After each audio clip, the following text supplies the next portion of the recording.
mind about it. Yeah. And I know you shy, but it's cool when we're making love. On the low, on the low, on the low, on the low, on the low, on the low, on the low, on the low. Angelina, you dey cool in my temperature.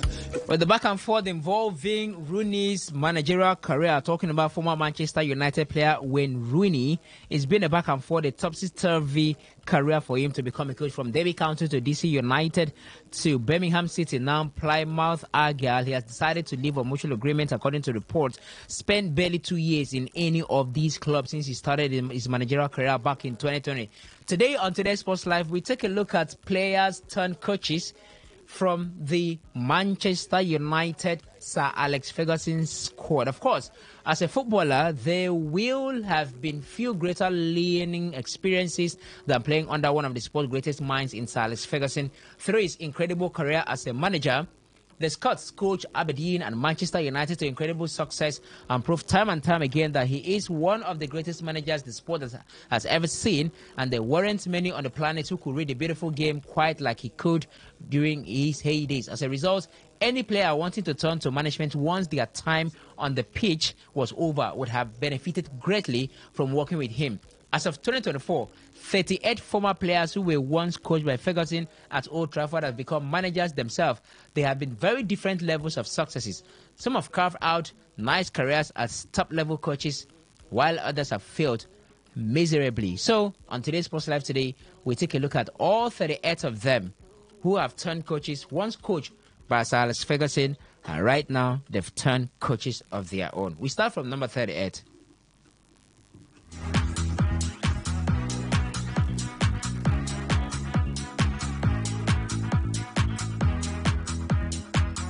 Eric Cantona, the King's last spot is due to the fact he only managed in beach football, the French national team. Nonetheless, that was as far as his managerial career got, though, and these days, he's turned his attention towards acting. Neil Webb is number 37 on the list. Webb's managerial career consisted of 70 days as player coach of Weymouth in 1997 and another short-lived spell at Reading Town in 2001. Nothing impressive there. In number 36, we have Clayton Blackmore. Blackmore was a player manager with Bangor City and Port Maddock. And that's just about it. Number 35, we have Paul Scholes. The current pundits briefly left the TV studio to manage his hometown club, Oldham Athletics, in early 2019. His time in charge lasted just 31 days, that is, as he resigned due to issues with the chairman. Scholes had 2 temporary stints as Salford City boss, the club he's part owner of, but that's not as far as his managerial career got, not quite as glamorous as his role as one of the best midfielders in the Premier League history. The next on our list is Teddy Sheringham. Well, Teddy Sheringham's managerial career is made up of a few months with Stevenage in League 2 in 2015 and 10 games in charge of Indian Super League side ATK in 2017. Quite the contrast in roles. Number 33 is Mike Phelan. The long-time number 2 made the jump to management in 2016-2017 but lasted just 82 days at Hull City in 2016/2017 season. He then left and returned to his roots as an assistant manager at Old Trafford for 4 years and most recently had a stint as an assistant at Plymouth. We also have Diego Forlan in the list. Forlan won 4 of his 11 games in charge of hometown club Penarol before being sacked in September 2020. He tried his luck at Atenas shortly after, but that spell was ill-fated too. He hasn't returned to management since. At number 31, we have Simon Davies. Well, he's a lesser-known member of the class of 92. Davies had a brief stint in charge of Chester in 2008 before becoming involved in the Manchester City Academy. He then became Vincent Kompany's assistant at Anderlecht, having a fleeting period as number 1 when the ex-City skipper decided to refocus on playing. We have Viv Anderson, and of course, he's Fergie's first United signing. Spent the 1993-1994 season as Barnsley player manager before quitting to become Brian Robson's assistant at Middlesbrough. We have Frank Stapleton. Stapleton spent 3 years as player manager with Bradford City in the 4th tier from 1991 until 1994, and a further 9 months at the New England Revolution in the MLS. He then had a short stint as an assistant manager for the Jordan national team between 2014 and 2015.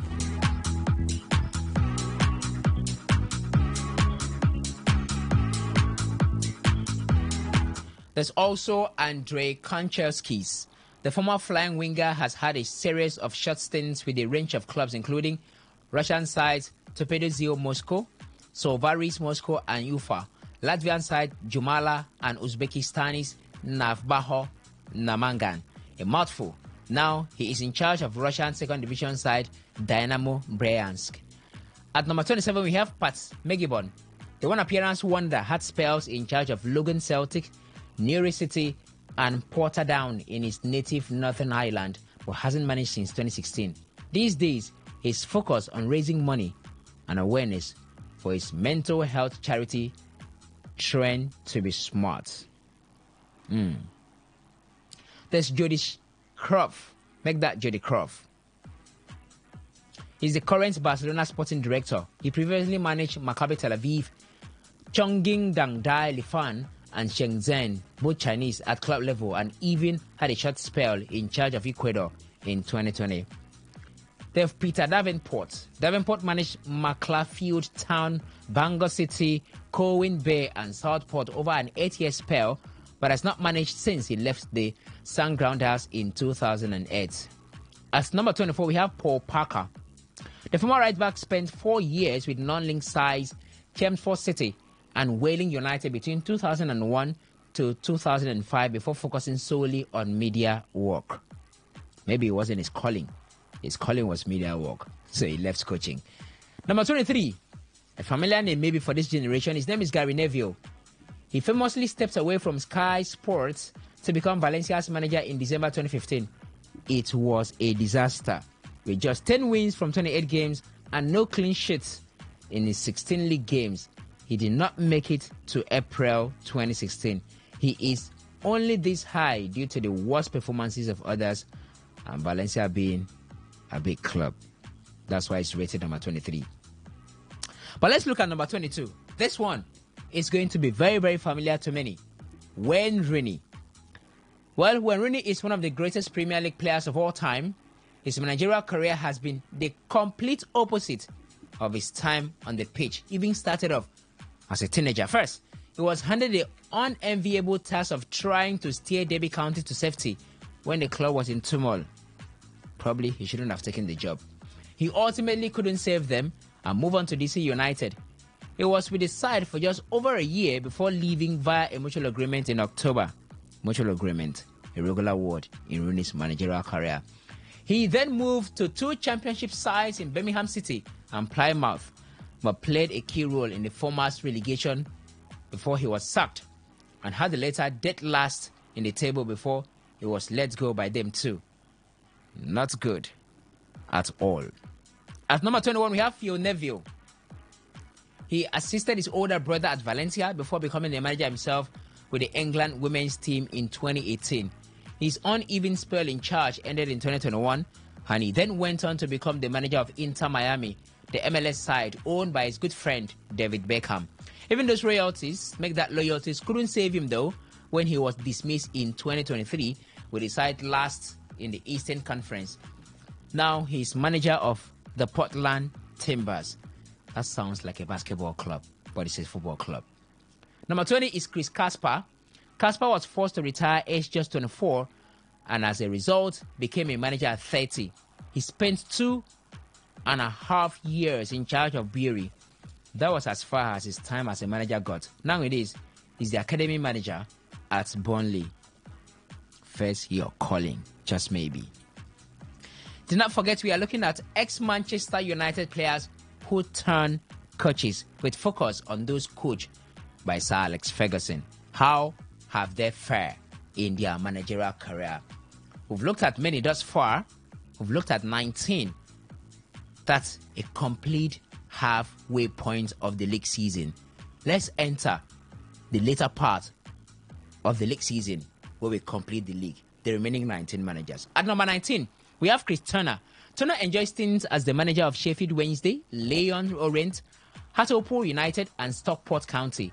He never really found a stable spot though, and his longest spell with the club was 3 years between 1999 and 2002 with the Pools.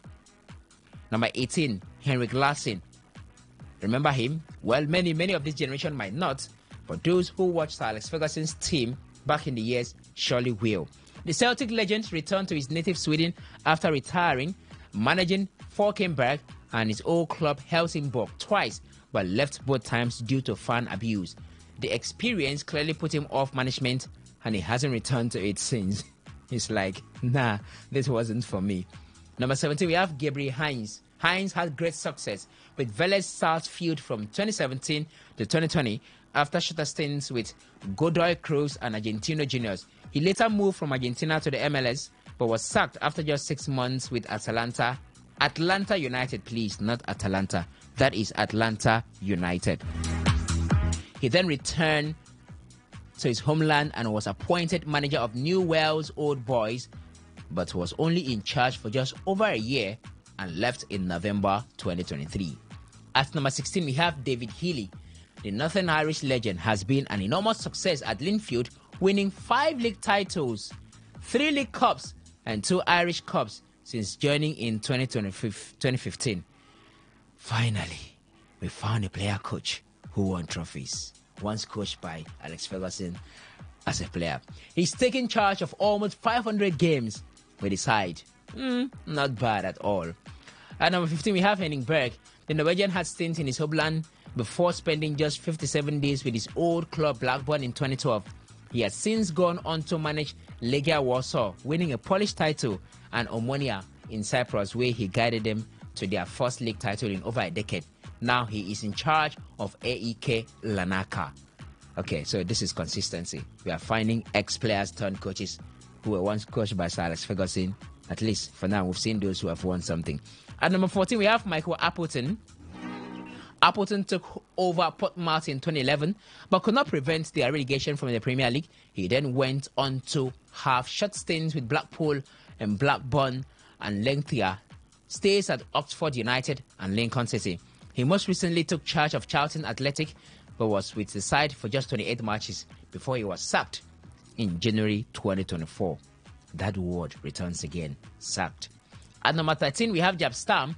Manager Jaap Stam, well, he's a big Dutch. He's best known for his 2-year spell at Reading from 2016 to 2018, where he lost a playoff final. After departing the Madeski, he has managed PEC Wolle, Feyenoord, and FC Cincinnati. After the 3-year break, he took charge of those campaign, made a DOS campaign in 2024, and is still with the side. Continuity. At number 12, a very familiar name, Ryan Giggs. Giggs was briefly the interim United manager following David Moyes' sack in April 2014. Remember, right? I'm sure you do.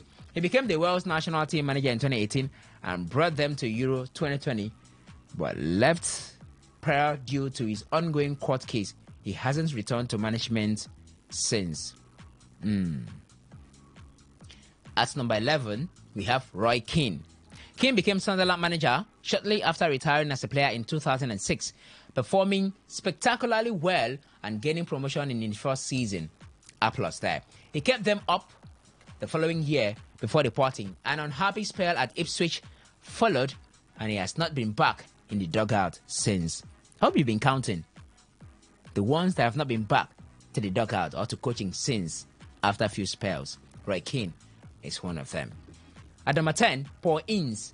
The governor most recently managed Reading, returning to his dugout after 8 years away.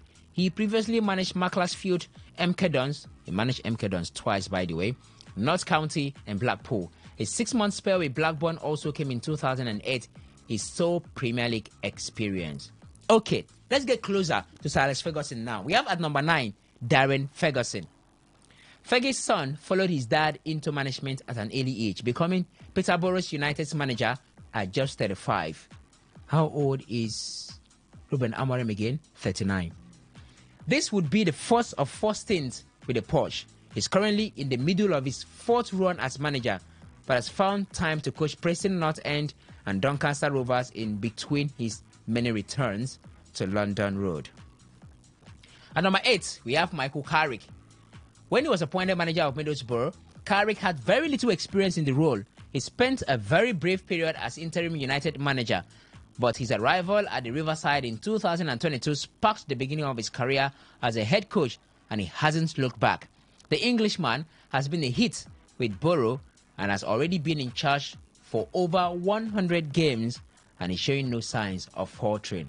Okay, nice one, Carrick. At number 8, we have Mark Robbins, the man whose goal allegedly saved Fergie's United career in 1990, has managed a host of lower league sides, including Rotherham, that's Rotherham United, Barnsley, Huddersfield Town, and Scunthorpe United. He recently left Coventry City after a 7-year spell in charge of the side, which saw him take them from League 2 to the Championship. At number 8, make that number 6, a very familiar name, Ole Gunnar Solskjaer. Ole might have been relegated from the Premier League with Cardiff in 2014, but he is the only ex-United manager, make that ex-United player, to manage the club, even if it ended poorly.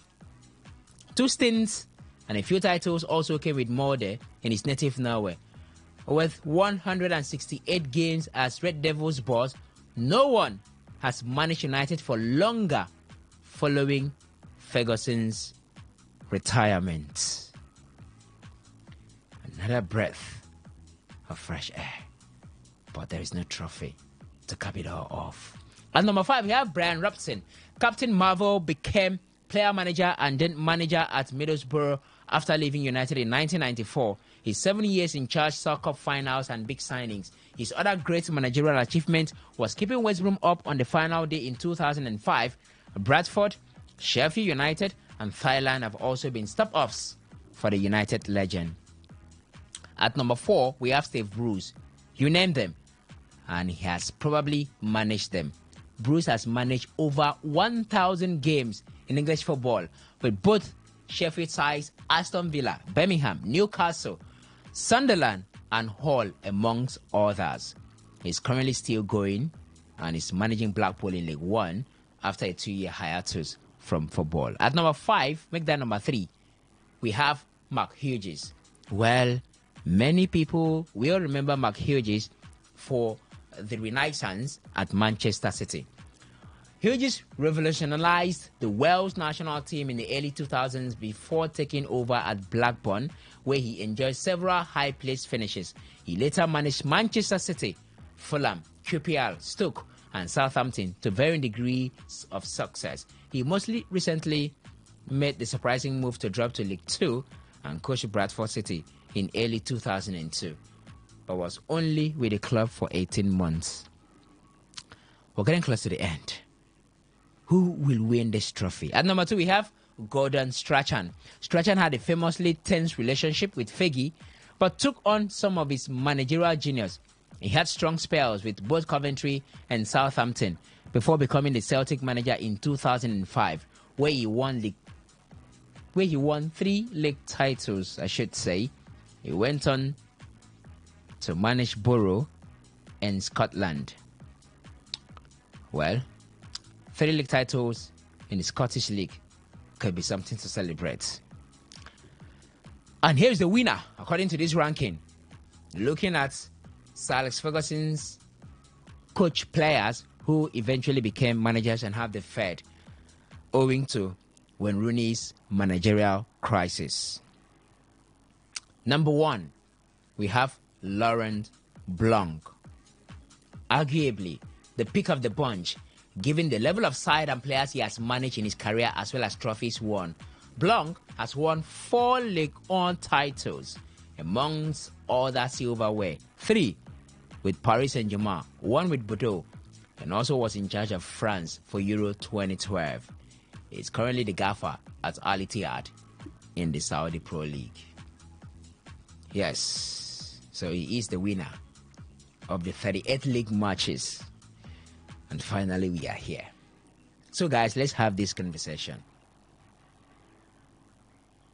is this a case of impressive managerial successes for players who were coached? Make that ex-Manchester United players, because if you want to look at it, how many coaches have had long stints with Sir Alex Ferguson or with Manchester United, and you are not coached by Sir Alex Ferguson? Rare to find.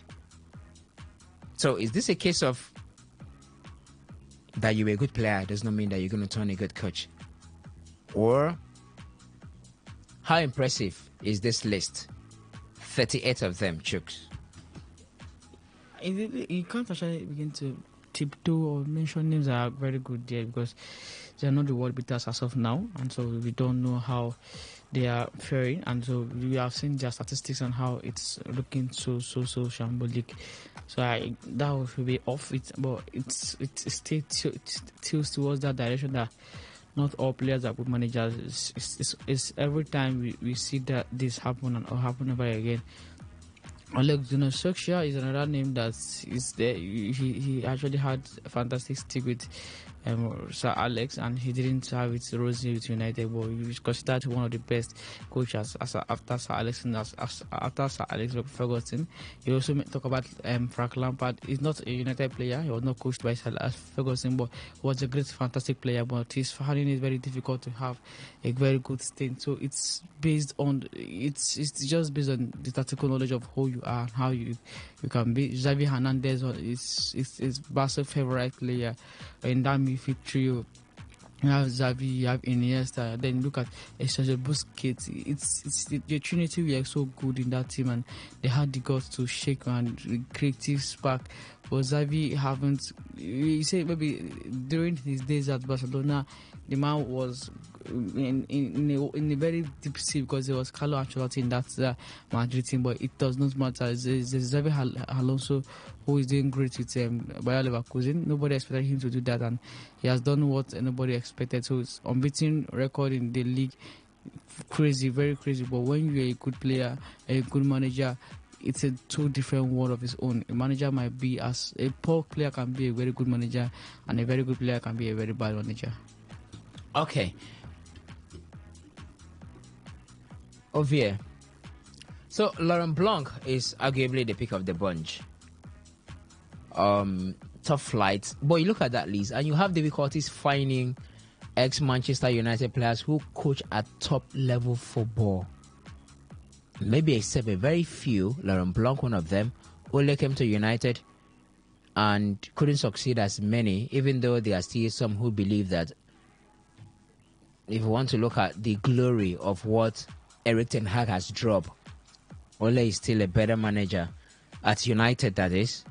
Because if you want to consider the glory of all the prestige of the trophies won by Erik ten Hag, there's also a part of that argument. And then who again do you mention? Maybe Steve Bruce. Bruce had stints with some top flight club side. So just a very few. You have difficulties finding ex-United players who have really hit it coaching top flight teams, you know. But if you scamper around, look at some other clubs, you can find coaches who more or less, I mean, you know, Thierry Henry took the French national team to the Olympics final. Yeah, he didn't win it, but there's a silver medal there, you know. So if you scamper around, you can find, you know, a couple of these guys.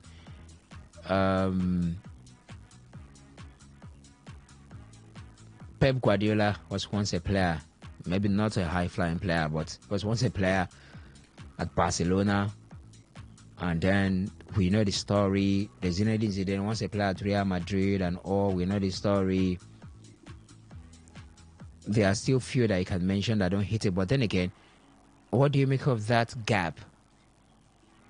Where you have even Laurent Blanc, many will argue that you cannot really put Laurent Blanc in the bracket of those ex-players turned managers who have really hit it high. I mean, if you want to have these conversations, I just mentioned too that people want to look at first before even considering others.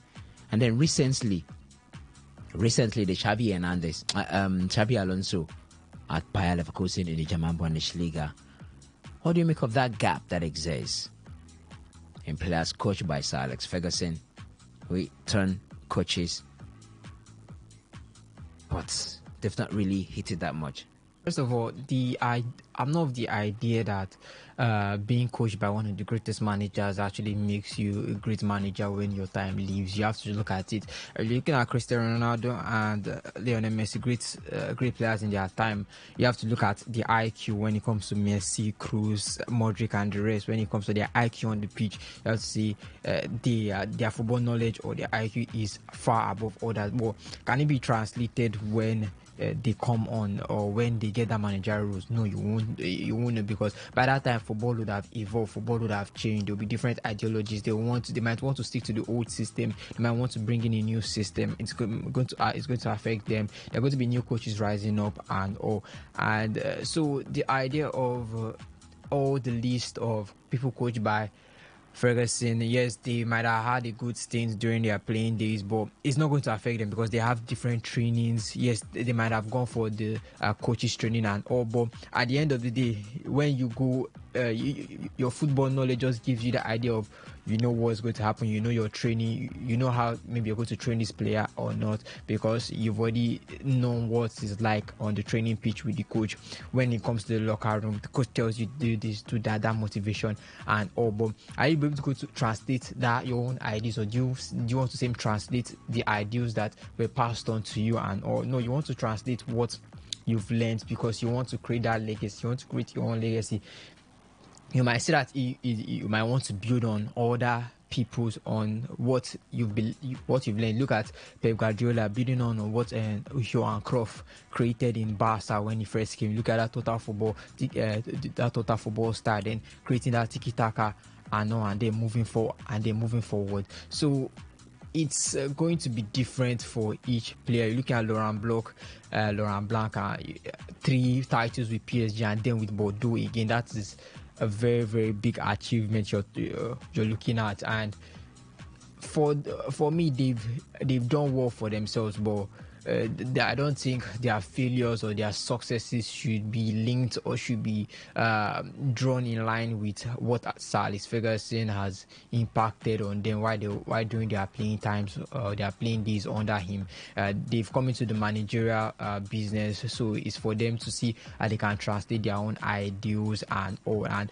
you're looking at Wayne Rooney, you're looking at Giggs, you're looking at Neville and the rest. Neville is a pundit. We all know during the time the man was making noise and all, and then say, okay, go to Valencia. Man went to Valencia, they gave him 7, gave him 8. So it's going to be different for each people. You look at Ole Gunnar Solskjaer, had a fantastic season in Molde. You're looking at it as, yes, he's a good manager. You look at the hype that Ferguson, they were saying he's going to be the next person coming in. It's going to elevate it like how Ferguson did. But he came into Manchester United, he couldn't do the same thing, because why people are expecting him to be the same thing as Alex Ferguson. It's not going to be the same. It's going to be different. So it shouldn't be linked, or his achievement and success, it shouldn't be linked what Ferguson and the rest have done. Hughes, Blanc, the rest, Neville, Bruce, and the rest, they have their own playing style. They want to do what they seem fit to do. So at the end of the day, it's still going to be their own judgment that is still going to affect their style of play. It's not going to be Ferguson's playing style, because they've evolved from the 90s that they used to play. Football changes. So are you saying that Ferguson's playing style cannot win you trophies this season of the Premier League? It might not win you trophies. I didn't say it's not good. I say it might not win you, because at what level? We need to know where you're standing. There's no standing on the fence. At what the might you're talking about now? At what level to the positive? At what level to the negative? At what level to the positive? In the Premier League now, you're looking at how football has become so mechanical and all, and you have to also look at the kind of players that you need, because Ferguson won. You look at the players that Ferguson won the title with. Looking at Nani and the rest, and you Young and the rest, and you're saying, how is it possible to win with this kind of players? And then you come here now, you see players that are playing at the top level. Every team has at least three people that are at this world four or five people that are at this world class level. You're looking at how they've already made football as dynamic and as possible. You're looking at Jurgen Klopp coming into the scene, changing the way he presses, changing the way he plays. Looking at Pep Guardiola coming into football and changing the way things have been, changing the way things are run now.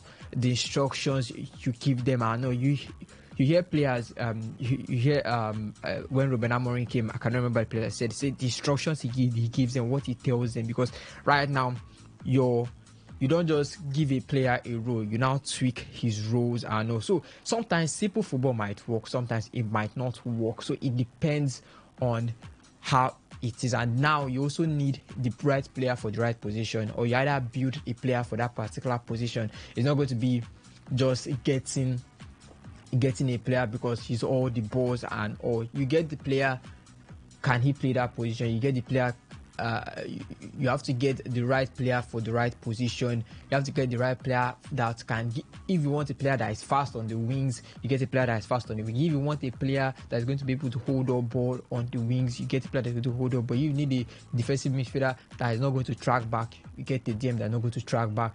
So you need, or there are specific instructions that you need. And even when you get those players, you still need to tweak them to your liking. That's why you see players come in and come out. Now we've moved to we've changed from the era of players to the era of managers. Now is this manager, this manager that we're looking at. Our attentions are all or more focused on the managers. They are looking at Ruben Amorim. What is he going to do over there? We are seeing we are seeing Zabi. We are seeing the rest coming up. So right now we are looking at managers. We're looking at the style of play, what they are able to do. So football is changing. Ferguson's, Wenger's, Van Gaal, their tactics might not be able to work that much in club football. I don't know about for country level, because you need that sense of familiarity with them. But for club level, I don't think it might work. Jokes. Will Ferguson win the Premier League this era? Let's just say for the past 5 years. Let's say Ferguson was with his approach to football when he was active, this playing style, will he win the Premier League? He will always win the Premier League. I think we talk about different areas, but it's still the same ball you're playing. If you tweak formation, you tweak roles, you tweak anything, it's still the football you're still playing. At least sometimes we had Bruce actually come into the Premier League and save Premier League clubs from relegation. That's the big Sam.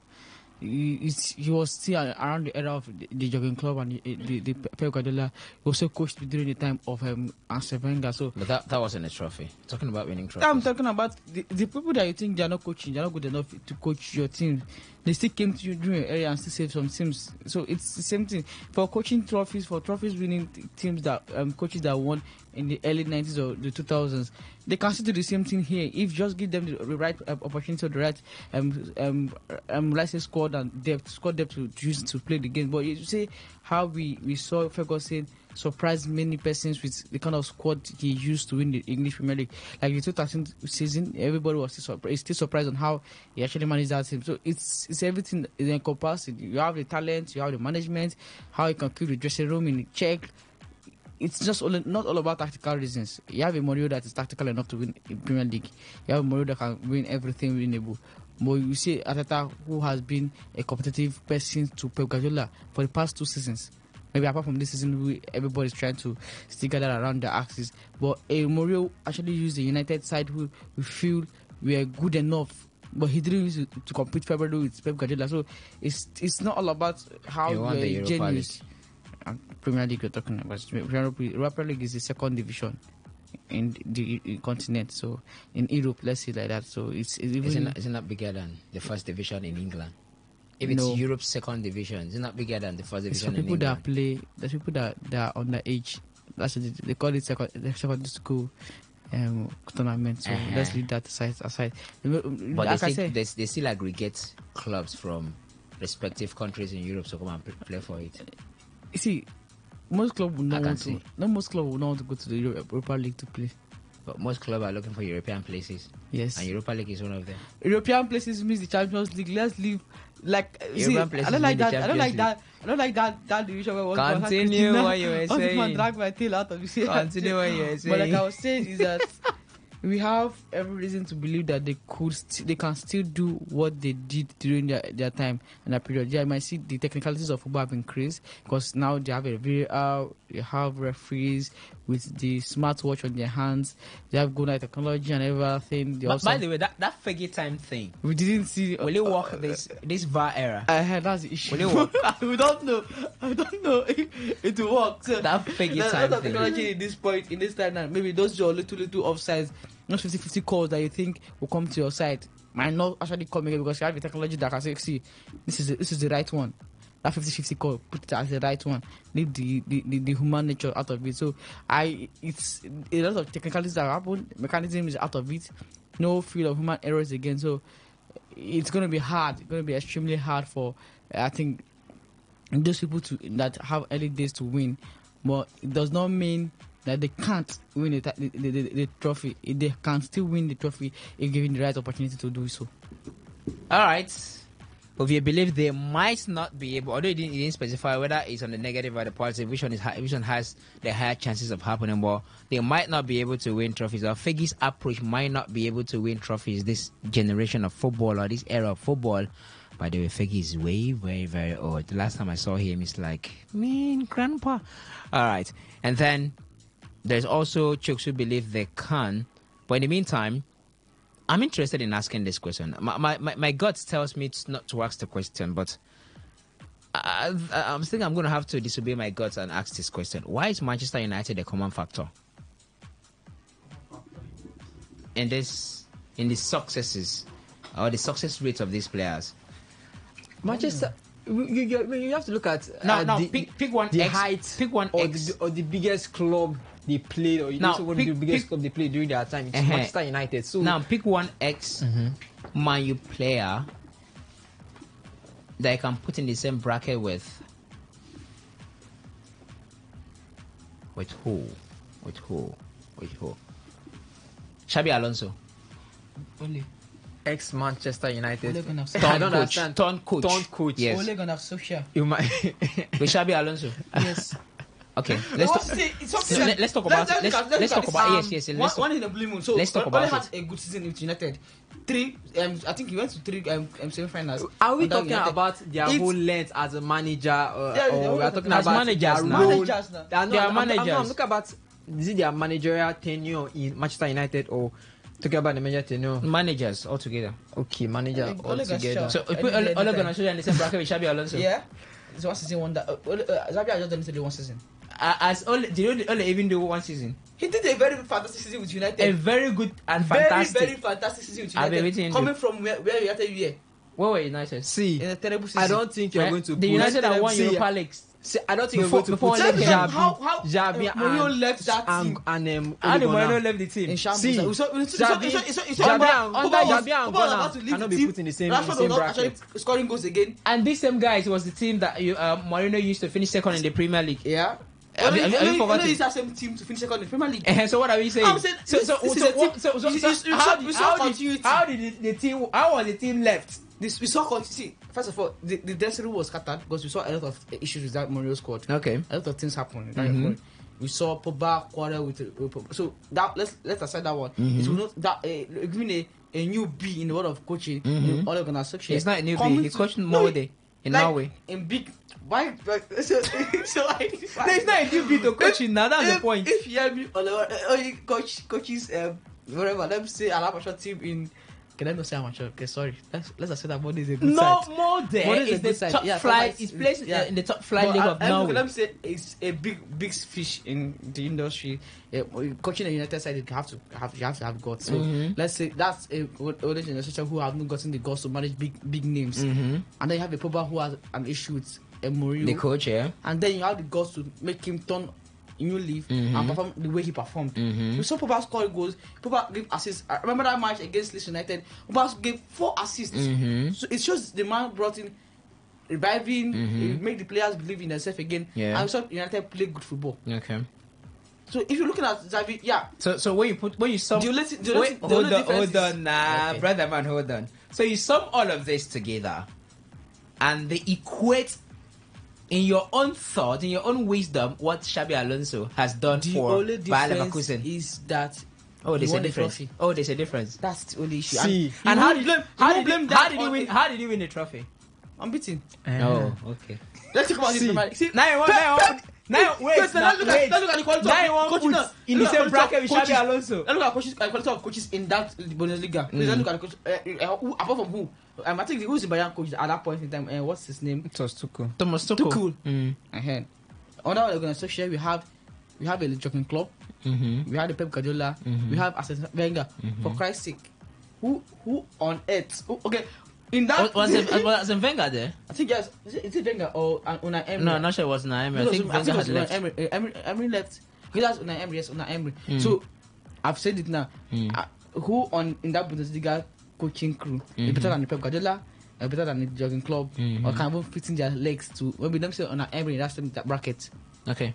It shows you that the man stood against giants and still performed well. They always saw these coaches in the Premier League before he signed for the job. Yes, Did he believe he can stand up against them? partially. He said that partially. He said that partially. I can't say. He said that the man said that partially. And he took the job of Manchester United. and- knowing and that- That's something that Okay, everybody will want. okay, fine. Amorim Okay, will hold say on, partially. hold on. I can see what I'm finding No. about. Okay, fine. Amorim on is different. Amorim already knew that United is he bad, was- and he thinks he took the he job. was It means coming that and he was it's going a to bigger be- job. be on the spits. They were going to turn him. They were going to roast him. So Mm.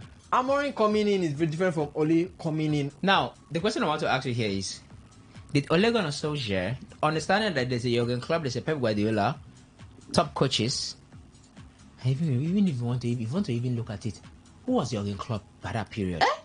No, who was Jurgen? Let's look at it. Let's No, who was Jurgen? Jurgen was a winner with Dortmund. Good. He came to the Premier League. In where? He didn't win. In the where? German Liga now. Bundesliga. In the German. Bundes- But Wait, my guy, wait. no, nah. In where? In the German Bundesliga. No. Okay. In the German Bundesliga, Abi. Mm-hmm. Cause good, nice one. So he just came. When was Ole Gunnar Solskjaer appointed Manchester United manager? I need to confirm that. I know Mourinho left 2018, 20. He won the trophy 2018, 2019. Then I think he left. He was there. I need to confirm this. Ole was appointed in 2019. I said he left 2018, 2019. Now, Jurgen came 2015. Mm-hmm. When did he win the Premier League? Okay. Yes, now that's 2019, 2018 season. What was the profile of Jurgen before he came to the Premier League? A winning coach. What was the profile of Ole before he came to the Premier League? A winning coach too. Okay. So And Ole with saw- Molde. hold on now. No Molde. problem, I agree. Okay, no Who problem. was Dortmund in the German Bundesliga? It was a big side. They were a good side. Dortmund was a good side. You compared to It's a good, Schalke no, for, it's a good side now. They're a good side now. I'm not arguing. My job here is to ask questions, and I'm asking questions. Okay. Dortmund was a good side, yeah. Yeah. Good. How big was Dortmund Compared to who? compared to Bayern? They're not big enough to compare to Bayern. That guy, and that club, now Jurgen Klopp coach, take come abi. Yes. Let's go to Molde. Who was Molde? No, Molde is the biggest side in their league. So Did he win titles with them? sure. Okay. Ole came to the Premier League. Did he come and coach? He relegated Cardiff City in 2014. Let's leave. Did he come in and coach Southampton? No, now. Did he come in and coach? Who do I mention again? Bournemouth. Hold on. Did he come in and coach Bournemouth? No, I know you. Did he come in and coach Crystal Palace? No. Nottingham Forest? No. Nottingham Forest we didn't even gain promotion that time. Okay. Nottingham Forest, Abi? No, I know you. He came in and coached which club? United side. That has what? Wait. Do they have the capacity to compete with a Jurgen Klopp team and a Pep Guardiola team? Sure, always. So what are you saying, sir? I'm saying that Uh-huh. he has every right to be linked with Xabi Alonso. On What premise? the performance that he did with United, that's the issue. Performance. United won. Performance when they give you anything. After you accepted all these things, After after you did green to all the questions I asked you, you still go back to put You want to mention that Xavi also used a small, or let me say, younger team. Unknown Bayer Leverkusen. That's what you're going Was to. it not? Was it not? It is. I know. But Ole came in and coached. What happened? My stomach. Ole came in and coached a big team. A big team that was in shambles. What shambles? Team that just won trophies before. Amorim is not coaching a big side. Amorim not coaching a big side. At this point, but they won the state trophy last season. Good. Was Mourinho's, or let's say was Mourinho's Manchester United as strugglers as this current Manchester United? No. So what are you saying? They were still struggling. That's the fact. They were struggling. What kind of struggle? Mourinho had. Were they below midway point of the table? So what are we saying? The expectation of United after winning the Europa League. What's the next thing? And they even step up. They won a bigger silverware with enough prestige. Yeah. Before they know, what did Eric Ten Hag win? Should we call trophy? Should I ask the question? What did Ten Hag win? He win the FA Cup and the Carabao Cup. But FA Cup Calabar Carnival. But United under Mourinho had won the Europa League before then. I think 2017 he won it 1-0. Ajax. So how would you compare the state at which Mourinho left United to the state at which Eric Ten Hag left United? That's what you're saying now. I'm saying that you are mentioning the fact that United won Europa League and so just stay a good state. I'm saying the same thing here. So Amorim's side is struggling, but they won the trophy last season. Could you compare the kind of trophy they won? The prestige of the trophy. It's different from trophies. Let's look at the prestigious trophies or whatever. You cannot leave let's look at who and what they won. You cannot leave it. Why you cannot leave it. You cannot leave it. Why you deliver? Trophy is being why you deliver? You know feel liver. Why you deliver? You cannot leave it. No, that is why we are no, different. give us 5 That's why reasons. there are different trophies of different grades. That's why we have major trophies. They are clearly said major. Yes, it's a major trophy compared. Cup was drafted because of it the is bigger a side. it is a major trophy, and Manchester United are competing there. That's a bad one. They are different why we have major trophies. Many teams will not want to go to the Europa League. Zabi and Ole. If you want to bring them out, you have to still bring out their facts. You still have to still bring out their achievements. If you want to compare both of them, you're not going to start comparing. This one did this thing, this one did this one, and this one. You have to compare their facts. You have to bring out their results, because at the end of the day, their managers, what they need is their results, is their achievement. You're still going to bring it. You're just going to bring out this person managed. This person managed. You bring out managed the dressing room where you bring out the achievements in top leagues. In top leagues, not whichever obscure league or in the coach. 3 different semi-finals. Only semi-final are not winning it. That is the same thing. Shows you the man. LeBron James went to 10 finals. Only won 4 out of 10 finals. What is the difference? You lost 6, so you start bringing it against it's achievement to get to the final. Maybe it's achievement to get to the finals. This person only went to 6 finals in his life. I'm sorry that I'm taking to basketball. This person only went to 6 finals in his life, Jordan, and he won all 6. This person went to 10 finals in his whole lifetime, won 4. Who is more efficient? That's the thing. So at the end of the day, if the question is not good, if these people are coming out, if they are coming out and they are bringing their trophies to their kids, they are going to bring. Jordan is going to bring out the 6 he has won. LeBron will bring out the 4 he has won. When he's telling his trainer, I've been to 4 other trophy championships, 6 other, and I not win, but I am able. But I went to finals more than Jordan. How does it concern us that you went to finals more than Jordan? Those I didn't mean. You had won the 6. You would have almost been on the same team with Borussia, who has 11. Yeah. I'm sorry, I'm taking to basketball. Okay, now let's go back to football. No, you can take it to basketball. After all, in most cases, when they come up from basketball, they go football, they make instances. I actually love today. Today we are going to basketball to make instances. Beautiful. Okay, now. Go ahead. Okay, now. You're looking at football now. Ole Gunnar, he came to this thing, to Manchester United. He has been to the Europa League final. He lost. He has also been to 2 other finals. He lost. This person, Xabi Alonso, he has been to the FA one final. He lost. He won. He went to the Europa League final. He lost. He went to this thing. He went to the league. Where everything was he won bad. the Bundesliga. Now we are bringing him out.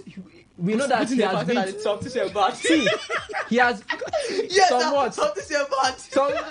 Somewhat were bad. Some big things were very bad. Where were bad last season? Bayern were not bad last season. That's not what the people are not bad. Bayern Leverkusen were just better. No, that's the Bayern were bad last season. Leverkusen was better. I don't know why people were undermining Leverkusen were better. Check the stats, check the improvements. The Bayern side. The season preview. The previous season when Leverkusen were 8th. Xabi also came and brought and took this team to heights. You're looking at the improvement. Leverkusen beat Bayern in goals in goal score contribution. Contribution and all. Leverkusen were better than Bayern. So I don't know why people are saying Bayern were bad. Leverkusen were just better. Last season. Don't come and undermine what Xabi Alonso did. So Xabi Alonso and Ole Gunnar, you are not going to compare both of them together. This is a team that took this team from 8 straight to winning championships against the best team in German Bundesliga, one of the best teams in Europe. You're not going. When you're talking about best teams, top 10 best teams in Europe, Ole Gunnar put Bayer Leverkusen on the map. And look at what they are doing in the Champions League. They are still competing. I thought that this season was going to expose him. Yes. But this man is still doing extremely well. Even in the Bundesliga, he's still doing extremely well. In the DFB Pokal, they are the one that still knocked out Bayern Munich. In the current DFB Pokal, they've knocked out Bayern Munich. So that's Visa Company, one trophy gone like that. Now what he has what he's looking at is. Do you know who I just remembered as you said that thing? Harry Kane. He's not remembered about some company one trophy gone. Harry Kane, one trophy gone. Okay, so now that's what trophy got. Now, Bayern Munich now they are looking at the Champions League and Bundesliga. The Champions League is still, yes, they might have been struggling. Within touching distance. Yes, they might struggling, but as long as you're in the Champions League, you have every chance to win the Champions League. Now, the Bundesliga, they are leading the table with at least 7 or 8 points. I think second place will be. Is it Stuttgart? I can't remember. It should be Frankfurt or Stuttgart. I can't remember. Then we have Leverkusen that is second. Leverkusen second. Frankfurt is third. Yeah, Leverkusen second. Frankfurt is third. So and now they are leading with 4 points. 4 points. It's even that close now. I'm sorry for. See even the Leverkusen, even the Xabi Alonso what they talk about. Security, you need to arrest this guy. Let's talk about Ole season. Let's talk about Ole season. What do Ole bring to Manchester United? Good. What is the good thing? Dressing What is the good? I mean, United dressing room what? United dressing room what? United dressing room was in shambles, wasn't it? Yes, it was in shambles. I came in and said I brought in the tradition, the United tradition, and stabilized things. And oftentimes we'll sit here and talk about that hold on. Okay, oftentimes we'll sit here and talk about that if you don't have it right back room. Yes, you won't have it right when you enter the pitch. And Ole came in and then stabilized it. That's something to celebrate. And then they removed the Ole and brought in was it Moyes or was it Ragnick? Yeah, it was Ragnick. I think it was Ragnick, yeah. They brought him on interim before they move on for Ten Hag. Yes. So Ragnick told them, don't go. They brought in Ragnick. They said they needed a good locker room manager. They brought in Ten Hag that scattered the whole thing. Did he actually scatter the locker room? He didn't scatter the locker room, but it is that I would say he scattered it. How did he scatter I would say he scattered because at the end of the day there was still discourse between him and the players. I don't think he had any problem. Yes. They are. I mean, Jose Mourinho had. Okay, fine. People have said that. Jose Mourinho scattered the dressing room. Maybe let me take Jose Mourinho out of the picture. Who do I mention? Pep Guardiola has had issues with Kevin De Bruyne before. Does that mean he scattered the dressing room? No. He has had issues, but he was still able to settle issues. He was able to settle issues. Ten Hag did not settle any of the issues. In fact, I don't think Jadon Sancho returned now. They said they were fine. And they've moved on. And Sancho left for a spell at Chelsea. Now wait till they tell us. But we don't say. Wait, hold on. That locker room. Everything is scattered for that locker room. No. But you're only going to act and debate on the premise of what's out there, unless you have an insider. All right. They told you they've moved on. Are you there? They don't. And they actually moved on. They moved on. They actually moved on. Only moved on from the club. So it has actually moved on. Anyways, if you want to be part of the conversation, so we are looking at players who turned coaches, players that were once coached by Sir Alex Ferguson, who eventually turned coaches. And we've looked at 38 of them, what they've been able to achieve. Is there a link to this? I asked the question, why is Manchester United a common factor? And is there a link to these guys and how they will coach? Is there a link to the successes of these guys as coaches and how they will coach? Because I could recall when Ole came to United, he talked about how he talked to his former boss, Sir Alex Ferguson, and all of that, and how he has been able to, So most of the times, these coaches who had successes are always like role models to the players who eventually turn coaches. So is there a link? And I asked the question, which coach, ex-Manchester United player turned coach, who was coached by Sir Alex Ferguson, that can be mentioned in the same category or bracket as Xabi Alonso? Chooks believes it's Ole Gunnar Solskjaer, and Ovie says you can't put them together. The Ole Gunnar Solskjaer is way below what Xabi Alonso has done. There's also the argument of a one-season wonder, but if you look at the Bundesliga table, it's 4 points behind Bayern Munich, and it's also the argument of Bayern Munich were bad the season. He had what he had to do. So where do you stand in all of this? All right, let's know. 0701 933 9962. That is 0701 933 9962. Can you find one formerly coach player by Sir Alex Ferguson, eventually turned coach, that has really hit it? When Rooney has stayed barely 2 years in any club. Just like a journeyman. Started as a player manager at Derby County. But then again, we need to ask the administrators of Derby County, a team was struggling.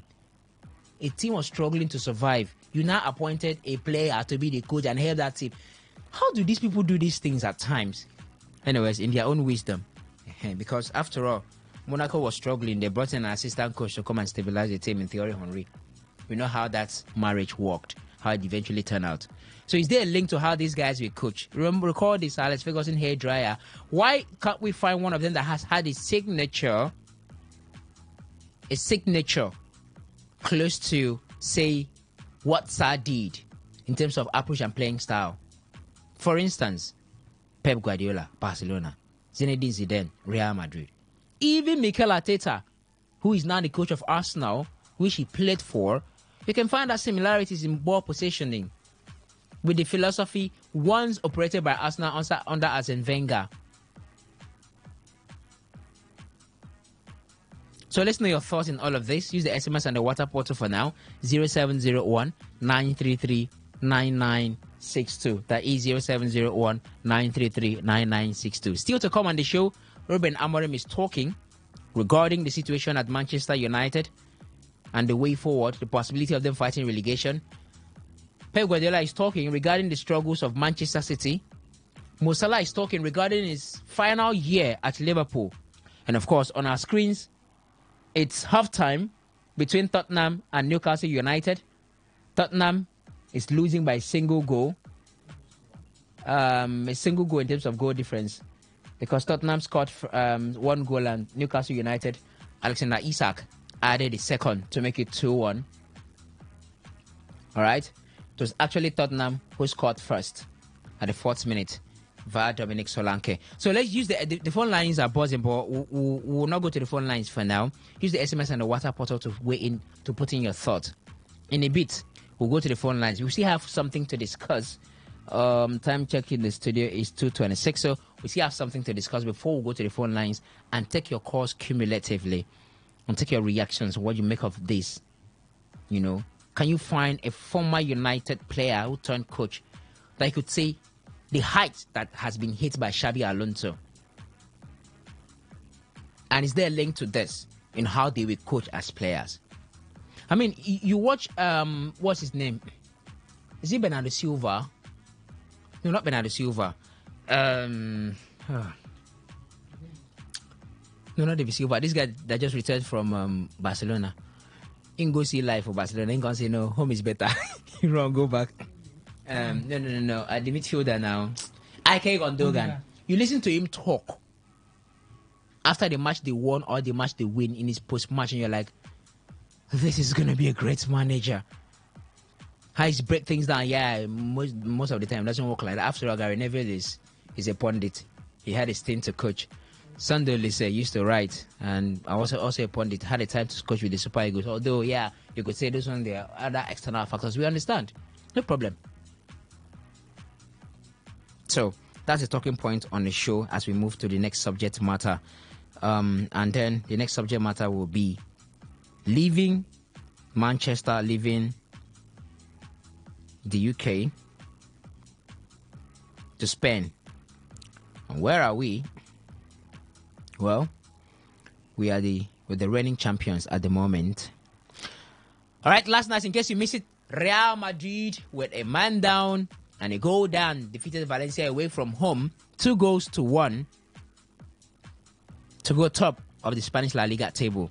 Valencia scored first at the 27 minutes via Duro to give the team the lead, and Real Madrid struggled and couldn't find the equalizer despite Jude Bellingham having an opportunity to level from the spot. And the struggle continued for Real Madrid as Vinicius Jr. was shown a red card, a controversial red card anyways, in their rescheduled match, which was not played. The match was supposed to be played October, but due to flood in the region, the match was rescheduled. But then again, Luka Modric was like the game changer. He was introduced into the match, and when he come on, when Real were 10 men, one man down, Vinicius was already out. So it was a situation of one man down, one goal down. Luka Modric was introduced, and at the 85th minute, he benefited from an assist from the English international to level things for the Madridistas. And just at the death of the match, well, he responded. And in 6 minutes of additional time, after 19 minutes of football was fully played, Jude Bellingham eventually found the net, scoring to ensure Real Madrid were victors in that encounter. So the game changer there will be the Croatian international Luka Modric. And so that led us to go back into history a little bit, because football's biggest moments carry a special kind of magic. The roar of the crowd, the electrifying tension, and the feeling that history is unfolding before your eyes. In the midst of the pressure and chaos, though, a select few players rise to the occasion, just like Luka Modric did last night. Their composure and brilliance elevating the game to something almost poetic as everything around them renders unbridled mayhem. This would be nice in the words of Peter Drury. These are the footballers who thrive in a spotlight, whose performances soar when the stakes are highest, as if they were destined to become larger-than-life figures, artfully crafted for decisive moment. In finals, debuts, and little races, they confront the challenge face on, transforming into legends as they deliver when the world holds its breath. They are the players who embrace the pressure, shining brightest when everything is on the line. In the pantheon of football's defining moments, there have been plenty of winners and losers. Think Sergio Aguero vs QPR, Thibaut Courtois' 8-limbed performance in the 2022 Champions League final, or Prima Maradona against England in 1986, and you get but just a smidge of the quality we are on about. Nevertheless, none of these three players make the cut as below. The very best of this sub-genre of players have been explored using some criteria: consistency in high-stake matches, impact on outcomes, composure under pressure, and trophies/silverware. So let's take a look at 10 players who were game changers, big game players in their time, and then we'll get to the conversation.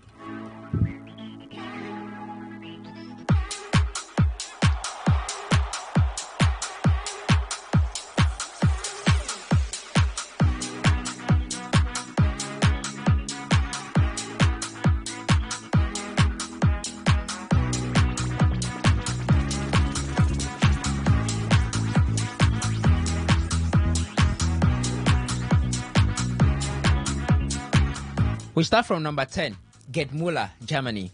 Astonishingly, Gerd Müller can be considered as underrated player nowadays, but to those who knew about him during his prime, he remains the sport's greatest ever poacher and the builder of Bayern.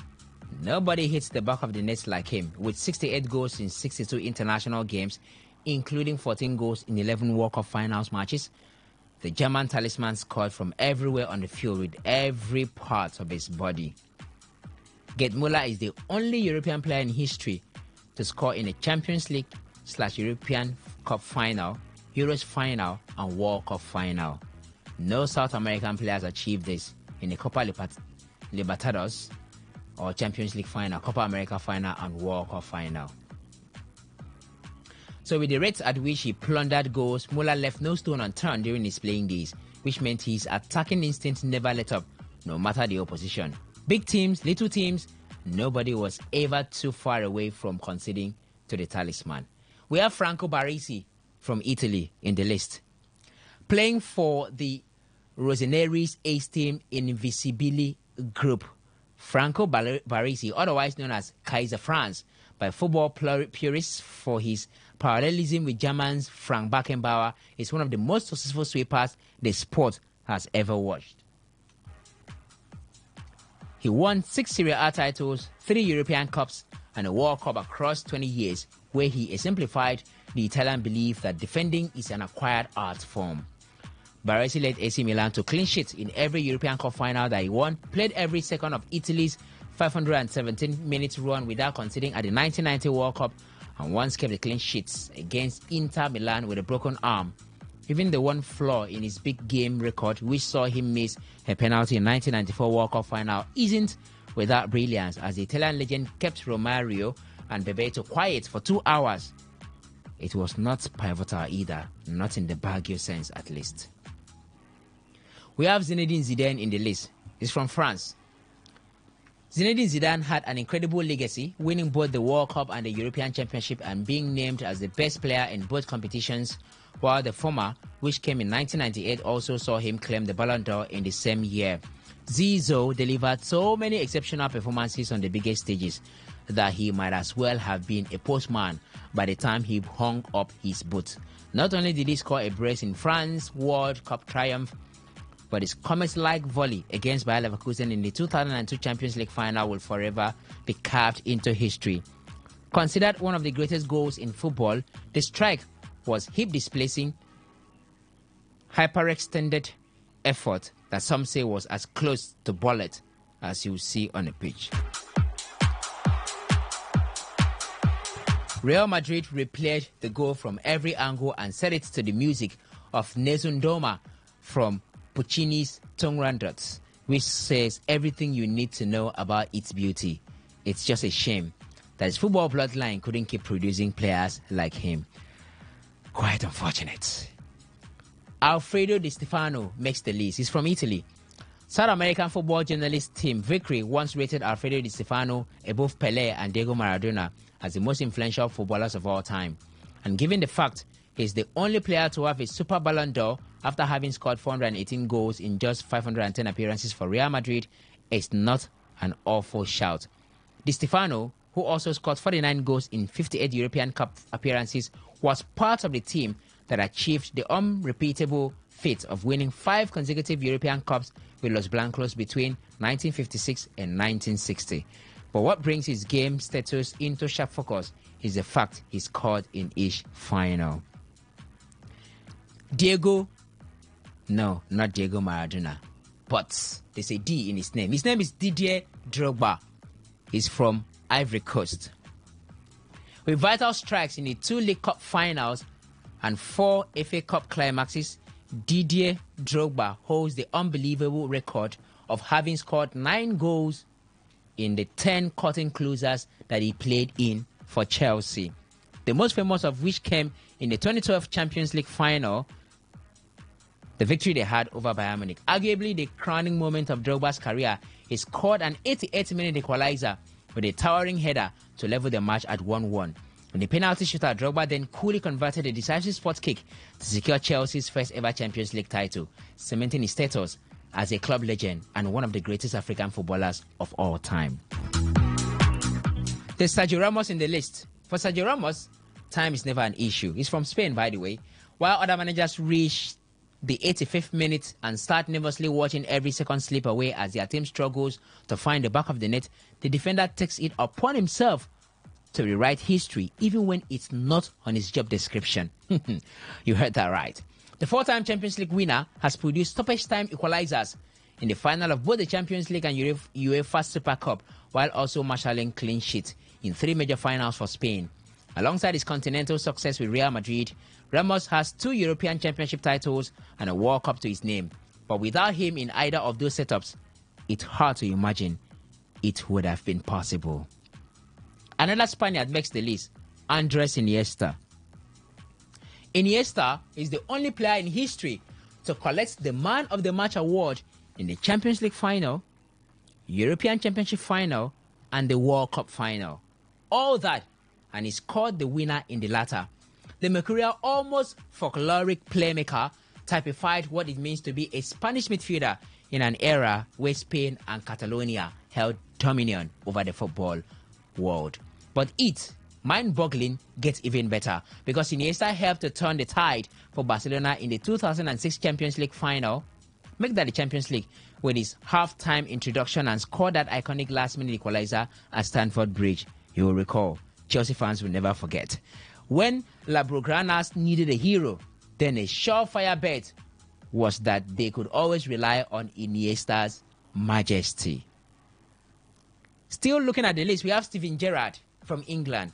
As far as big game players go, this one's an obvious one, as Steven Gerrard holds the extraordinary record of being the only player in history to score in the finals of the FA Cup, League Cup, Champions League, and UEFA Cup. However, these statistics alone does not fully capture his impact.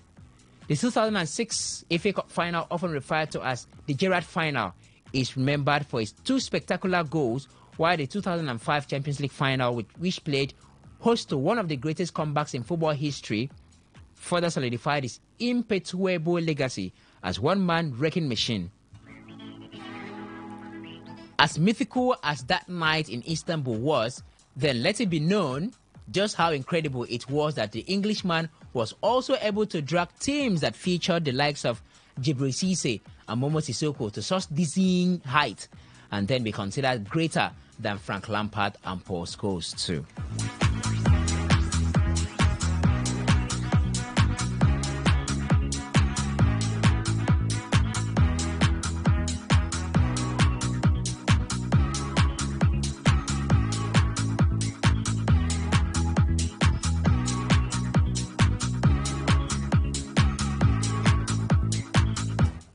For Steven Gerrard, there is this key statistic. Steven Gerrard contributed to 8 goals in his final 10 Merseyside debuts before retiring. How about that? Well, in the list cannot be completed without this player, Lionel Messi, Argentina. Lionel Messi with the World Cup trophy, of course, has rocked football history. The Argentine wizard has long used his football IQ to propel his teams to glory. After years of near misses, he cemented his legacy with Argentina by winning the 2021 Copa America and 2022 World Cup. In the Copa America final against Brazil, his leadership and creativity were instrumental in securing Argentina's first major international trophy in 28 years that is. Then at the World Cup, Messi delivered in nearly every game, scoring 7 goals, including 2 in the final against France, and converting a crucial penalty in the shootout to win the title. To a great extent, his tournament depicted a man who would do anything to drag his team over the line to furnish his ridiculous trophy cabinet with the final piece. This is these key statistics for Messi. Lionel Messi holds the record for most goals scored in the El Clasico, having netted 26 times against no other team than Real Madrid. Again, the list cannot be completed without him. Legendary Cristiano Ronaldo. He's from Portugal, by the way. You know, when the chips are down and the team needs an inspirational moment more than ever, you can always rely on a certain breed of footballer to really rise to the occasion. And for a long time, nobody, in the absolute sense, quite nobody fitted this phenomenon better than Cristiano Ronaldo. After all, you can't be called Mr. Champions League without being a big game player. And so with 35 trophies to his name, including 7 league titles, 5 Champions League, the European Championship and the Nations League, the Portuguese icon had a knack for delivering on big occasions. In the Champions League, he scored 30 goals in 20 quarterfinals, 13 goals in 21 semi-finals, and 4 goals in 6 finals. And I bet you, even in the Saudi Pro League, he's still scoring. A scoring machine, Cristiano Ronaldo. We stop there. So we've looked at 10 players who knows how to turn up when the chips are down. Some of them have retired, are coaches now, Steven Gerrard. Some of them are still playing. Ronaldo, Messi, Ramos. In their own generation. Luka Modric falls in that generation, does he? He falls in that generation. Yeah. Good. He was able to deliver Real Madrid last night. So, here comes the big question. Is there any player missed from this list? We start going back to history. Players that know how to turn up when the chips are down. When their teams are at the brink of it's over. You recall those days when your team is down, your team is losing, for instance, right? And then you saw a certain player at the touchline warming up. You start believing. You just hear everybody in the viewing set, everyone will just shouting, yeah. They'll start celebrating. Not be like say their team they win, no. They just saw a player about to be introduced. They will start celebrating, yeah, because they know that once this player comes in, things will change. Do we still have those kind of moments in football these days? I don't think so. I think it's rare if we see. Do we still have those kind of moments? A player that you can see you can bring in and then he's big game players like as a day. I could recall in the World Cup, in the Nations Cup, although he didn't do quite much. JJ Okocha, there was one World Nations Cup that it was more or less like a national plea for Okocha to come back and play, and then when he was about to introduce in one of those matches, you could see Nigerians celebrating. I think it was the match against Cameroon. He was just doing warm up and all. You could see Nigerians celebrating because they know what he can do as he's coming on. I think it's Ojo Dugalo. Johnny Gallo. Okay, are we talking about Nigeria? No, I don't think Players all together. Nigerians. I'm just mentioning in this current era, players that you see you will bring in and change the whole scenario for club side. I'll say Vinicius Junior. Yeah. He comes in and make a change. Yes. Is Vini a big? Yes, Is Vini a big game player? Vini is a big game player. Look at the Champions League final. He's the one that it was instrumental there. Look at the International Cup final, instrumental there. He has been a big game player. That means Kai Havertz is a big game player. Clearly, I said club side. I didn't say country side. I said club side. A big game player is everywhere. All right. That means Kai Havertz is a big game player. No. I mean, he scored in the Champions League final for Chelsea to win. How many finals have he scored again? It doesn't mean just score one final. It doesn't mean that you have scored it. No, I'm saying it on the basis of him mentioning Vinicius Junior. Do you have anything to say again? In the Copa, in the Copa del Rey final, he also did well. Yeah, that's what I'm saying now. By the premise of what you just said, Kai Havertz is a big game player. No, he's not. Vinicius has done it in multiple finals. Kai Havertz has just done it in one final. Okay. So that was it. But then again, we're looking at both for club and country, so you can't really see we have that. We have players like that after the Messi, Ronaldo era. I'm trying to look at players that can actually change the game. I don't see anyone. Mohamed Salah. Mohamed Salah for his country is lukewarm. He's lukewarm. Maybe his performance for country is lukewarm, and I think maybe that's something that's always the issue with most players. They can't replicate that performance when it comes to their country side. I think. But these ones are just read out there. They are magical. Now club and country. Yeah, that's everywhere. We've not seen a player that's able to replicate. Hurricane. Club and country. Hurricane for country, I would say now he has been still for country. Hurricane is not so. Played a country match. The last time Hurricane played, I think he struggled his team to. I think they went to the finals of the Euro Championship. In the so I think it's something that we would expect. It's a Euro Championship. Hurricane struggled during that tournament. No, he's not struggled. He struggled. He scored how many goals in the Euro Championship? To be able, you see, the whole England team was not as fantastic as they should be. Nobody was fantastic in the England team. Bellingham, who again will I put in that bracket? Obama. England dragged themselves to the finals. Yes, England dragged it. But it was not like everybody was brilliant or you knew that this person coming in could change the game. This person coming in could change the game. I think there was they were almost knocked out. Was it the semi-final, quarter-final until Ivan Toney came in and was able to do something spectacular. So.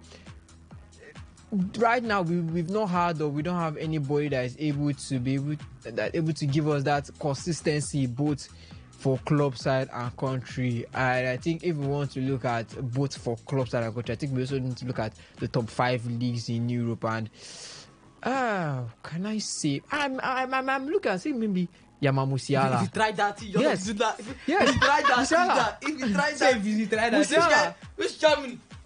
Musiala in Germany. Musiala in Germany. Musiala for Germany has been wonderful for Germany. You have to look at the Nations League. You have to look at the Nations League, and you also have to look at his performance in the Euros. I'll say Jamal Musiala, and he also does the work well when you also have to look at what he does in the German Bundesliga. I thought they almost their classmates. United are classmates with Tottenham Hotspur. I think so. United are if you're sharing room. So we have is it JS1B and A or JS1 crèche or kindergarten? Which one? Which one? JS1 A. Who is A? Who is B? Don't talk about A. And that year when I did JS1 A. Do you know how many sections we had? We have JS1 A, B, C, D. Yeah, I mean JS1 I. When I go school, I went to public school or government school. I mean, that is one I. Tried. I did. A B C D E F G H I. And in each of those classes, you have nothing less than 50 students. Every student. Oh my! You know, if you did not go that kind of school, you miss. No, I don't miss. You don't miss. You missed. No. If you did not go that kind of school, you missed. How will I miss that? You missed. I missed. You missed it. I said to that you missed. You know the fun. I missed that. I'm very happy that I did not. You missed the fun. What? I'm being in JS1 I. Okay. So when you are having interclass match, it's like it's like the Champions League. Let me tell you something. In JS2. We were so good that we had to organize class competition to select our first team. Wow! For the it's for head of inter sports, yes. Head of interclass football team. We had to compete among ourselves. Wow! Like class session by session competed. We now selected the best team, and trust me, we got to the final. Just says 2, we got to the final. And we did the same thing on my time now. I beg, please. Let's focus on what's hard right now. That's the football now. We got to the final. The last is the name that time. I think all of us we've had a spark or we had that moment. When but you don't get this moment of being just as one I don't get that moment. So I don't know whether between Tottenham and Newcastle and United. I don't know. That chips 9 cause this problem. I'm just trying to remember somebody. I think we're still trying to solve the equation of who is the key. It's not a big game player. Who? David De Gea. David De Gea. From the goalkeeping department. Yes, it's a big. They come in. They do. We didn't give. Yeah, I don't think we gave keepers their flowers. But yes, you said De Gea when he came for. When it comes to making critical save in big matches. Yes, I would say De Gea has done it for both Spain Man U and Manchester United. Leave You Arsenal. also want to look at keepers, so you have to bring out Gianluigi Buffon. He has done it from his but days. these guys you mentioned are still this era. Yes, that's the thing. They are still we are this looking at era, this. but this era, it's so hard. It's hard to Victor find Osimhen. players.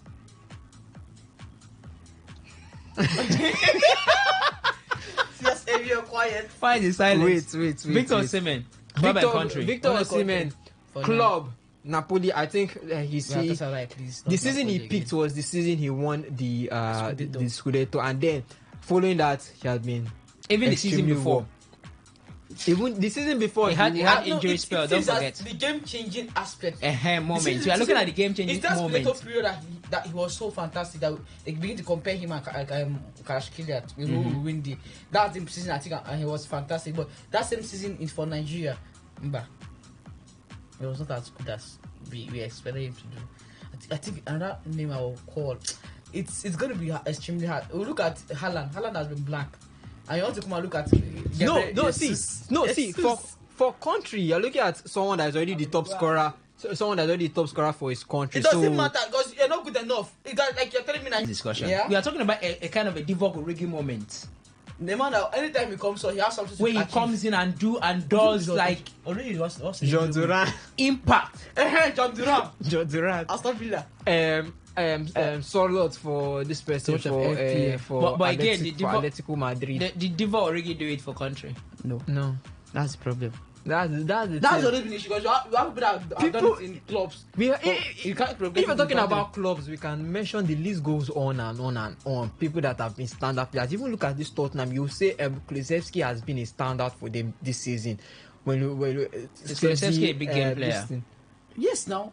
For them, I would say that You say for them, yes. this season, Kulusevski has When been the a chips standout are player down, for them. when the this chips are season. down, can Kulusevski save Tottenham? Not when the chips are down. When the chips are So we are talking about now. But he Now can- who they talk with that? He can. See, he can make an impact. It must always be down. It means that you can have an impact even when nobody gives your team a chance. Like United against Look at City. Kopama for England. The few moments he came in, he made a big impact. That's Just for the those Chiefs are little not things down that he period. had in this thing, but they were, yes, they had an abysmal performance. But during his But time, that particular match, No. what was the tension like? What was the atmosphere like for England? That particular match he was introduced where he made impact. That was Slovenia. I think they Yeah. were losing to that game. Were they losing? Were they on the losing No. side? I think it was match was. it was still equal then. I think it was still equal. It was before still introduced. it was still equal there until they made a substitution, and then everybody could see just the little touches he had and the performance. Even you have to look at also the final also. So and Kopama has also done it for club side. So I think maybe we can give Kopama. Which club side? Yes. When you do it for club Yes, side? Ko- When? But he did it for the club now. Which moment? When Chelsea was Which moment? Is it Mention the because he moment. has they haven't won a trophy? But when you have No, to look at club is like when the stand chips are out. down. Yes.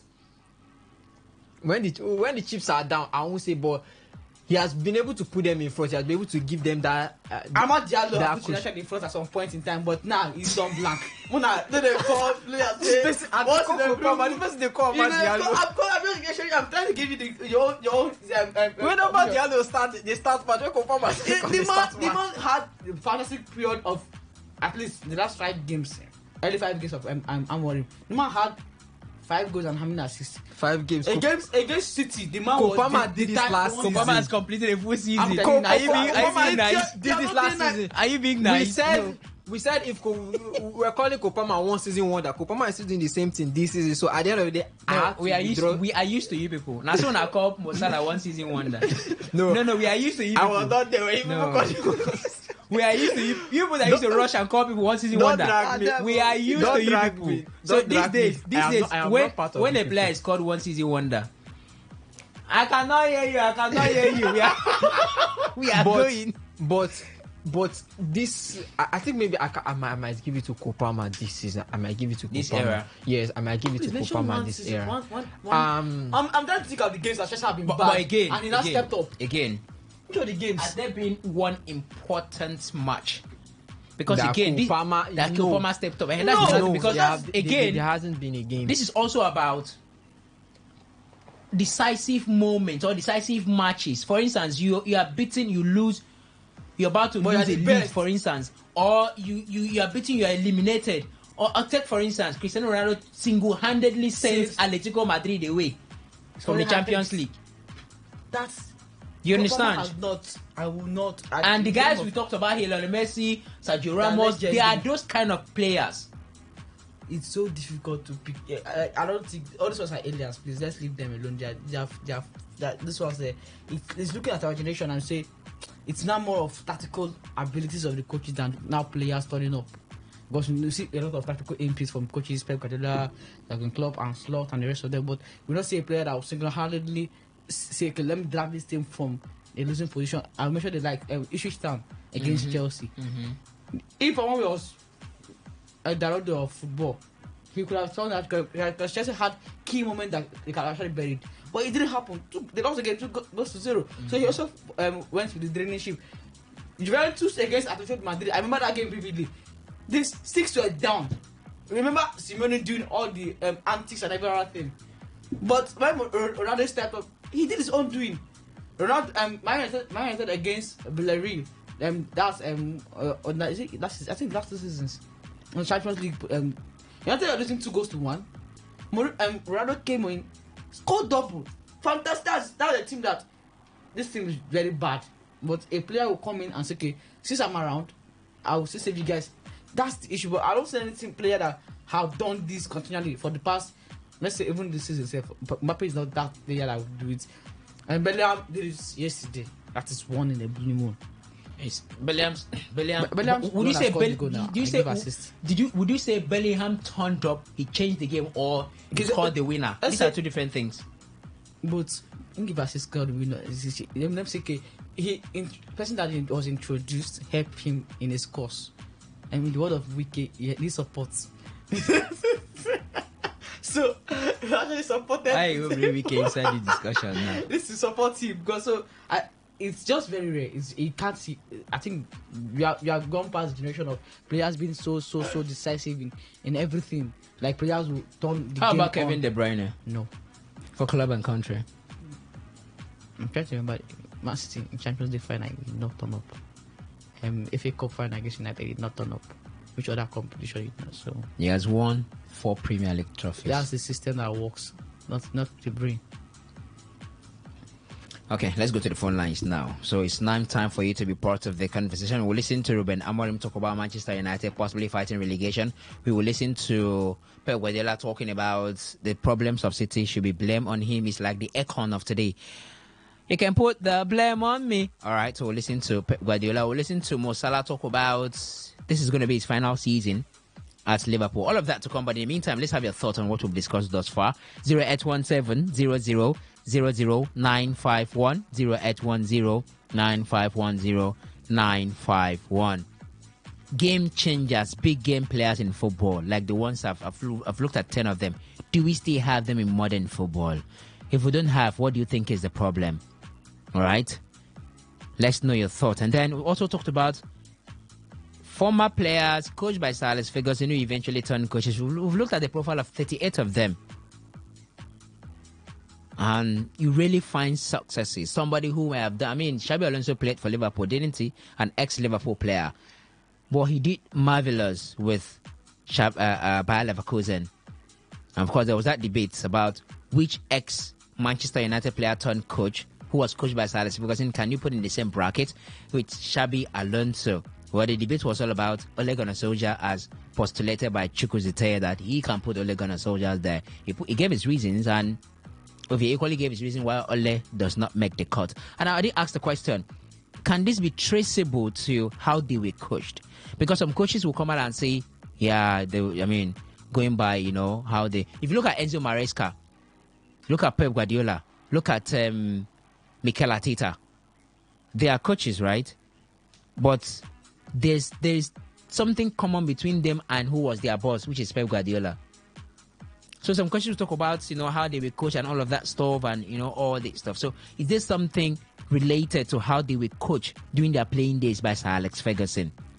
There's also that school of thought that it's impossible to use the kind of players that Sir Alex used to use in some seasons to win the Premier League. So what do you make of all of this? Let's have your contributions. 0817 00 951 0810 9510 951. These are the phone numbers to call to be part of the show.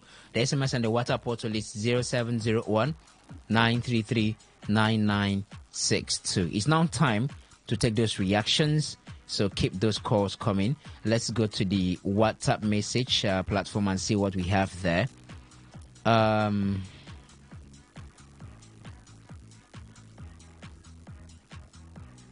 Okay, this message is not for me, so let me go to the phone lines. Good afternoon, welcome. Hello. Good afternoon, welcome. Good afternoon, Reliance. Yes, please. What's your name? My name is Kingsley. I'm calling from Alun. Kingsley. Yeah. Okay, go ahead, Kingsley. I would say Rodri is a big game changer. Rodri for Man City. Okay. So he's asking this season. You can see Man City is struggling to win the Champions League. He turned up and they were able to win the Champions League. Secondly, in the East, he was the pivotal player that played quite well to their success. I would say Rodri is a big game changer. So it's not up to the height of that Messi and Ronaldo and the legendary Stefano of Real Madrid. Thank you. All right, thank you very much. So he has put Rodri in there. Okay, maybe not up to the height of the ones we've talked about, or so he said. But he believes Rodri is a game changer. Okay, guys, you react to that. Let me take another call. Good afternoon. Good afternoon, sir. Welcome. My name is Your name is Chukwuzite? Yes, sir. You know why I forgot to... Hold on now. Wait, face now. So your name is Chukwuzite? My name is Chukwudi. Okay, Chukwudi. Okay, all right, go ahead. Do you know why Fagosi can never make it? For him to train boys, the boys can never make it. It's because of his corruption and wuru-wuru in football competition. That's why. So football competition is not like that again. That he can bribe coach, he can bribe a referee or officials. So how do you know Sir Alex Ferguson used to bribe referees and officials? Yes, in order for Alex Ferguson, I could remember chasing Mayu, Torres, right, and Ibrahimovic got red card. The next match they play. In order for Ferguson, each big team always get red card, and the next match they play. In order for Ferguson, Chelsea was leading them for either 4-0 or 2-0. They give Mayu offside 2 goals in order to win Chelsea that match. In order, listen, just go about the Ferguson profile. You see what I'm telling you. Okay, so how in all of this, how do you prove that he bribed referees and officials? Okay. To make these things happen. Can you remember one of the referees that said that just confessed that he was a Mayu fan? That every day we should forgive him because he was Mayu fan. That's why he did that. Can you mention that man name? One of England referees that have a mom on her that always will Bob Shank. Do you know his name? I don't know his name. Tell me. The man said it openly. Today they say that he is a Mayu fan before he retired from football referee. Who is the person now? Tell me. You don't want to talk. I've forgotten his name, but the only thing is, if I am with my people now, I should have gone later. I can tell you that man's name.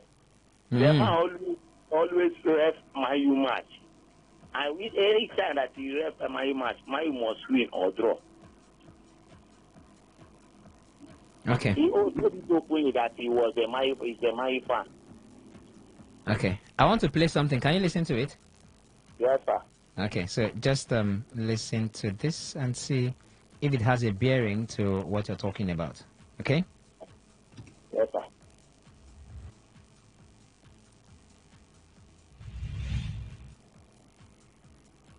All my life, as far back as I can remember. In fact, the first time I ever went to a football match was a United match at Millmoor when I was about 8, and I was hooked. Not a great deal. I remember the smell of the Bovril in the crowd and the cigarettes. I remember seeing what seemed to me to be thousands of faces. I don't know how big the crowd was, but it looked pretty daunting for an 8-year-old. don't remember anything about the football, but Dad kept taking me down, trying to get me to go every week, and really looking back, I've got lots and lots of fond memories. Some disappointing times as well, but overall, I would say my time supporting United has been a positive experience. Okay, so do you recognize that voice? Yeah, I recognize the voice. What's the name of the voice? The voice of the man. Anyways, I hope you're talking about Howard Webb. Yes, it's Howard Webb. Yes, sir. Okay. It's the voice of the man. Yes. Okay. Now that Howard Webb confessed to be a Manchester United fan does not mean he was bribed by Sir Alex Ferguson. These are two different things. Okay. Okay. All right. Anyways, your point. Yeah. Yeah. Ask. Why is this Ferguson left in 2012 and 13 when the Premier League? Why is it that you can never progress in order to improve maybe third point to challenge maybe like 2022 that Liverpool and I think Liverpool and Man City it's a really good difference. I think it's 2021 it's really good difference that make Man City carry the league. Why is it in that time you can never challenge the league?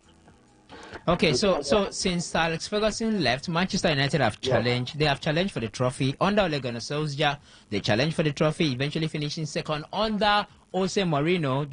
That is, they challenged for the trophy, eventually finishing second. They've not won it since then, but when it comes to contending for the trophy, they have. Not close like that. Huh? Is what I mean. The point. How is the point? Must the point be that close? Must it be that close? Anyways, your points are well documented, but there are no proof that Sir Alex Ferguson bribed referees. That's what I mean now. Okay, Ferguson took it 20 times before he left. Why can't they add it even one? Now Liverpool now is about to make it 2020. All right. Why can't they challenge and add it? Okay, that question should be directed to Ineos, the Glazers, and these days. What's his name? The minority owner, Sir Jim Ratcliffe. You cannot carry anything until they beg the god of soccer. They will go and beg for those to the offense. Okay. All right. Thank you for contributing. Keep the calls coming in. 0817 00951 08109510 on the matters we've discussed thus far. What is your take from the SMS portal? This one says, please Pep statement. Messi is the changer. Inter Miami versus New England sub-shield final. Pro. Cyst. Do you really mean I should read this? Because I'm not understanding the statement. Please, Pep statement. If you understand though, Messi is the changer. Inter Miami versus New England sub-shield final from CR7. I don't understand that. It's singing song. It's rap lines. I don't understand though. Please, you might want to resend your message so I can understand better. Your number ends with 3149. So I do not understand your message. Thank you very much for contributing, by the way. This one says, Howard Webb is the referee. Your number ends with 5020. Rodri is a game changer. He's a scientific player who dictates how his team can play. Kingsley from Alo, Woman Quarter. Okay, Kingsley, thank you very much. I want to believe you're the guys that eventually called. Thank you. This one says, good afternoon, sports gang. Leave my legend Rooney alone. He will do well in the future. What about Chelsea and Arsenal ex-players? How are they doing in their managerial career? My name is Sammy Skiller, the Manchester United gun boot. Wow. Gun boot. What do you want to go here? Well, Ateta not doing well. And just ex-Arsenal player. In Chelsea, Thierry Henry is there. Ex-Arsenal too, took the France team to the Olympics final. The reason why Chelsea might not even qualify to be in this discussion is what was outstanding about Chelsea? Like you could say there's a trajectory they followed. People where they sack coach as they close eye, they don't sack. They close eye sack, bring a possessive coach. Sack and go bring a tiki-taka coach. Sack and go bring a game pressing coach. Sack and go bring a defensive-minded coach. So that's why Chelsea ex-players might not qualify to be in this conversation. You can talk about Arsenal, yeah, maybe Barca. For Chelsea, it's just like that. Thank God you mentioned my favorite player of all time, Andres Iniesta, the only player to put his pass through the eye of a needle. Imagine his record you just read out.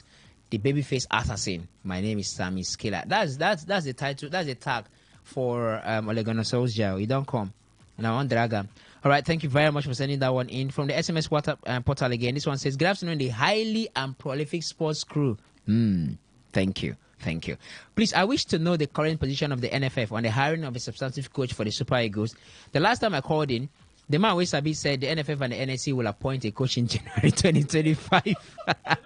Hey, now January just this start. Me in a countdown. In January 2025. Though yet January is still counting. But yet, no renewed news or hope from the NFF. Please, the NFF should be fast about this because Nigerians can't afford to be at the next World Cup in 2026. Hope you meant to write not to be. For it will be suicidal for the Super Eagles of Nigeria to miss back-to-back in the coming Mondial. Happy weekend, guys. Your name is Vinalzo Cletus Bodo City from Bodo City. All right, thank you very much. Yes, the NSC and the NFF, they are still working. Today is the 4th day of the month of January, and there are 31 days. So it means we have 20... How many days? 27 days left for them to do something. So hopefully they're going to do something. Now, the current budget for the year 2025 in sports has some monies earmarked. So it looks like the NFF have the money now to sign whoever they want to sign, because we understand there's a presidential support group that's going to be inaugurated. We've not been given the full briefing of that support group, but we hear they'll be given about 3 billion naira to facilitate the Nigeria Super Eagles World Cup qualification to make sure they qualify. And part of that money will also be used to appoint a coach. So that's just about it. But for the body languages of the NFF, well, it's where we are. But definitely it looks like they're going to be working with the federal government, let's say via the NSC, for them to appoint a new coach for the Super Eagles now. Please repeat Pep's statement. Please repeat Pep's statement. There should be a full stop there. Okay. The next statement. Messi is a game changer. There should also be a full stop there. If you watch Inter Miami versus New England, when Messi came in, netted a hat-trick, there should also be a full stop. Messi Jr. from Port Harcourt. I now understand your message. At least I don't have you put those full stop and those comma. They help us. They help us. I'm not going to lie to you. They help us to read your message very well. Make you not talk A, we can't read them as B because of those lack of those punctuation marks. Please, it help us so that we can make sense of what you're sending in. Pep statements, we've not even gotten there, but yeah, we'll get it. But don't forget to call in 0817 00 951 0810 9510 951. Those are the phone numbers to call to be part of the conversation. We'll move on to other subject matters, but in the meantime, let's look at what's happening. Some matches are about to start, and we'll give you the lineup and the score lines from some centers of the matches that are already ongoing as we speak. Tottenham is still losing at home to Newcastle United. That match is on our screens, and we are at the 85th minute at the Tottenham Hotspur Stadium. Aston Villa plays Leicester City by 4 p.m. Bournemouth Everton is for the same time. Crystal Palace Chelsea, Man City West Ham, Southampton Brentford, Brighton Arsenal is the only match that's not starting by 4. That match is slated for 6:30 p.m. In the Serie A, Venezia is leading Empoli. 6 o'clock we'll see Fiorentina against Napoli. While 8:45 we'll see Hellas Verona against Udinese. In the Ligue 1, Saint-Etienne is scheduled to play Reims by 5 p.m. 7 p.m. we'll see Lille against Nantes. Lyon against Montpellier is scheduled for 9 p.m. There's a little bit of the Copa del Rey round 32 clashes slated for today, so Because of the books, I'm just going to read it. Huesca against Real Betis, Tenerife against Osasuna, Almeria against Sevilla, Babastro against Barcelona, Logrons against Athletic Club de Bilbao, Marbella FC against Atletico Club de Madrid. All right, so those are the matches to expect, and some of them have started already, and the score lines as they stand as we move on to discuss other matters.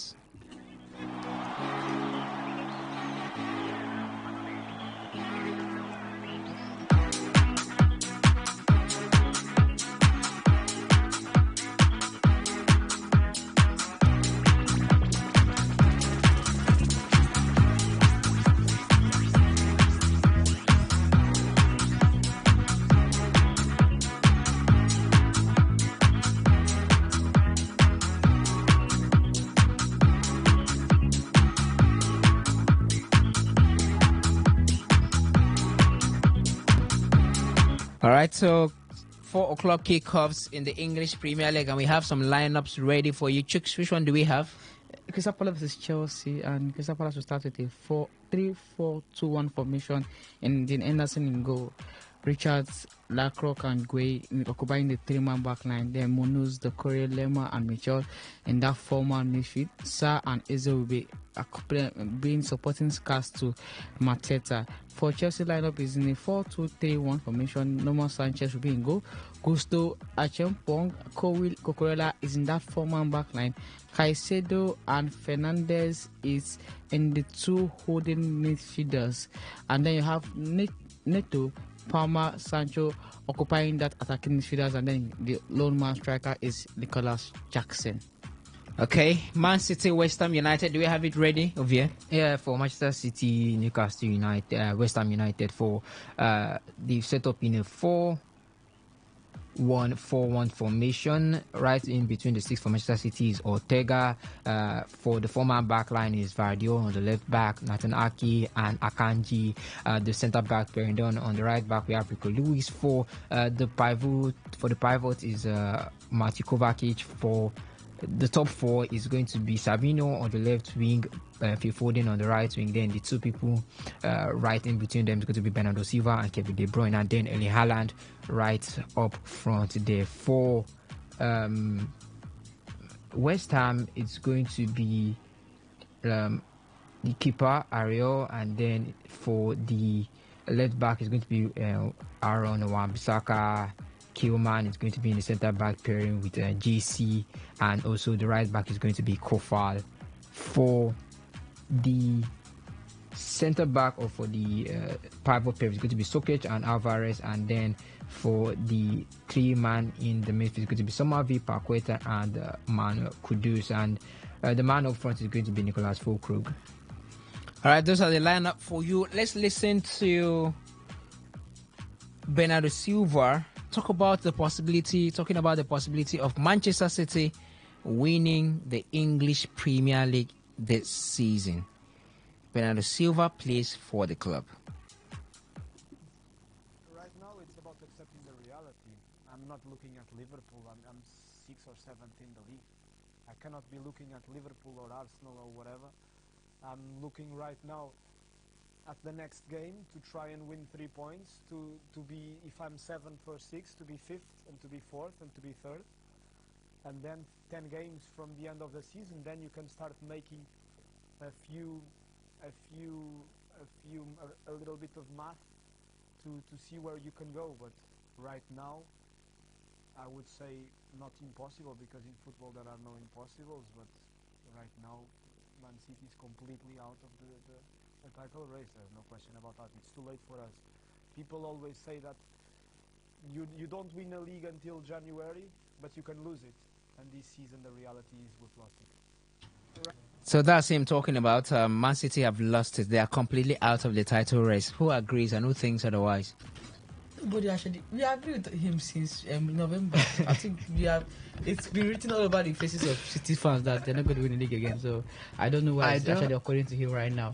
And the thing is that what we are now telling Pep Guardiola to do is now fight for top 4. That's the next thing. That's the next for Pep Guardiola's Man City side.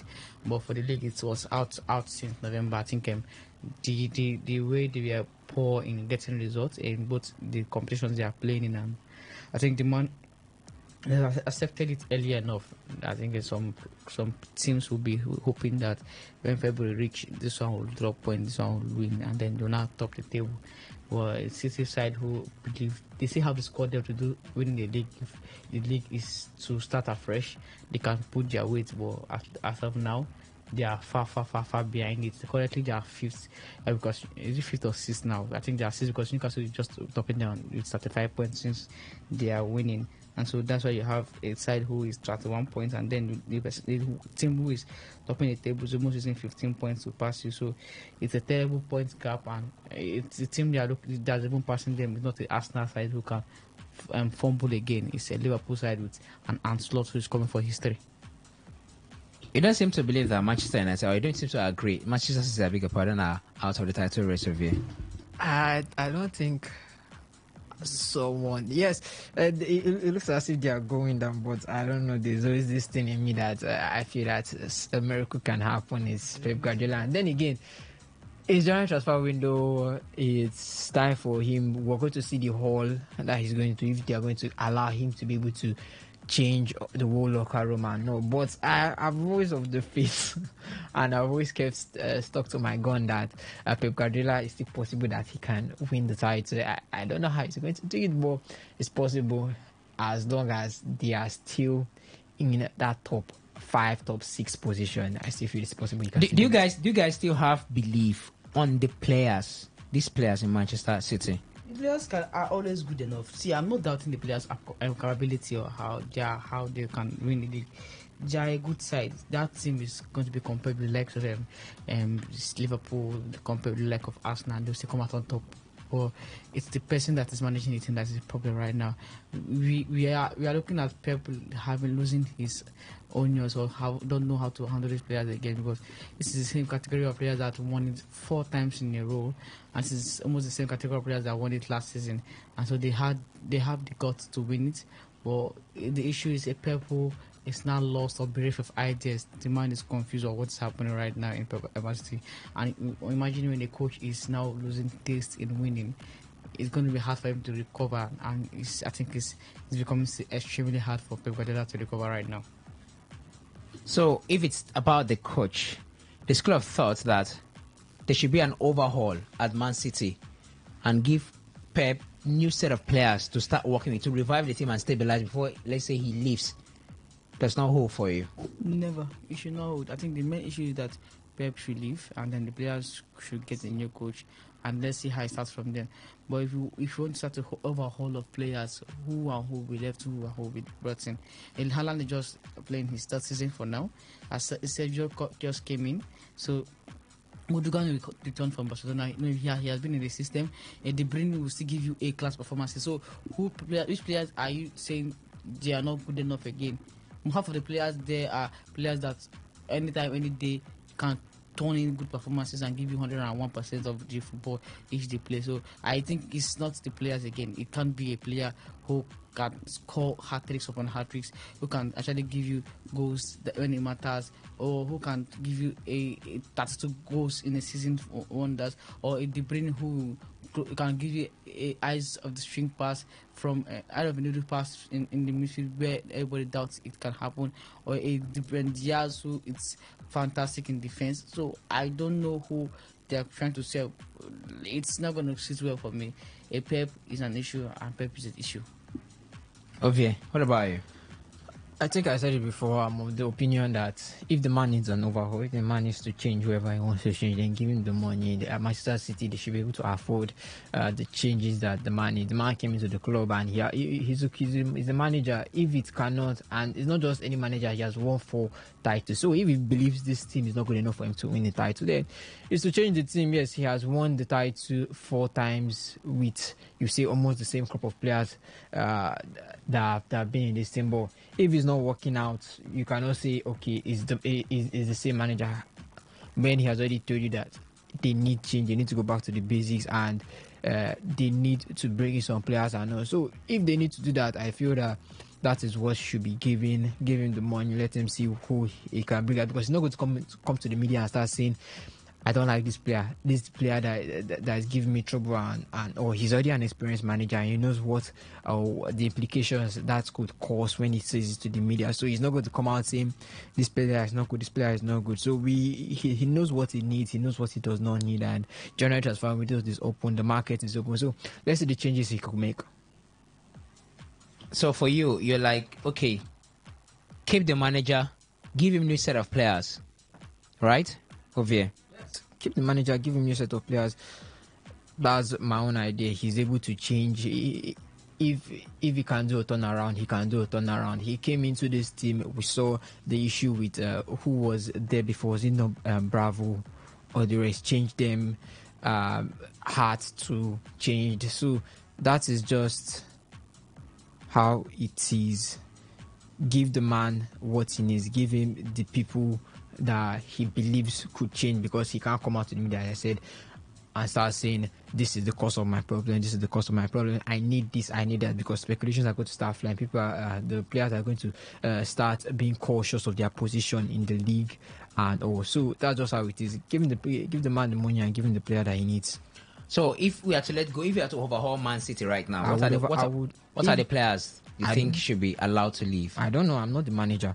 I mean, you're talking about an overhaul of the club. So you have an idea of players. I said give the man. If the man said he wants to change, then give him the money to change it. I didn't say that. What do you think is right? We're talking about Manchester City at this point. The question here is, keep the coach, overhaul the team, let him stabilize the team, new set of players, and then he goes on. I am talking. Or I'm talking let the man go I'm talking from and the bring in point a new of view coach of the board. I'm talking from the point of view of the people sitting on the board, the director. That's the point of view I'm talking. I'm talking from. It's the same point of view that we are talking about. No, because in the end, it is not. Because it's the same point of view. In the end, who decides to keep the coach?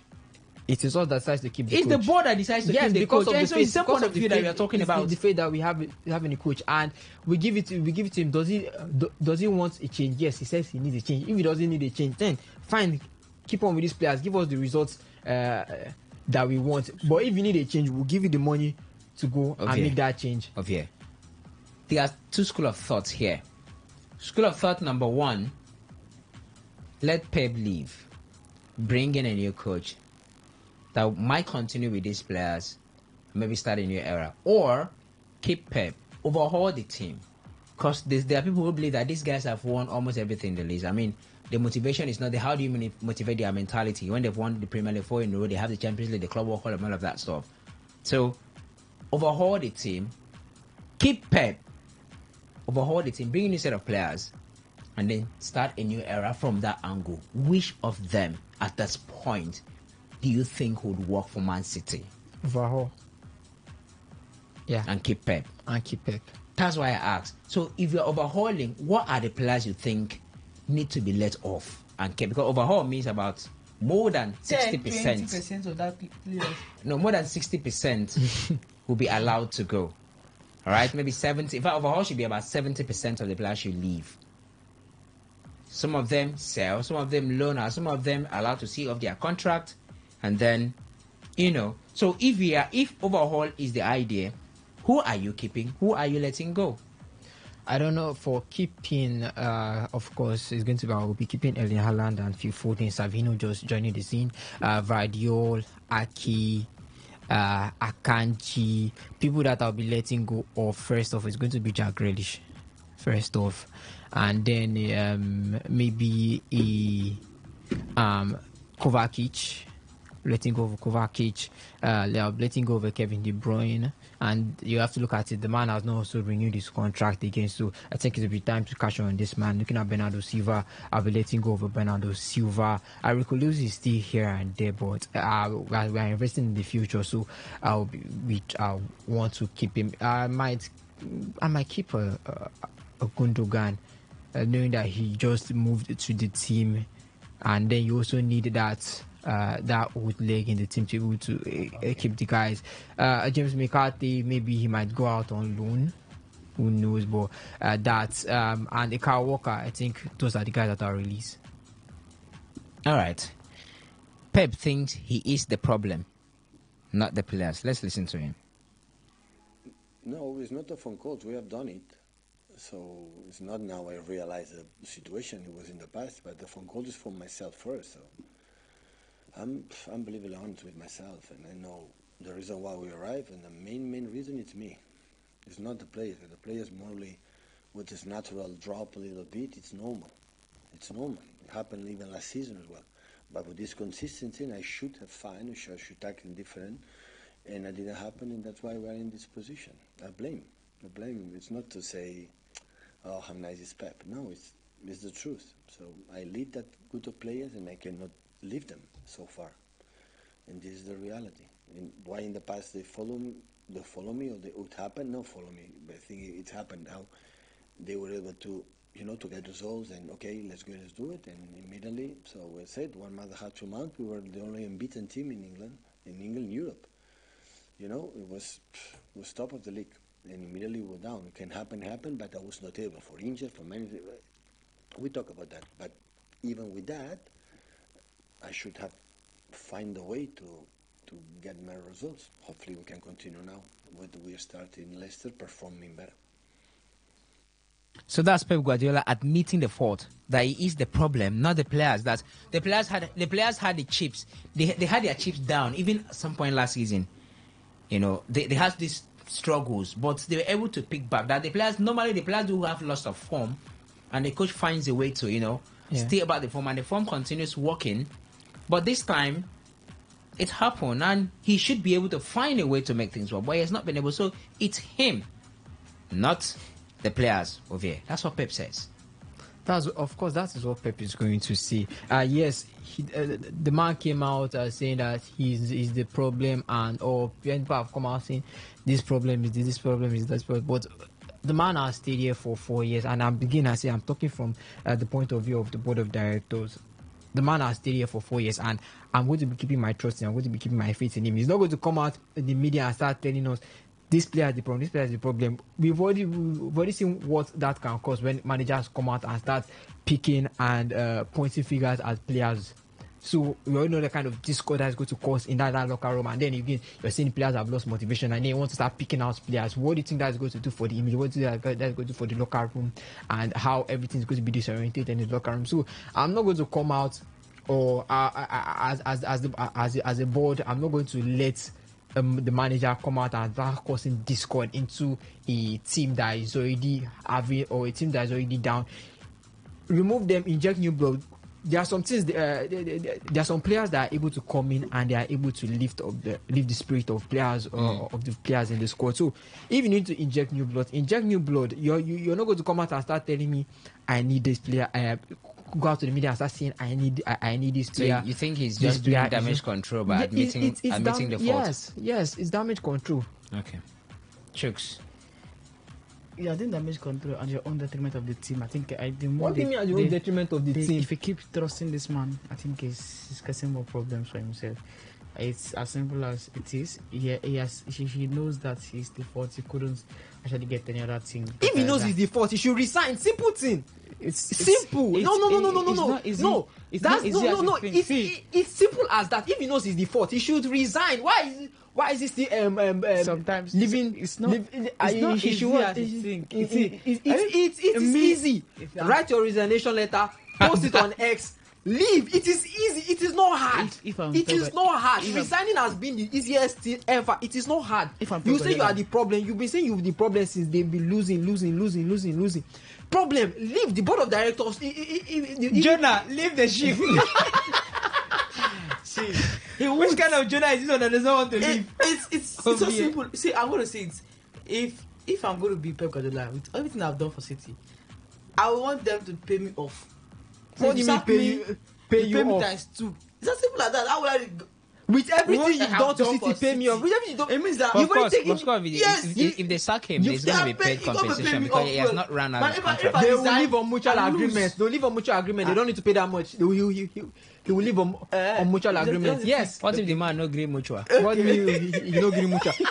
Now him say the problem. May live on mutual now. Now he say the problem. May live on mutual because I don't know why. I don't know why they're still keeping Pep Guardiola, but it's as simple as everybody is already seeing the hydration of the world that Pep has lost the idea, because it's almost the same thing repeating on the post-match games. And I think the game against that was it was actually okay. That was a new Britain, and I look at how there was one he talked about against needing United players. There was one interview he talked about the kind of players he wants. In United game, Siba said they are playing like children. They actually accepted that the players had this own problem at this point in time. They so remove it's the down children, to can't bring everybody. adults, make the complaint for you. Everybody has their own share of problems, but it's going to have 60-70% on Pep Guardiola, because it's for 13 games played, and you're having just 2 wins. It's not the players again. If the players cannot work, find a way to make them work. If they're not going to make strict things at some point, Pierre will always say this thing: go to the basic. Leave your tactical and everything you think you're overthinking. Go to the normal basic of everybody kick the ball away with left face, carry and run. If you pass, play pass, simple, shoot. go that side and shoot. Pass, shoot. Leave Pass, say shoot. you are thinking whatever, and stop deceiving yourself in trying to make yourself good enough for player, and causing damage to yourself. Now if you always will play the defensive midfielder and you bypass him like saying in the place, it's as bad as terrible. Now you are making some changes in the club. How the goals bring in? See, Haaland, you're not scoring goals again. Stay in the bench for now. Go and start. Let's see some revived players that can come and say, okay, at least this is a chance for me to shine and get something out of the team. But Pep is still looking at how he can cement himself as the greatest. I think it's terrible for him and City. All right, let's know your thoughts regarding this matter right now. There's 2 schools of thoughts here.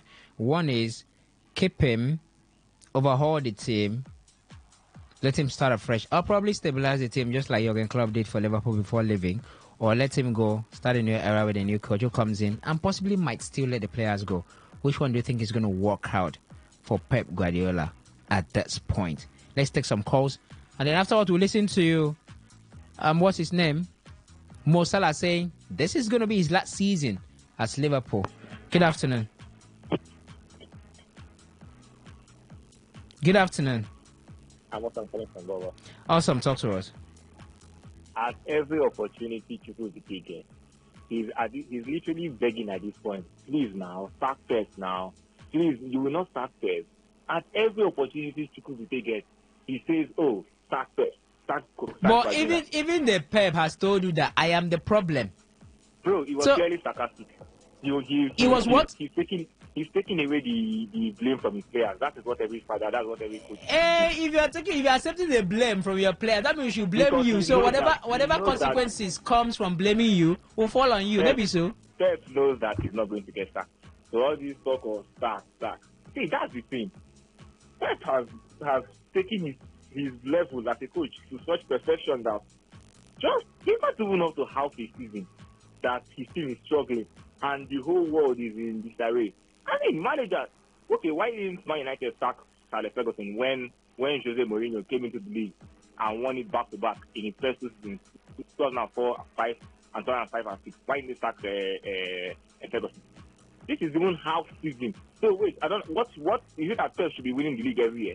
In the last 7 years, he has won 6, and okay, this season he's having a little downtime, and the whole world is now all going. Awesome. Yes. Are you being awesome right now that Pep Guardiola is having a little? Yes, I mean, he's in his position. He's going to make the fall. Do you know that this has never happened to Pep before in his career? That is more reason why he's little. You cannot be sacked for it. Because no, that's the more reason why it is little. Now, it's me at the ask with that. That is why it can be written up as a fluke, because it has never happened before, and it will too fast. You they go another place. Would they talk Rumosi? You they go carry me go talk Calabari. I say you said it's a little blip. It's a little blip, but I'm asking you. It's a blip because it has never 12 matches and 1 win and many losses. Now little for you, Abby. He still. Do you know that 12 matches is close to having saying how many matches do you have for the first time of the league? 18. And you played 12, only 1 win. That means how many left to complete 18? 6. Now they call and little. See, Pep Guardiola is not going to get sacked. I know be waiting me at the talk. I know they talk. I'm not. I know they talk. Keep going on every week. I'm not saying. I'm not asking. I know they even hold on now. I'm not saying. I'm not asking. I'm not even debating whether it's going to be sacked or not. That's left for Man City to decide, and also the analysts to talk about, not me. My own is your usage of the qualifier little, the adjective little, to describe the Hurricane Katrina that has hit Pep this season at Man City, the tornado, the volcanic eruption. It's a little problem. Okay. Because these two, they say these two will pass. These two will pass. It is okay. It can never happen before, yes, but it is still going to pass. Man City are still going to finish in the top 4. They are still going to play Champions League. They are still going to qualify for Champions League next season. So all these things. Hey, I think Jose should just come out point blank, clear, and write a mail to Man City begging them, please, I don't want Pep to equal my because I know the Alex Park is obvious. I don't want them to break up because Pep has broken almost all the records. So the little ones that are remaining, I don't want Pep to take it. Just starting for me. Instead of every week, even if the matter does not even concern that, boom, people say they should start it. They should start. I beg you, Pep is going to be here to the end of the season. If he even still win this league next season, so all this talk, Pep will be back. All right. It's just a minor malaria. Okay, no problem. Awesome. Thank you very much. I'm seeing a lot here. A receipt of a confirmed transfer from our WhatsApp person. Be like, well, I draw my answer too. Make I draw my answer too. Now the same bank with the banquet. Without the blessing, you reach me. Alright, that's on the lighter note, by the way.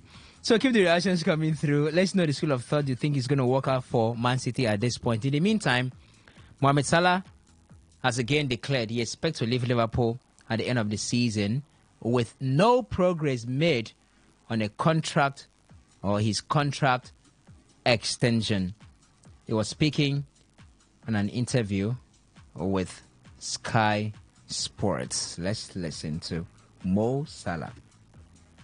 So, I'm led to believe every pre-season, or in the summer before pre-season, you will go on holiday by yourself and you'll do a list of everything you want to achieve that season. Firstly, is that right? Yeah, every time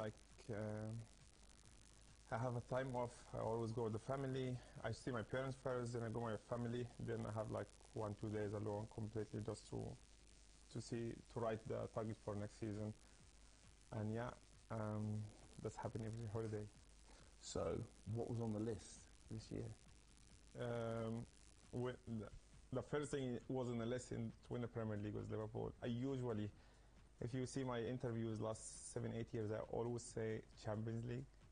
But this is the first time I would say I really want to win the Premier League with Liverpool. Okay, so why is the Premier League gone above the Champions League now then?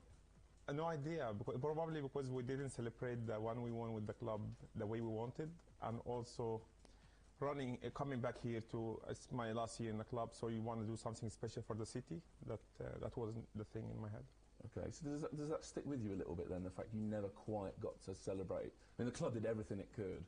You didn't quite get to enjoy that Premier League like you might have done. Yeah, definitely. We waiting for that title for, 30 years or so.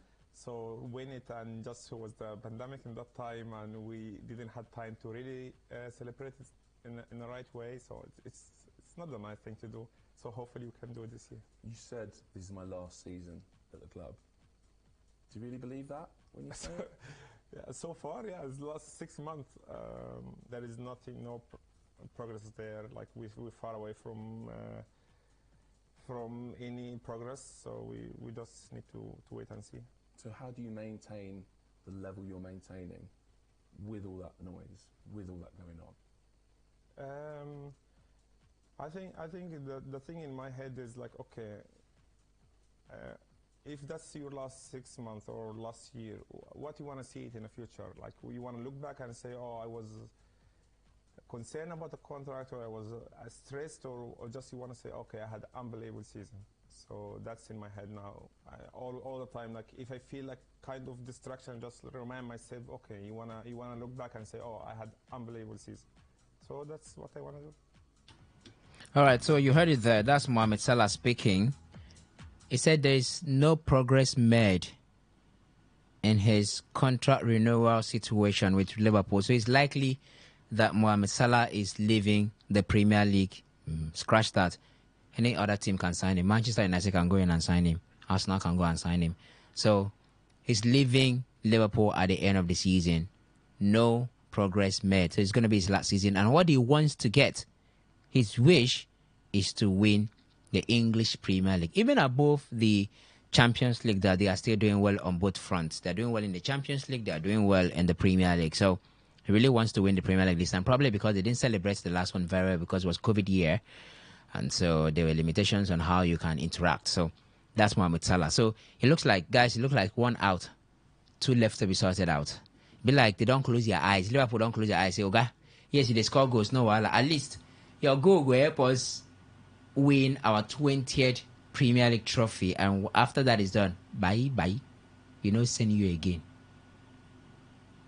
For me, I think this is a very big loss, knowing that this man is on one of the best form of his life, and then he's not getting that contract renewal. But I think this is the problem with FSG, and just give this man the 3 years contract. You have to look at how pivotal he has been this season. He tops both for scorers and assist leaders so far this season, and you just want the man to leave this January. Yes, Saudi and the rest, they're going to come for him. I think at the end of the season, that is. Yeah, at the end of the he could sign a pre-contract anyways with any club this January. Yeah, this January he could sign maybe with Saudi and the rest, but you're looking at them and thinking that maybe you're looking at that old age, but you're still seeing those old players that are still able to still give you that same performance. How many young players are doing what Marcelo is doing right now? How many? Not many are doing what they are doing. Look over. Even Erling Haaland is not doing it. Is Haaland doing it? No, Haaland is not doing it. Haaland is not doing it, and that consistency, and is not. Yes, you might say he's not that speedy Haaland that we know, but he has matured. The IQ and all is still there. The ability to be able to read the game, to be able to read the ball, read his position extremely well, has matured over the seasons, and the man has already peaked. Yeah, and you already said it. Not many young players are able to give you this kind of performance day in, day out. And you're looking at the assist leaders, he tops it. You're looking at for goals, he also tops it. So why not just give this man that extra 3 years and see what happens? During that meantime, I think that you can still be able to get a young player that is going to be able to sub for him. And if the player is still able to steal the spot from Salah, I don't think you lose out, because you also have a squad player that is also good. So why not just give this man the 3-year contract and see how you can able to fit in? Because for now, they don't have any player that, or they don't have anybody that can come in and still give you what Salah does.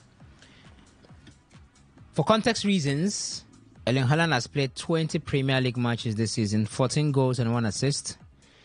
He has played 6 Champions League matches, 5 goals, no assist, 1 FA Community Shield, no goal in all in its UEFA Super Cup. That's last year. Let me leave that one. And then for Mo Salah, listen to this. He has played 18 Premier League matches. Guess how many? 17 goals. 17 good goals. So if he scores today against, if he scores a brace today against Manchester United, that's going to be averaging a goal per match he has played. And guess how many assists? 13 assists. Champions League, 2 goals, 4 assists in 6 matches. EFL Cup, 2 matches played, 1 goal scored. That's for context. I wonder which player is in that category that has done what the man has done so far. All right, so we are still taking your reactions, where we are listening to the reactions of these coaches and the players on what to do going forward.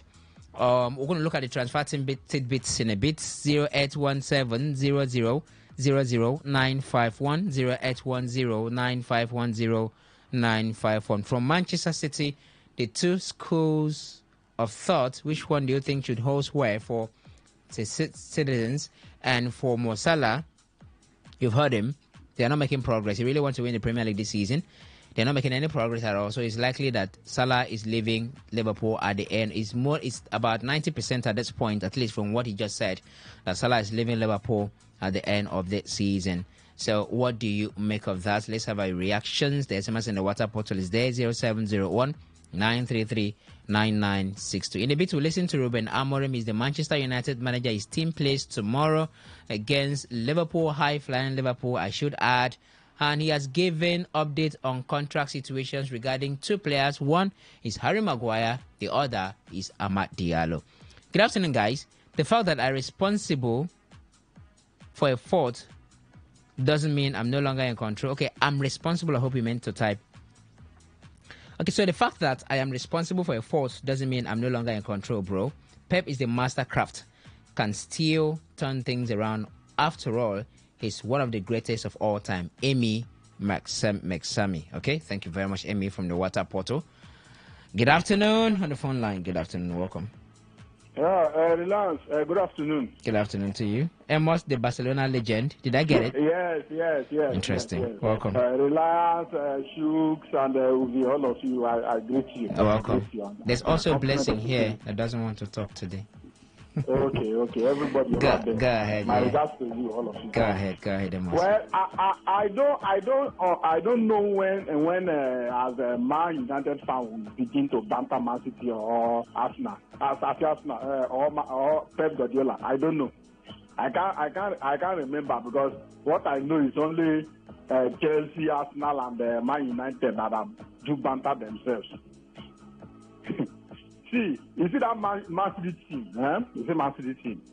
Was it about November when I called, when this same topic came? I told you those players are not good enough. Football is being played in the present, not of history. If it's of history, every year, every World Cup, Germany or Brazil would have been winning it. You know? A lot of World Cup, Germany were knocked out from the group stage. Even Italy, they were knocked out from the group stage. Those are one of the biggest, or if not, apart from Brazil, they are the biggest national team playing football nations in the world. Apart from Brazil, Germany and Italy. You understand? So it's not about because you won before.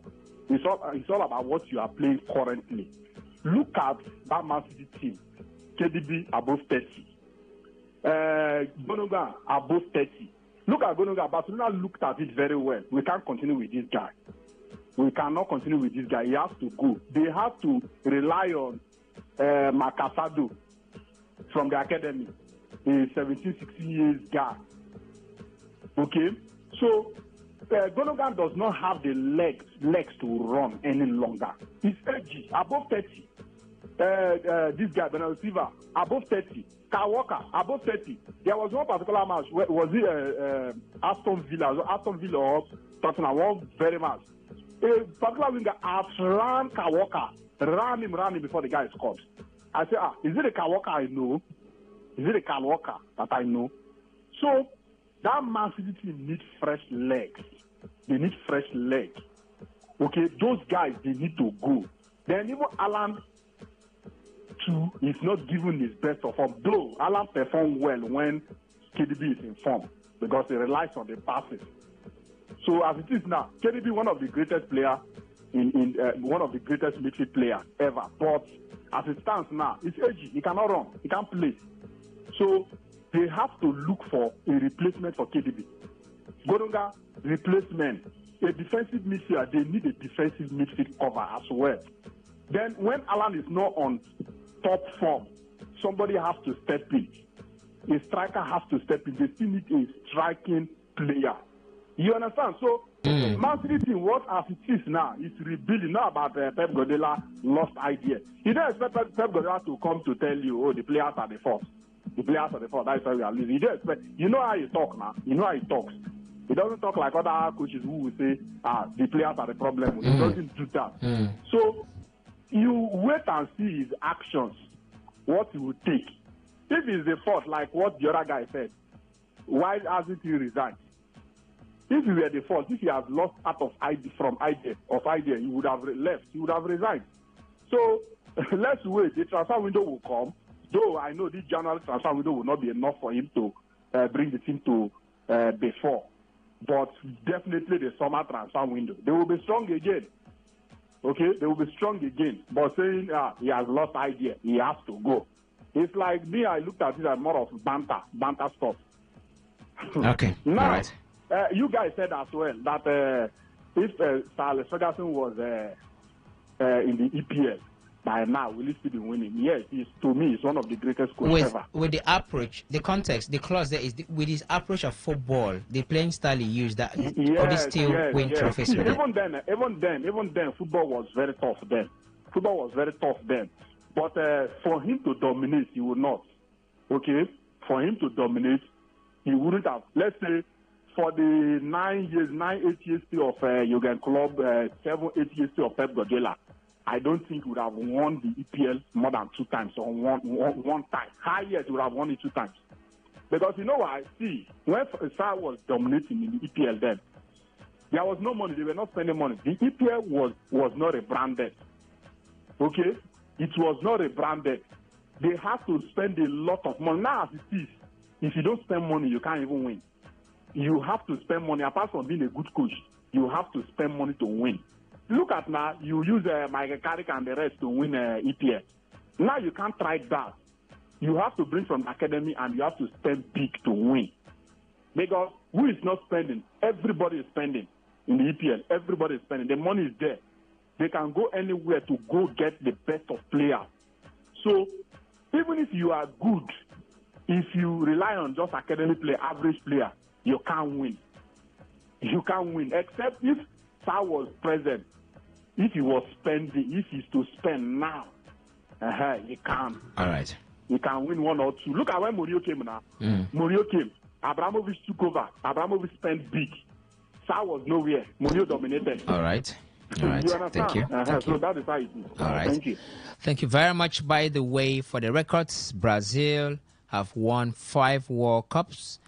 The only team that comes close, there are 2 teams that come close to Brazil in terms of number of World Cups won, and they are Germany and Italy, who both have won 8, 4 apiece. Then there's Argentina with 3, just for context. Keep the calls coming in as we look to listen to Ruben Amorim. He has told us contract situation involving 2 players, Harry Maguire and Amad Diallo. We will listen to him in a bit. We're still taking your reaction, 0817 0000951, 0810 9510 951. The SMS and the WhatsApp portal is the other. These are the other feedback platforms that we are using, so you can equally send in your reactions through that portal. That is double at 0701 933 9962. So Ruben Amorim having a conversation with journalists before the Super Sunday clash. This was a pre-match press conference before the Super Sunday clash against high-flying Liverpool. 2 players who've been doing reasonably well, Harry Maguire and Amad. What is their contract situation? Because Harry Maguire, his contract's due to, well, both of them due to expire quite soon. Yeah, Amad is near. Harry Maguire is going to trigger our option. I spoke with him this morning, and I told him that he has to improve his game on the pitch. We need him a lot. And also he needs to improve as a leader, because we all know the situation that he had here. But we need him a lot in this moment, so we are going to trigger happily the option for Harry. Sorry, is he a key player? Because obviously he was captain.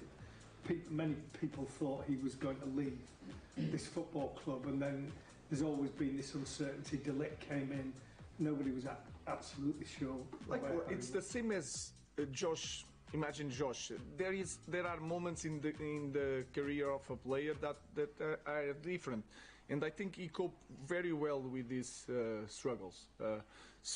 And when you look our team, we are starving for leaders on the pitch. So he's a leader. He has to improve that part. He has to improve his game. So we are happy to continue with Harry.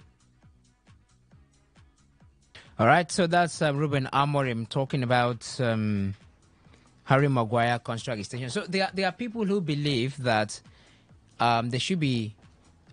he should let some players go and bring in the players that will work for him at Manchester United. But he's talked about contract extension for Harry Maguire. So Chukwuzite, is Maguire one of those guys that you think Amorim should allow to leave? He's talking about the possibility that they're going to trigger his contract extension. He wants to keep the man. This is January transfer window. You won't expect everybody to overhaul you don't expect Amorim to overhaul the team with this January transfer window. It's going to be a hard decision for that. So I feel he's just making use of the opportunity he has with the team that is available. Yeah, it might be difficult for him at this point in time, but you have to trust the man and the process. Maguire should be the safest option than I think talking about keeping an Evans or an Lindelof. It's not.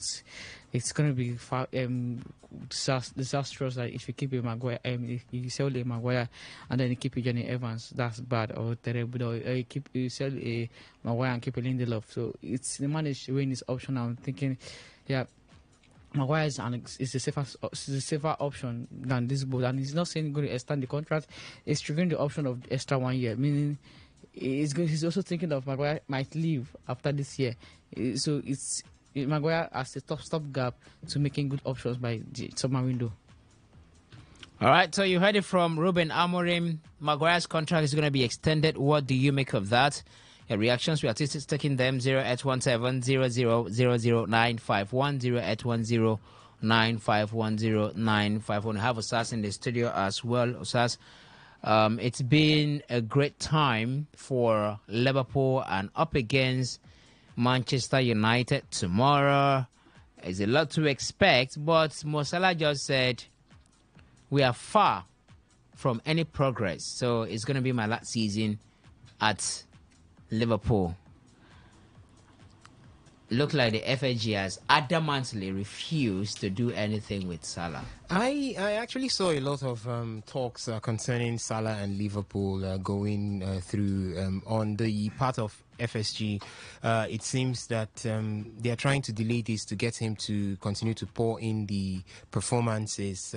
Sometimes when these uncertainties are there, the players would want to prove a point to their employers by wanting to turn in good performance. That's the same thing with Gabriel Jesus at this point. The moment it filtered into his ears that we might be getting, or Arsenal might be getting, a new striker to replace him, he decided to start turning in the results. There's that school of thoughts that is stating that the Liverpool setup are probably not wanting to spell it all out clear to Salah that they want to give him that renewal with the number of years he's asking for, as well as the wages he's asking for. They're trying to delay it a bit to see if he will continue to push in these good performances through January, and maybe when it gets close to the closing of the shutting down of the January transfer window, then they'll just pop up and give him that contract. But I think Salah is one man who is so beautiful, like a bride, and so many suitors are out there looking for him at this point. PSG have already tabled £350,000 a week for the man Salah, and even a 3 years extension. So you could see that the temptation would definitely be very, very much on Salah at this point in time. Yes, he has got a legacy at Liverpool, but if things are not done pretty fast, Salah might be turning away from the club he decided or wants to call home. He did sojourn going through in England, went to Italy, but it's Liverpool that is actually home, because that's the side that brought out the best in Salah. That's the side that made the whole world know who Mohamed Salah is. So I think they need to pretty act fast. Salah is one man that can still give you this top-notch performance come 2-3 seasons right now. So why are you holding back? Give him a 3-year contract. Yeah, even maybe at the end of the third year he might not be firing on all cylinders. Then you can decide to see how to transient him or let him just fizzle out in a very smooth way. You get someone to replace him. At least if you get that replacement, you give him a 3-year contract right now, you get a replacement also right now. That person tends to learn from Salah. So when he gets to the expiration of that 3 years, he will be ripe enough to step out, and whoever that wants to step in will be big enough to wear his shoes. So I think the Liverpool setup needs to act fast. Yes. All right, for Barcelona, they have failed again in their latest attempts to register Dani Olmo for the second half of the season. The 26-year-old midfielder joined the Spanish Giants from RB Leipzig in August for a reported 60 million euros. That's 51 million pounds. However, Barcelona could only register the Spain international for the initial stage of the campaign because of difficulties meeting La Liga's wage restrictions. And on Saturday, which is today, La Liga and the Spanish Football Federation jointly rejected Euro 2024 winner Olmo and forward Pau Victor's registration for Barcelona. So, yeah, it's a torso. Benjamin is also in the studio. Benjamin, there are reports surrounding a possible replacement for Kyle Walker, and that report suggests it's Nottingham Forest's Ola Aina. It shows that.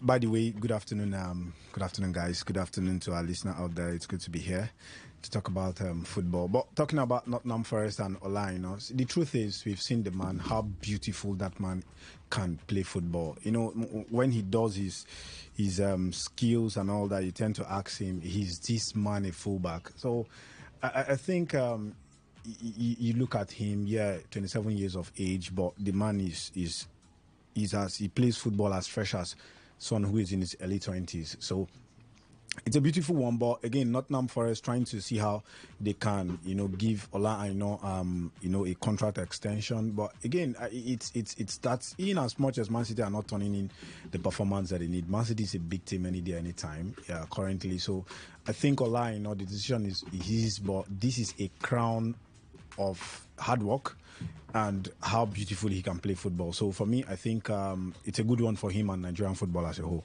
All right, a good one for Ola Aina. If he moves over to Manchester City, maybe it will create that needed platform for him to be seen globally. So we keep our fingers crossed. If he could do it at Torino, he could do it at Nottingham Forest. Definitely, if he goes to Manchester City, he will be able to do it. So we are still taking your reactions on the questions that were dropped earlier on. You could react to any of the talking points as it started from 1 p.m. up till this time. But it's that time where we get to switch things to talk Nigerian football.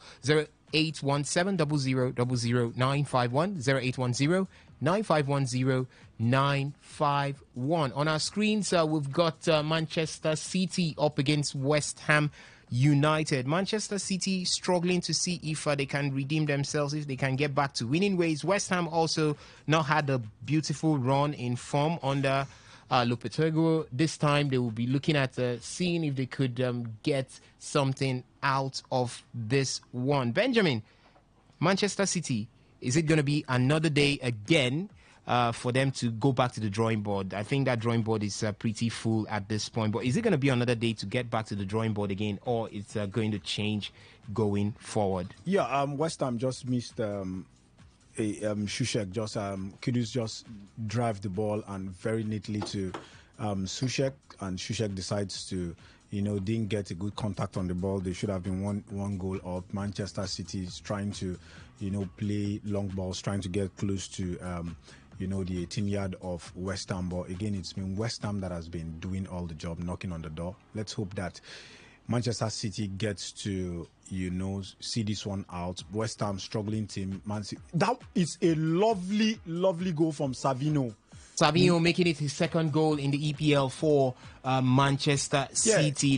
He's beginning to find his mojo at this point in time, something that Pep Guardiola would definitely be happy about at this point. He has always loved the guys who come in from the wing to be very creative as well as be very lethal in terms of getting goals, and this is what Savinho is here to do. Savinho has been very quick. He was about ending the year with 0 goals, just like his teammate Jack Grealish, but the man has scored. He scored last year 1 goal, and he has opened his account this year. Quality goal. He's starting his account this year. What a quality goal! There was a deflection there, taking a bit of quality away from there. Kufal, a deflection from the West Ham defender Kufal, but again from that angle it's something sumptuous. And Manchester City are 1 goal up at the Etihad. Yeah. All right, so that's Manchester City for you. One goal up against West Ham United at the Etihad as they did line up in a 4-1-4-1 formation with Stefan Ortega in goal. Rico Lewis, Manuel Akanji, Nathan Ake, and Josko Vajol are the four men doing the defensive duties. Mateo Kovacic sits in front of them, while Phil Foden, Kevin De Bruyne, Bernardo Silva, and Savinho are four in front of Mateo Kovacic. The man leading the lines for the attack for Manchester City is Erling Braut Haaland, and West Ham also lined up in a 4-2-3-1 formation with Alfonso Areola in goal for West Ham. We've got Aaron Wan-Bissaka, Max Kilman, Jean-Claude Todibo, and Vladimir Kofal as the four men doing the defensive duties. In front of them are two midfielders, Edson Alvarez and Thomas Tuchel, while you've got Crescenzo Somerville, Lucas Paqueta, and Mohamed Kudus in front of the both holding midfielders. And in front, leading the lines for West Ham is Nicolas Fulkrug doing the striking duties right there. So that's how they did line out, coming out for this particular one. 1-0 in favor of Manchester City it is. And earlier on, we did see the game between Tottenham Hotspurs and Newcastle, and 1-2. Tottenham Hotspurs losing at home. Another bad day for Ange Postecoglou going forward. We hope to see that things change for him and he doesn't get booted out of the Tottenham Hotspur Stadium. Other matches ongoing at this point. Aston Villa up against Leicester City. Bournemouth also up against Everton, Crystal Palace against Chelsea, Manchester City against West Ham, 1 goal already. Brentford have taken the lead over Southampton away from home, and 6:30 will be the time for Brighton and Hove Albion to take on Arsenal. And in the Italian Serie A, there is Venezia playing out a 1-0 draw with Empoli. 54 minutes of play, 6 p.m. Fiorentina will take on Napoli. Hellas Verona will be up against Udinese by 8:45. And in the French Ligue 1, Saint-Etienne would take on Reims by 5 p.m. 7 p.m. is the time for Lille to take on Nantes, and Lyon will take on Montpellier by 9 p.m. There is also the Spanish Copa del Rey today, as Huesca are already losing to Real Betis. Tenerife will take on Osasuna by 4:30. 5:30, Almeria would be up against Sevilla. And 7 p.m, Barbastro will take on Barcelona. That name sounds very familiar. I think the last time they did give Barcelona a choker in the Copa del Rey. Here they come again, meeting Barcelona at this point. And by 9:30, Logrones will take on Athletic Club de Bilbao, while by 9:30 also, Marbella FC will be up against Atletico Madrid. So these are some of the games that you have your eyes on. I will also update you with the results coming from those centers. So ladies and gentlemen, at this point, let's switch things to talk Nigerian football. The emperor, the conqueror, the champion, the lion is here. Zobu, zobu, enyimbae. Toya dike, nenu dike. Toya dike, nenu dike. Iye jamara dike ruenu, ekwe chenjigo. Iye jamara dike ruenu, ekwe dagarigo.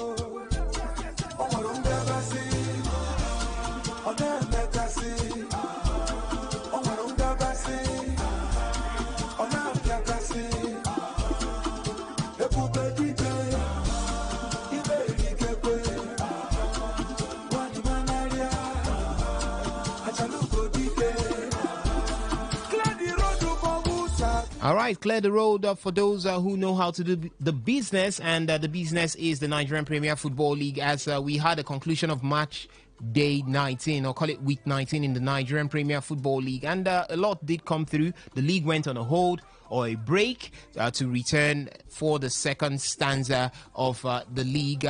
Currently, the transfer window is being set to open for the Nigerian Premier Football League. I would be updating you on that particular one. But at the end of match day 19, Remo Stars, Rivers United, Shooting Stars, and Rangers became the four teams who are on their way for the title race, or call them the four teams that will be taken serious, or should be taken serious, in this particular title race. Then we also have the dark horses. The dark horses are those ones that if you don't take time, if you don't look clearly, they'll just come from behind and usurp you. We have Eyimba and Kanu Pillars in that list. And the first half of the season also gave would I call it an exemplary performance from Shooting Stars. They did start the MPFL season for this 2024/2025 campaign not too well, but they've been able to end it pretty well. 5 games, 100% in terms of points and goals. They did win those 5 games, and they did not concede in the 5 games. So the whole month of December was a perfect month for Shooting Stars, and they ended it that way. We'll be seeing if they'll be able to come back in the second stanza to continue from where they stopped, at least in the month of December. Ikorodu City were able to keep themselves fine on it, ending the first half of the season not too badly, as they were able to get a penalty to secure a win, to end it on a win. That game shocked me because it went straight into 25 minutes of added time, and I was asking what was going on there. But it was a late penalty by Rivio that gave Ikorodu City the win. Abia Warriors Rangers won away on that final day, and El Kanemi Warriors were gritty. They were able to keep the going. Yeah, it was tough, but they were able to keep it smooth as they ended the year in style going forward. So that was exactly how it ended, and at this point we're getting prepared for the transfer window. A lot of Nigerian players, MPFL players, have already started moving. Movements are here and there. Some are moving out of the MPFL, some are thinking of moving to other clubs in the MPFL. So we're going to be looking at some of that, but one major area we're going to be looking at today is, in terms of all of these movements, one thing has been eminent ever since the MPFL started making some progress, and that is players keep moving out. Quality players, not just players. You see players in the MPFL who happen to be the shining star, the ones that we feel would take the MPFL from this level to another. All of a sudden, you just see them, would I call it, prematurely taken away from the MPFL. They don't have that time to be groomed in the MPFL and bring the MPFL to limelight. We see it in the Brazilian league. Some of these players, even when Neymar left, Neymar had to take a few seasons in the Brazilian league and brought the Brazilian league under Santos, brought the Brazilian league out. He made the noise. Europe were even looking into the Brazilian league because of a certain man called Neymar Jr. Yeah. We also have a couple of other Brazilians that did the same. Hawk did the same. We have a couple of Brazilians. Robinho did the same before moving. But in the MPFL, it's not like that. One good season and the next thing you're out. Where are you going to? Not so much of a well-pronounced league or a well-pronounced team. You just leave to anywhere possible. And that's the case that we've been having in the Nigerian Premier Football League. And this time is not different, as some of the biggest names, one of the biggest names, call him Sadiq Ismail of Remo Stars. If you're not conversant with the name, number one, he's one man that has been ruling the assist. He's called the assist king. Yes, of the Nigerian Premier Football League for 2-3 seasons going back. He has been consistent, winning the highest assist. He's also the highest scoring defender in the Nigerian Premier Football League. He did that in style before finally now he has left the Nigerian Premier Football League, and he got, because of these exploits, he got a call up to the Super Eagles at a particular point in time. That was I think that was under the games that Finidi George had. Yes. Those 2 preparatory friendlies. Friendly against Ghana. Yes. And against Mali. And did he make the cuts for the African Cup of Nations? No. Was it African Cup of Nations or Super FIFA World Cup qualifiers under Finidi George? He didn't make it. No, he didn't. So he was just there for those 2 preparatory games under Coach Finidi George. So those exploits won him the call-up to those games. But the man Sadiq Ismail will be moving away, or he has agreed a deal at this point with Albanian side FK Partizani. And when you hear FK Partizani, you ask yourself, are we going to be seeing Ismail Sadiq in any of the UEFA European Championships? The question is pretty no, because Crvena Zvezda are the ones there from the Champions League from, is that Albania? Crvena Zvezda, yes, that's Partizan Belgrade. They are the ones there. So basically, FK Partizani is not a team that you would beat your chest and say, yeah, we'll be seeing them on the European scene. So, but that's where he's going to at this point. We hear that his take home per week is going to be 3 million naira. So that 3 million naira is not what Remo Stars can give to him at this point in time. Those days when I used to be in what's it called, the private sector in education, what happens is when you want to leave, your employers will call you, okay, where are you going to? How much are they giving you there? Don't worry, come, we'll top it. And I'm asking, so 3 million naira for Ismail Sadiq, is not something that Remo Stars under Kunle Salami would have been able to say, Sadiq, you're too important to us at this point in time. Sit back here and get this money and remain in the Nigerian Premier Football League. But who knows? Even if Remo Stars was to meet that, who knows? Sadiq wants to breathe fresh air. He wants to breathe the air that is mixed with snow going forward. So that might not have convinced him. But this is Ismail Sadiq leaving the Nigerian Premier Football League and going over to the Albanian League, where he'll be doing it for FK Partizani. But Benjamin, we're looking at one thing. Sadiq is leaving. It's definitely going to affect the African Nations Championship. That's talking about the Super Eagles B team, because he is part and parcel of that team. And if he steps out, definitely he's no longer eligible to play for the Super Eagles B team, because he's no longer plying his trade in the shores of Nigeria. That's one. So number one, we're going to be looking at how it's going to affect the Super Eagles B team. That's the Chan Eagles. Then we're going to be looking at what is the MPFL supposed to be doing? Because we see, no matter how it is counterfeit or genuine, most of these players move for big monies, isn't it? Yeah. They move for big monies. You look at, for now, the likes of Ismail Sadiq. There is also Daniel Daga somewhere in the mix. Yeah. He's leaving. There is also Victor Sochima. Yes, he has gone to Molde. Yeah. He came from Molde on loan back because he wasn't up to 18 years. Yeah. Yes. So he came back. Now he's 18. He's going back to Molde. Definitely. There's big money in it. We've got Victor Sochima also. We've got Deputy. Just moved. Yes, to Tanzania.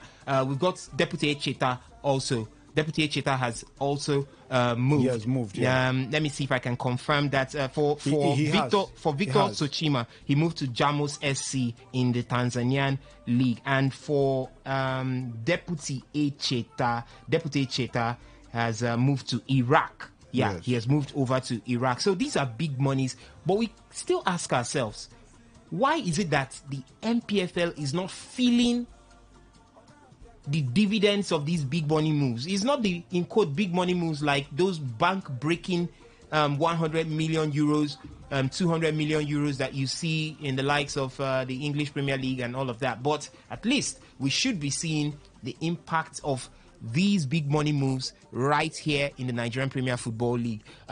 We have our sides, Nigerian Premier Football League sides, sell out these players, but they still complain of financial insufficiencies. They still depend on the government. Where does these monies go into? What's the MPFL board doing about all of these things? It's a clear indication that the Nigerian Premier Football League could be how would I put it right now, Benjamin? A good nursery where you grow players and a grooming ground. Yeah, we've seen teams like Borussia Dortmund, Ajax. These are teams that make themselves that brooding ground. You brood players, you sell them for big money. They don't care mostly about how the trophies come in. Some of these club sides don't care. Yeah, it depends on the philosophy of the owner. It depends on the philosophy of the owner anyway. Yeah. But some of them don't care. Yeah, of course. Borussia Dortmund might not care about. I believe that's one of the reasons why they find it elusive winning the German Bundesliga. There was this season that Borussia Dortmund had to take it down to the wires between themselves 2 seasons ago, between themselves and Bayern Munich, and they lost it at the nick of time, the last game of the season. Just get a favorable result at home, and they lost at home. Or did they play out a draw at home? And that was what gave Thomas Tuchel that Bundesliga trophy. It wasn't as if it wasn't as if Bayern Munich were exceptional that season. They just dragged themselves, but it was because of the inability of Borussia Dortmund to hold their own. That was the reason why Bayern Munich held it. But what I'm talking about is, you see clubs outside like this, they are able to turn themselves to brooding grounds, brood talents, and sell them for big money. The Nigerian Premier Football League is getting into that state, if not having entered into that state at this point, because we've seen a lot of players leave the shores of the MPFL and go straight into Europe. It might not be mainstream Europe, but they go into Europe where the money is coming. But we don't see the effect of these monies coming into the Nigerian Premier Football League. It is always, there are no sponsors.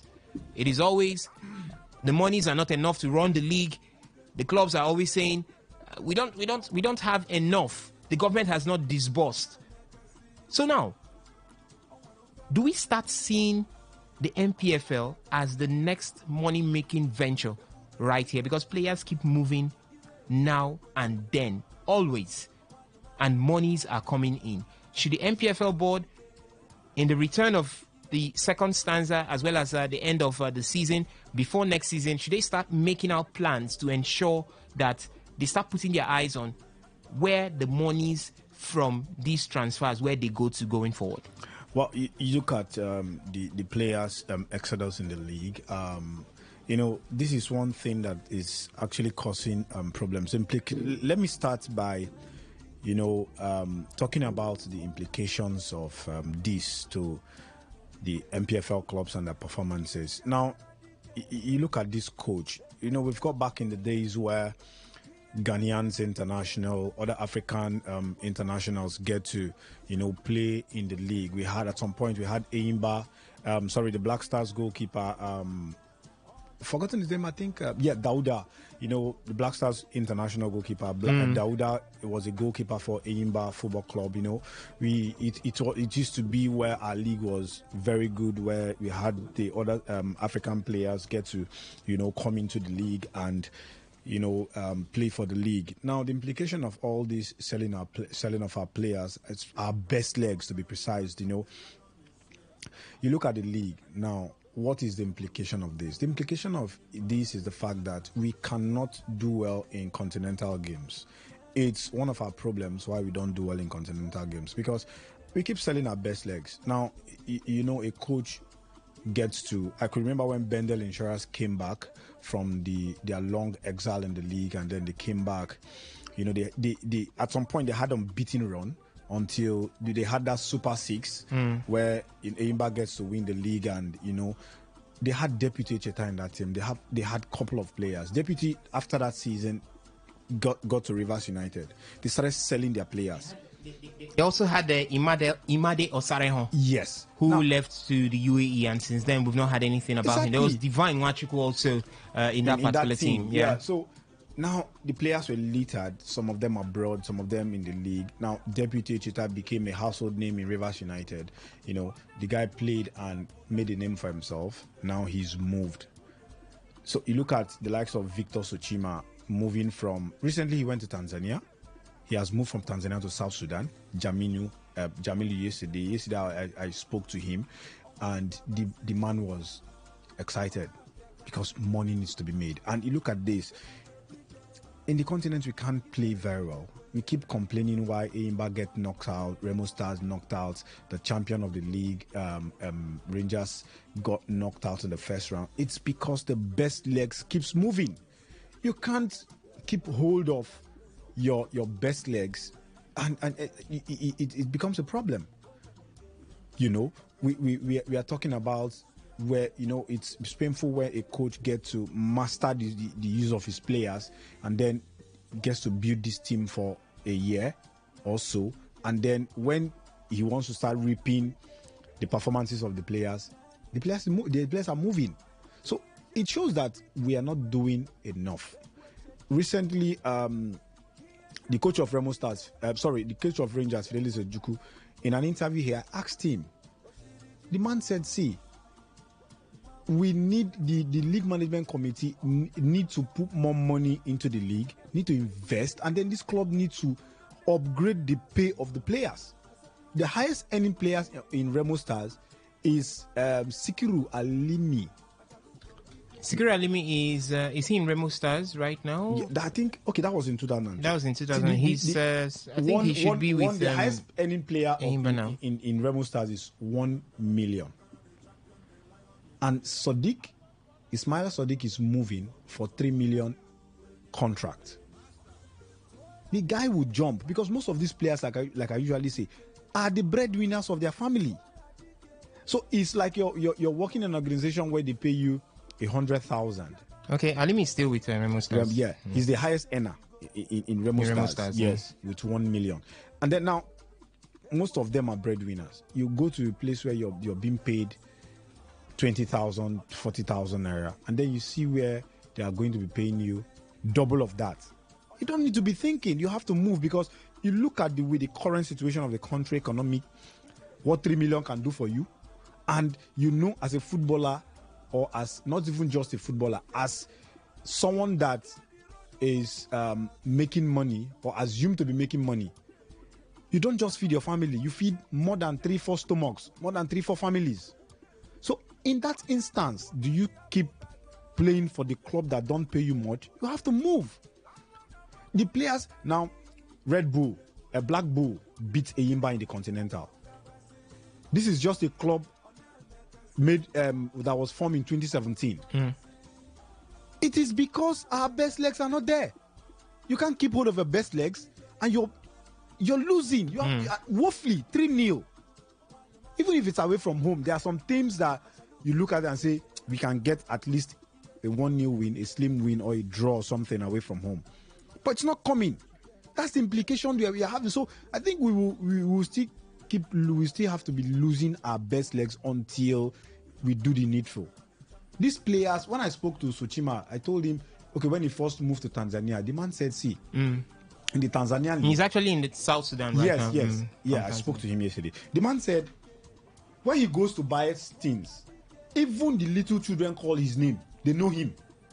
I was like, He said, he said the reason is that no matter who their opponent are, the games are being televised, all the games. So they know you name by name. They call him Victor. Some even call him Sochima. They like, even if they will not pronounce it well, but he knows they are calling him. He said they know the publicity is there, the money is in the league, they are putting more money. So we are still going to keep losing our best legs because we are not doing. It's not that we don't know what to do, but we keep paying deaf ears and our best legs are moving. It will not be surprised if most of these players that are moving get to nationalize in these countries, and at that point we'll lose our best player. Okay, all right. That still keeps the question. The question there is still we still have this question right here. What about what the NFF, the MPFL, and clubs get in return from this exodus? Yeah, they need to get something in return. These players leave, and we don't see the economic impact. How much does this transfers bring in annually? We don't know. Secrecy is another issue we have right here in the Nigerian Premier Football League. You just hear that they leave. No specifics on what is coming in. I believe the reason is because a lot of persons don't want you to know how the money moves going forward. Exactly. So you also look at it. How much is supposed to come in to the league where they left from, the club where they left from? Nobody knows. So you can see that the system has some sort of rot in it. And do you know what, Benjamin? These monies could help develop the league in terms of infrastructure, in terms of improving facilities, in terms of investing in even the coaches and other players. Because a team can decide to send not just your head coach, you could send other coaches out on courses. Definitely. These are futuristic plans that MPFL clubs are supposed to be having. But this is one thing that Benga Elegbeleye and his board needs to look at going forward into the 2025-2026 season. Definitely, they need to look for. See, one thing that kills us as a nation and as in sports is corruption. Nobody gives account. The immediate NFF president Amaju Melvick Pinnick has left. His tenure is expired. He has left. He said he doesn't want to contest again. Has he given account of all the years he's been in the office? No. We've not heard anything concerning that. Ibrahim Musa Gusso has started his tenure. He will come, his tenure will finish. No account. The MPFL board, Benga Elegbeleye will come, his tenure will finish, he will go.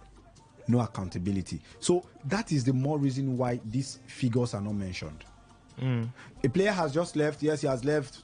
They've paid the money. I believe this money, the league will have a percentage, The club that is living from will have a percentage. The league management board will have a percentage because they run the league. Nobody knows, like you rightly said, nobody knows what the percentages are, how the money moves. Nobody knows. The only thing the Benga Legbele board have succeeded in making is improving the league winners' money. The winners of the league money is increased this season. It has been increased from last season. Yeah, where and it was 100 million. They also said they're going to look into players' salary. Yeah, we know they're doing much. Yes. They're doing well. They're trying to improve the league, but this is one area that the call should this come. Money, we should know how much is being and this made. money is not in naira. They are being paid in dollars dollars are being moved. But now, how much is moving? What they are being used for? Nobody's telling us. Nobody's giving accountability. So I think corruption is one thing that kills this league. And if we don't look into corruption and be transparent, our league will remain like this. All right. So it's a call right now to the organizers of the Nigerian Premier Football League. You need to improve. Yeah, you're improving in every other ways. We've seen officiating, welfare. These are areas in terms of discipline also. They have been doing pretty well, but we need to start looking at revenue generation from the Nigerian Premier Football League in terms of players being sold out to other clubs. These things happen, but we actually don't hear or don't know about it. It's done in secrecy. So much of monies definitely go through. They might not be the A-list transfers, but dollars, couple of pounds, couple of euros continue to go through, and we don't see the impact in the Nigerian Premier Football League. We are supposed to be seeing the impact of these monies in the Nigerian Premier Football League. Sadiq Ismail has agreed that deal with Albanian side FK Partizani, and will definitely no longer be plying his trade for Remo Stars. He's not the only one. Daniel Daga is also going to move fully to Molde. He hopes to continue to improve and become the next in line to take over from the likes of Wilfred Ndidi. He's that anchorman that has that trait to take over from Wilfred Ndidi. So that's how the MPFL is. And another thing that shocks everyone is that when they make these moves, we tend not to see them. But one Nigerian is doing well outside. He moved from the MPFL last season. That's Ibrahim Olawoyin. He did move from the MPFL, and he's been able to hold his own right there in the Turkish League One for Kaskor Rizespor. He just played his 50th game for that side, and he has been celebrated as one of the prospects, or one of those who rose from the Nigerian Premier Football League and went out and has been able to hold their own consistently and showed that consistency. But for others, it's been, you see them this week, and after that, they are nowhere to be found. So, okay, but before we leave the Nigerian Premier Football League, let me let you all know how the first stanza ended. The first stanza ended in terms of goals. We have Ibrahim Mustafa as the leading goal scorer. He's on top of that chart. He shares it with Rabiu Ali. 15 goals between the both of them. Rabiu Ali never getting old, even at 43. He's 44 actually. Oh, 44. So it's surprising that the man keeps doing it, and he's doing it. Not just the man is a set piece taker.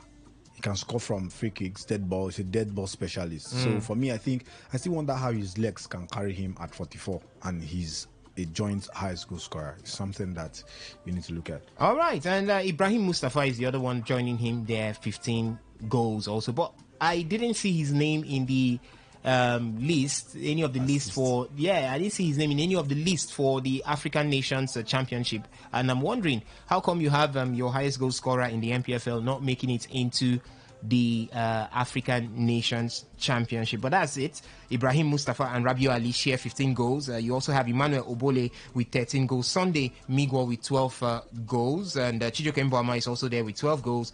We have Ubong Friday with 12 goals, Godwin Obaji with 12 goals, Clinton Jefta 11 goals, Sani Suleiman 11 goals. Then for the 10 goals, you've got Anas Yusuf. He has had a bleep kind of, he started the season on fire, but he's no longer shooting or firing on all cylinders for Nasarawa United. So he's there on 10 goals. There's Christian Piagbara in 10 goals and Michael Ibe-Okoro also in 10 goals. And for the assist, we've got the most assists for this first stanza is just 5. There is Harrison Ozonda of Ikorodu City with 5 assists. Christian Wankwo of Heartland with also 5 assists, and Shola Abdul Rahim also there with 5 assists. And for the clean sheets, Mustapha Lawal leads clean sheets with 9.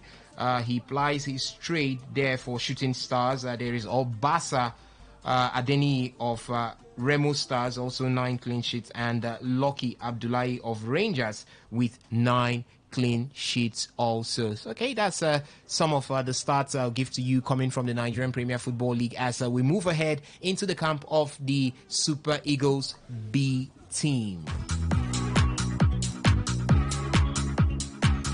Okay, for the Super Eagles B team, we already know they are getting prepared to do the business from the 1st of February 2025 at the African Nations Championship to be held in Kenya, Tanzania, and Uganda. How well can the Super Eagles B team represent Nigeria in that particular one? It's one of the bragging rights of the would I call it the Ibrahim Musa Gusau-led Nigerian Football Federation. They've been able to qualify for the African Nations Championship, and Nigeria, the last time Nigeria was there was 2018, if my memory serves me right. Haaland has made it 2 for Manchester City. His name back on the score sheet. The man can no longer hold his joy. It's been pretty long for us to have seen Haaland on the score sheet, but good enough, a good one for him to return back to the score sheet. Definitely, it's a good one for him. I think I still tip him to win the Golden Boot. The man has I know Man City, I haven't ruled them off in any way, but I know that they will bounce back. Watch out, Liverpool should watch out, Arsenal should watch out. Haaland is back, Salah should watch out. But again, I look at Manchester City, they just need these results to be going their way for confidence reasons. So I think it's a good one for them. Haaland, a good one for him. This is a typical Haaland goal, running behind the defenders and then see how you can get that ball. He has done it. Good one, good cross from Savino. For so far, in the first half, he's contending for man of the match, 1 goal, 1 assist. A decent one for him. Yeah, decent one there for Savino, as he has been able to catapult Manchester City. It's been long we saw Manchester City come up at this kind of intensity, going 2 goals ahead.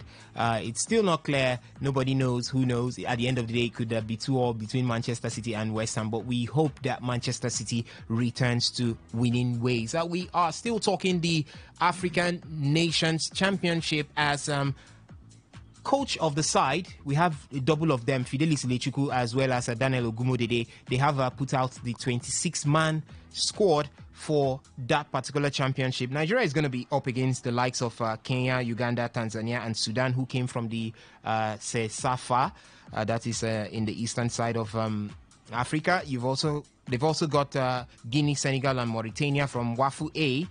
Nigeria did come in together with Burkina Faso and Niger from WAFU B. And you have the Moroccans coming in from the UNAF in the north. You also have the Central Africans, Congo, and Democratic Republic of Congo coming in from the UNIFAC, as well as the COSAFA bringing Angola, Zambia, and Madagascar. So it's not going to be an easy ride for the Super Eagles Team B. But we've got the 26-man squad released, and they are currently in Ikene, where they will be camping and preparing until the 1st of February, where they would jet out to Uganda, Kenya, and Tanzania to see if they can fly the green, white, and green colors of Nigeria so high for us to see in the year 2025. For the goalkeeping department, there is Henry Ozoimena of Enyimba Football Club. There is Kayode Bankole of Remo Stars and Badmos Badamosi of Kwara United. For the defenders, Sadiq Ismail still holds his own right there. We would hope to see what happens, maybe if he can go through the African Nations Championship before he moves to... Okay, he's leaving today All right, we are yet to confirm that. So if he does, definitely he's not going to be part of this list. He definitely will be replaced by another defensive player coming from the Nigerian Premier Football League. We're still going to look who would be that one that could wear the shoes of Sadiq Ismail there. So he was named in that list, but we'll look at it. We'll see how it goes, if he'll be able to do it for the Super Eagles B team, or maybe someone will replace him going forward. There's also Waliu Ojetoye of Ikorodu City, Imo Ebot of Eyimba Football Club, Taiwo Abdul Rafiu of Rivers United, Nduka Harrison Jr. of Remo Stars. He happens to be the captain of that side in the absence of Rabiu Ali. So he is also there. Victor Collins of Nasarawa United is there, the one who got the call up to the Super Eagles of Nigeria a couple of months back. Ifeanyi Onyebuchi of Rangers is also there. Stephen Mayo of Rivers United, Abiam Nelson of Kano Pillars, and Afiz Bankole of Smart FC. That should be the only man from the Nigerian National League, the NNL, making it into the Super Eagles B team for the African Nations Championship. For the midfielders, there is Jide Fatokun of Remo Stars, Rabiu Ali of Kano Pillars, Saviour Isaac, another very, very instrumental midfielder there for the Super Eagles B team of Rangers International, Musa Zayad of El Kanemi Warriors, Papa Daniel Mustafa, one man whose name has been ringing ever since the qualifiers is Papa Daniel Mustafa. He's one man that will definitely be watching out for at the African Nations Championship. He is from Niger Tornadoes. Kazim Ogunleye of Rangers International is also there. For the forwards, there is Anas Yusuf of Nasarawa United, Emmanuel Ebole of Kwara United, Adamu Abubakar of Plateau United, Sikiru Alimi of Remo Stars, Temitope Vincent of Plateau United, Samuel Ayanrinde of 3SC of Call Them Shooting Stars, and Sunday Mengwo of Abia Warriors. So Benjamin, you've heard the 26-man squad that has been released to do the battle right there at the African Nations Championship. What's your confidence in these players going forward? The truth is, I don't have the confidence in this team. Well, you look at, as a Nigeria, you don't have a choice. But again, I don't think I have that that confidence brimming in me. You look at the way they qualified. Lots of big names didn't actually come into this. For the COSAFA, South Africa is not there. It shows that football is happening. And when football happens to you, undermining doesn't look at you whether you're big or you're small. It just happened to you. And you look at the MPFL, the way it has been going. Rabi Ali not in that team. Yeah, I could understand the fact that no, Rabi Ali is there. Okay, he's there. He's part of the midfielders. Yes, Rabiu Ali from Kano Pillars. He's there. Okay, so I think if he's not there, I would have understood that possibly age, because during the qualifiers he's been used as a late substitute yes. Into the game. So for me, I think these are the best legs according to the coach, because they released the list. So I think these are the best legs. They should go there and make Nigeria proud. But for myself, I don't think I have that confidence in the team.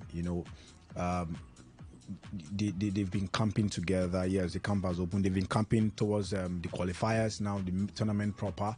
Well, you look at the team. Ordinarily, the teams that are on that in our group is something that are teams that we could win any day, anytime. But again, our league is not. It's not up to. We are trying.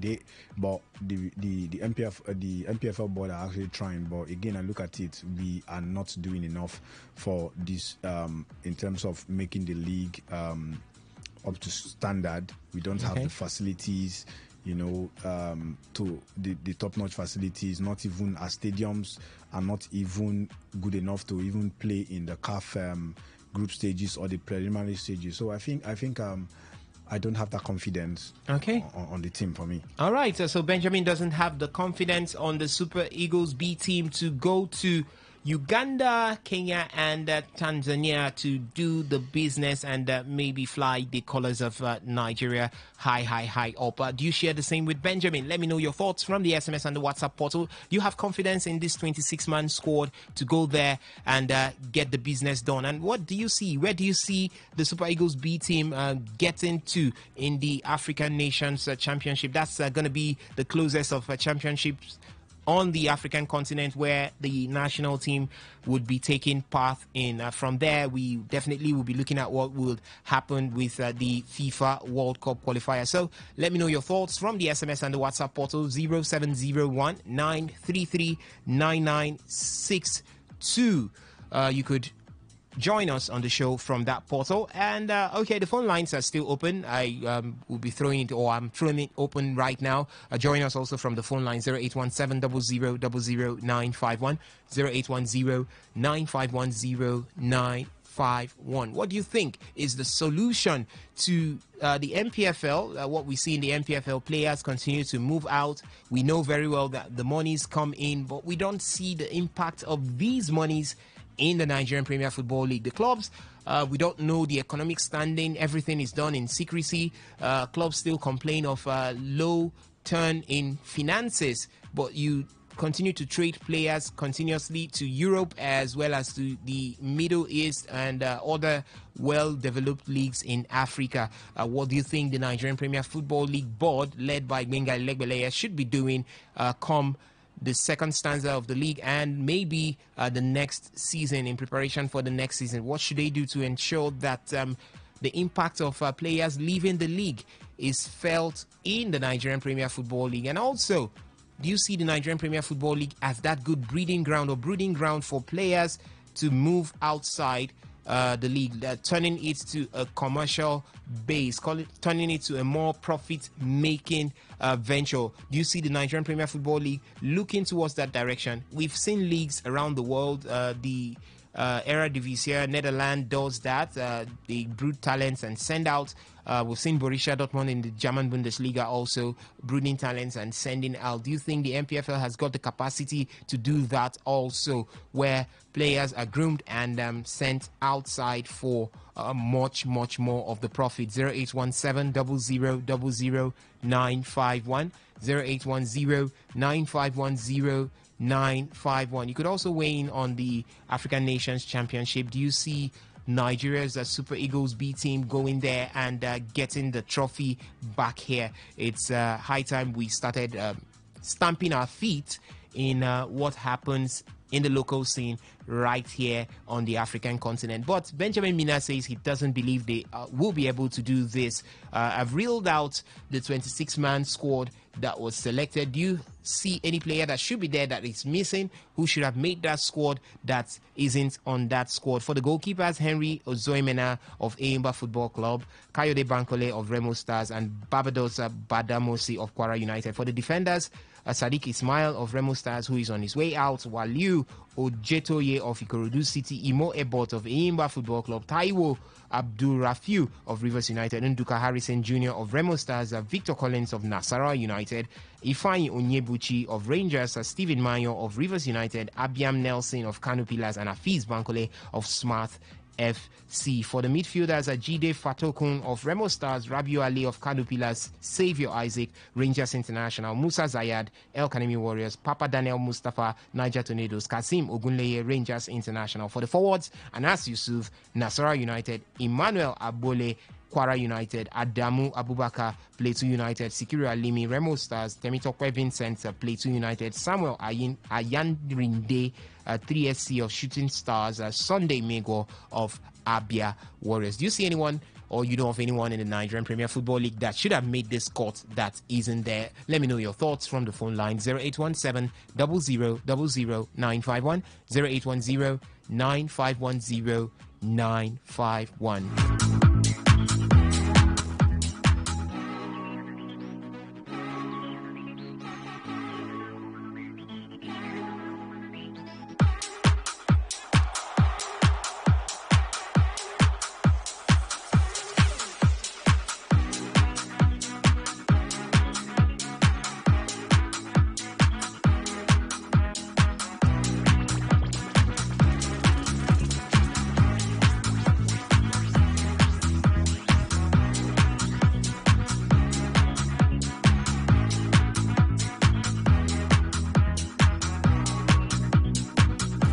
All right, it is halftime at all centres in the English Premier League as Aston Villa are still goalless against Leicester City at halftime. Bournemouth also goalless against Everton at halftime. Chelsea leading Crystal Palace by a 0-0 at halftime. Manchester City 2 goals better than West Ham United at halftime. And Southampton trail Brentford by a 0-0 also at halftime. Is it panning out the way you wanted it to pan out, Benjamin? Yeah, for the game, it's been 2 barren draws. That's the game against Aston Villa and Leicester City. No shots on target. Everton against Bournemouth. Bournemouth having 3 shots on target. Everton not having anyone. The game against Crystal Palace. Chelsea facing Crystal Palace at Selhurst Park. 1-0. Cole Palmer actually taking the lead. Chelsea, it's been a close game. 1 shot on target apiece. And you look at the game against Manchester City, it's been Manchester City trying to lay a claim on trying to defend their title and end the season on a high. That's 4 goals, 4 shots on target, the scoring 2. And then the game against Southampton and Brentford against at the St. Mary's, it's 1 goal. Brentford winning away from home at halftime. 1 goal, 1 shot on target by Southampton, the home team, and then 3 shots on target for their away team, Brentford. So it's been a cagey encounter so far. It's only Manchester City that has scored 2 goals this first half, 2 barren draws, and 1 goal apiece. 1 goal between Brentford and then Chelsea, the team Chelsea. So it's been 2 away wins in the first half, and then Manchester City, the home team. So I think, like I said, a cagey encounter. Second half, possibly it could open up for more goals. All right, that's what we're expecting as the English Premier League will return with the second half. Remember, the phone lines are still open. You could join us on the conversation, 0817-0000-951, 0810-951-0951. The SMS and the WhatsApp portal are also open, 0701-933-9962. You could react to any of the results coming in from the English Premier League. Manchester City lead West Ham 2-0. It's Pep Guardiola and his boys. Are they back at this point in time, or do you think that things could turn around before the end of the final whistle? It's good to see Manchester City return to winning ways. It's what has been expected. And how much do you see this victory making or turning things around for Pep Guardiola? Does it impute or boost their confidence going forward? Well, I think if they win this one, like I said, they need all these little victory, these games, these victories to actually give them a morale for, ending the season on a high. So I think this victory will do them well. You can see the smile when they got that first goal, even if it's an own goal. They gave it as an own goal, to Kufar. Savino with the assist, the joy in their faces. Well, and then the Gwen Haaland scored the second goal. Everybody, Pep Guardiola was actually happy. It's a sign of relief. The man couldn't hide it. Unlike Pep Guardiola, that if he's winning you 4-0, he'll be sending his team to you score more goals. But now the man has gotten just 2 goals and he's very happy, comfortable with it. So I think this is how life can humble you. So for me, I think it's good for them. This victory is good so that they can actually end the season on a high. Like I said, I've not ruled out Manchester City, in the Premier League title race. But if Manchester City gets to win the Premier League this season, I think they need to shut down the Premier League. The teams are not serious. For Liverpool, Arsenal, and Chelsea, they need to look out for Manchester City. And I will have to put Newcastle in the mix because they've been unbeaten so far. I think more than 5 to 6 games they've been unbeaten. So they've been that team with one of those teams that have good forms. So they need to watch out for Manchester City. They need to hold their own. Let Manchester City fight. If Manchester City can play in the Conference League, I'll be glad. Okay. It shows that they need to be humble and you have to be humble, huh? Yes, you have to be humble. You have to be humble, huh? Yeah, all right, so 0817-0000-951, 0810-951-0951, the SMS and the WhatsApp portal 0701-933-9962. Do you see Manchester City returning back to winning ways, and do you see it as a boost to their morale that could help them go through?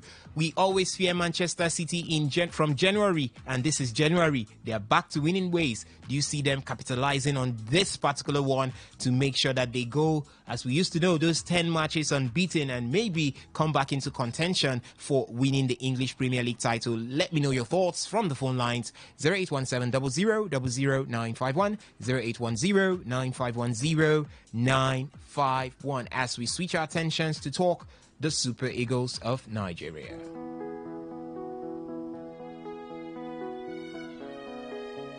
no.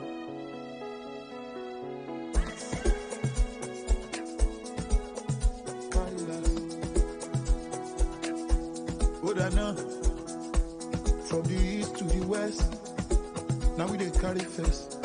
From the north to the south, go reach the south. We go see say we get mouth, cause we know they carry last. Nigeria know they carry last. We dey ball like Okocha, or Aziza to Shola, Agba Bola, and we fit carry shoulder, cause we know they carry last.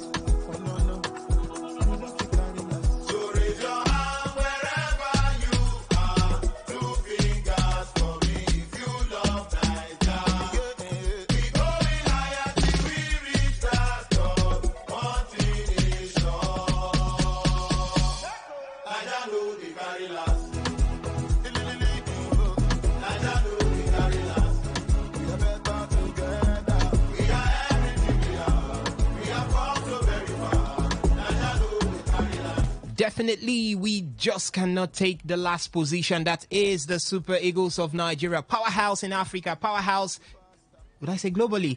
We used to. But right now, we're catching our shadows. But definitely, I know we will be getting back to that point as the Super Eagles have got a very, very much busy 2025 in their hands. As I did say before, the Super Eagles Team B will start off from February, and in March, the all-expensive one, the one that we need to ensure that we don't drop points going forward, which is the 2026 FIFA World Cup qualifiers, will come to stage in March. How do we handle this going forward? The Super Eagles X-handle also believes, meaning the Super Eagles believes that we can get it all done. As from their X-handle, they dropped a banger. I could call it the Niger poetry going forward, as it reads, Niger, oh Niger, rise once more for the glory we have known before. In 1980, 1994 and 2013, we stood tall.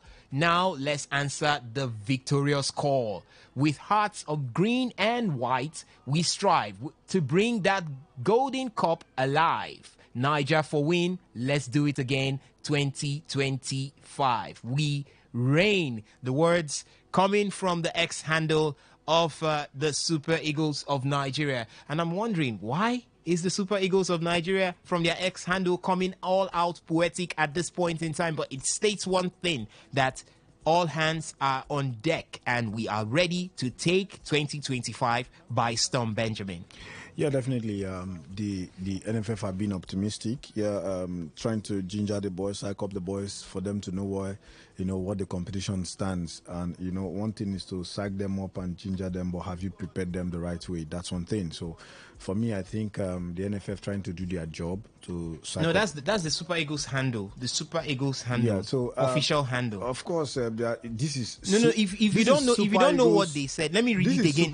Hold on. Let me read it again for you so that you understand the efficacy and how deep it is. It says, Niger, oh Niger, rise once more for the glory we've known before. In 1980, 1994, and 2013, we stood tall. Now let's answer the victorious call. With hearts of green and white, we strive to bring that golden cup alive. Niger for the win. Let's do it again. 2025 will reign. Yeah, it will rain definitely if you prepare your house very well. It's not about, any person can put up a No, this is too much. This is too much. Asas, when we sing our national anthem, the old one, sometimes tears fall out of my eyes, not because, but the words are strong. But do we keep to what the words are saying? That's one thing. So anybody can put up something, but like I said, how prepared are they? I don't think the NFF are prepared enough for the Super Eagles. They don't have the substantive coach, so I think they're not prepared. If we get to the what's it called? The tournament is starting right now. The Chan tournament.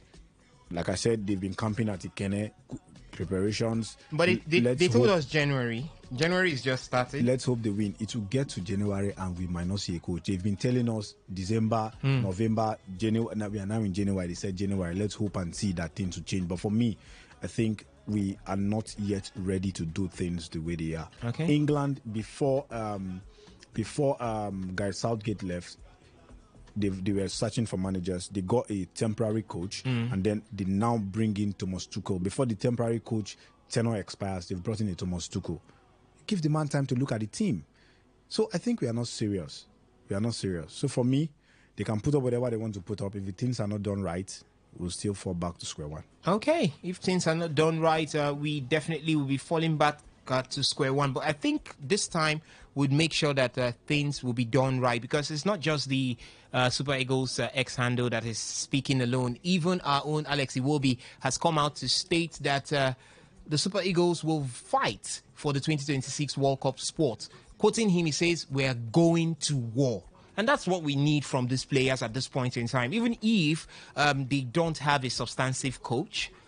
But if the players are determined, it is quite obvious that 70% of the job will be done. Because even with a substantive coach, if the determination is not there, you definitely would do more than you can. That's one thing that I guess the likes of Pep Guardiola is facing right now at Manchester City. It's not as if he doesn't have the technical know-how, but according to what they say, the spirit is willing, but the body is weak. That's what's happening there. So if we can have our players also psyched up, boosted up, the same way Alex Iwobi is stating that we are going to war, meaning he knows, together with his teammates, what is required of them come March 2025. So a good way to start the year for the Super Eagles of Nigeria. Definitely, it's a good way to psych up yourself and know that there's a lot at stake. But when you get to the pitch, if you can win your first game, it's the best way to psych yourself, or a better way to psych yourself. So for me,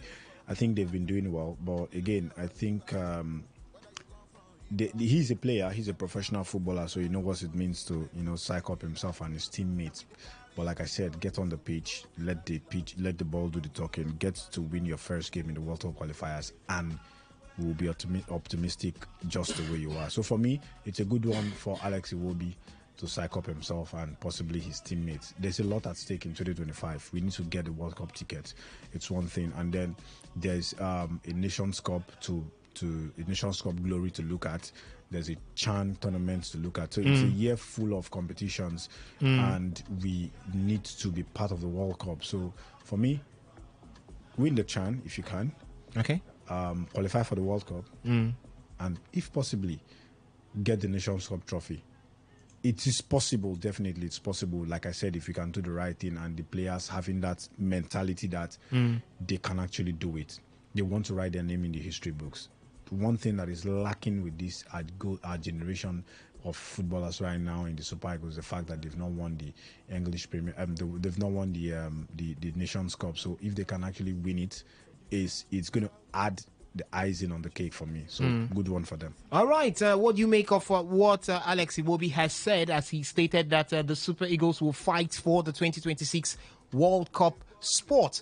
Stating or quoting him, he says, "We're going to war." What do you think? What do you make of what he has said? Do you think that the players can transcend this boost in morale into March, where Nigeria faces Rwanda and the other teams that we have in that FIFA World Cup qualifying group? Do you see that the players are already high on the spirit on getting this World Cup ticket going forward? What's your take on it? Let me know from the phone line 0817 00 951, 0810 9510 951. The SMS and the WhatsApp portal are also there for your reaction. 0701 933 9962. As we move ahead, we're still looking at those who believe that Nigeria Super Eagles can get that World Cup ticket. On Thursday, we talked about something. I'm going to be bringing it back here for us to look at it on a more extensive note. We didn't have much time to react to that on Thursday. Maybe it will come back today for us to react to it. But former NFF president and current FIFA Council member, as well as CAF executive Amadio Pinnick, also believes that the Super Eagles can make it getting the FIFA 2026 World Cup ticket. Let's take a listen to what he had to say. I don't think the board has done, if they had won this Nations Cup, this last night, it was just like a whiskers. They would have won it. Nobody will be saying what they have said. But now they've qualified for CHAN. They are struggling to qualify for World Cup.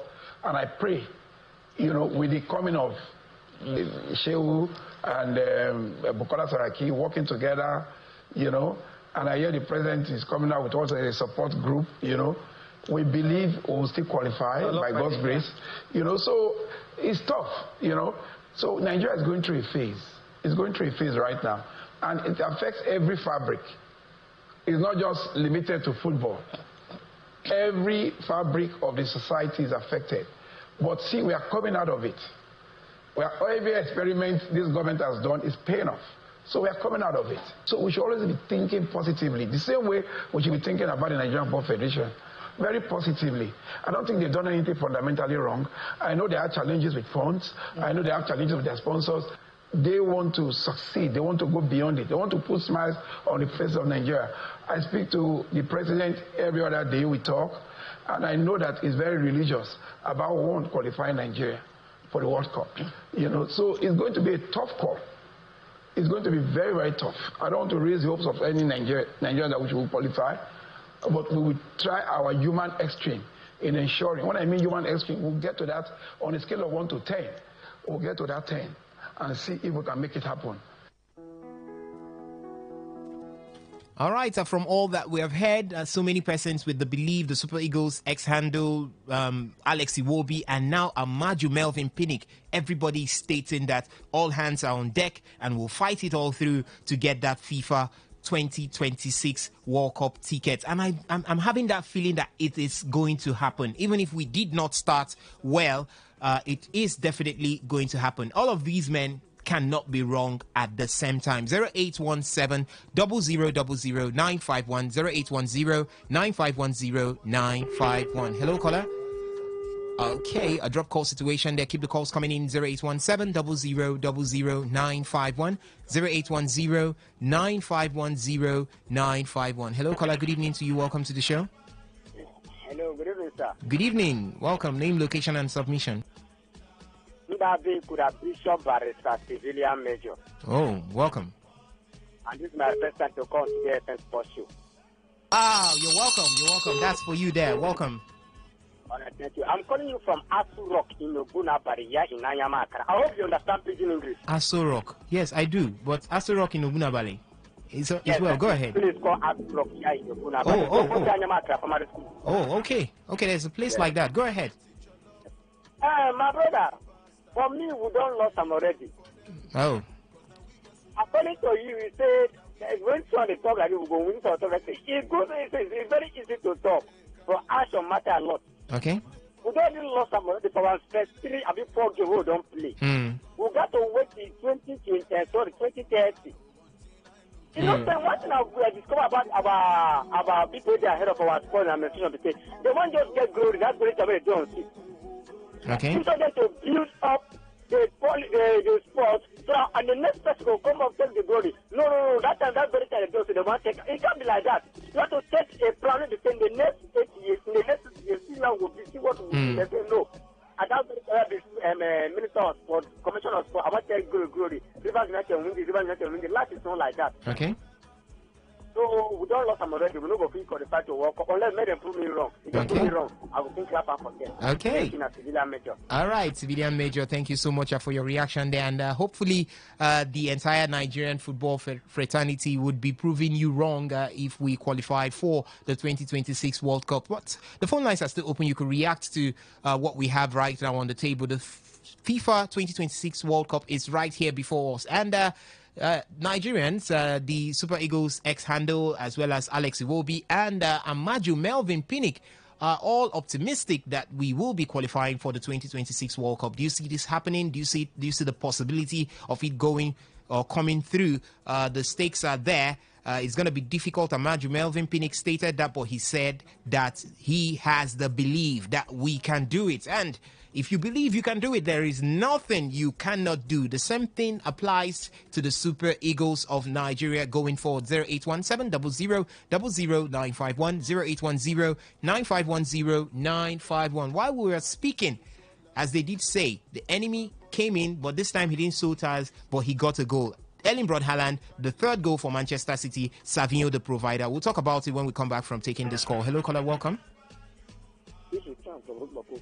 All right, welcome, go ahead. Yes, if in their court, if they will qualify, because it will boost their what's it called, their curriculum. Yes, their CV.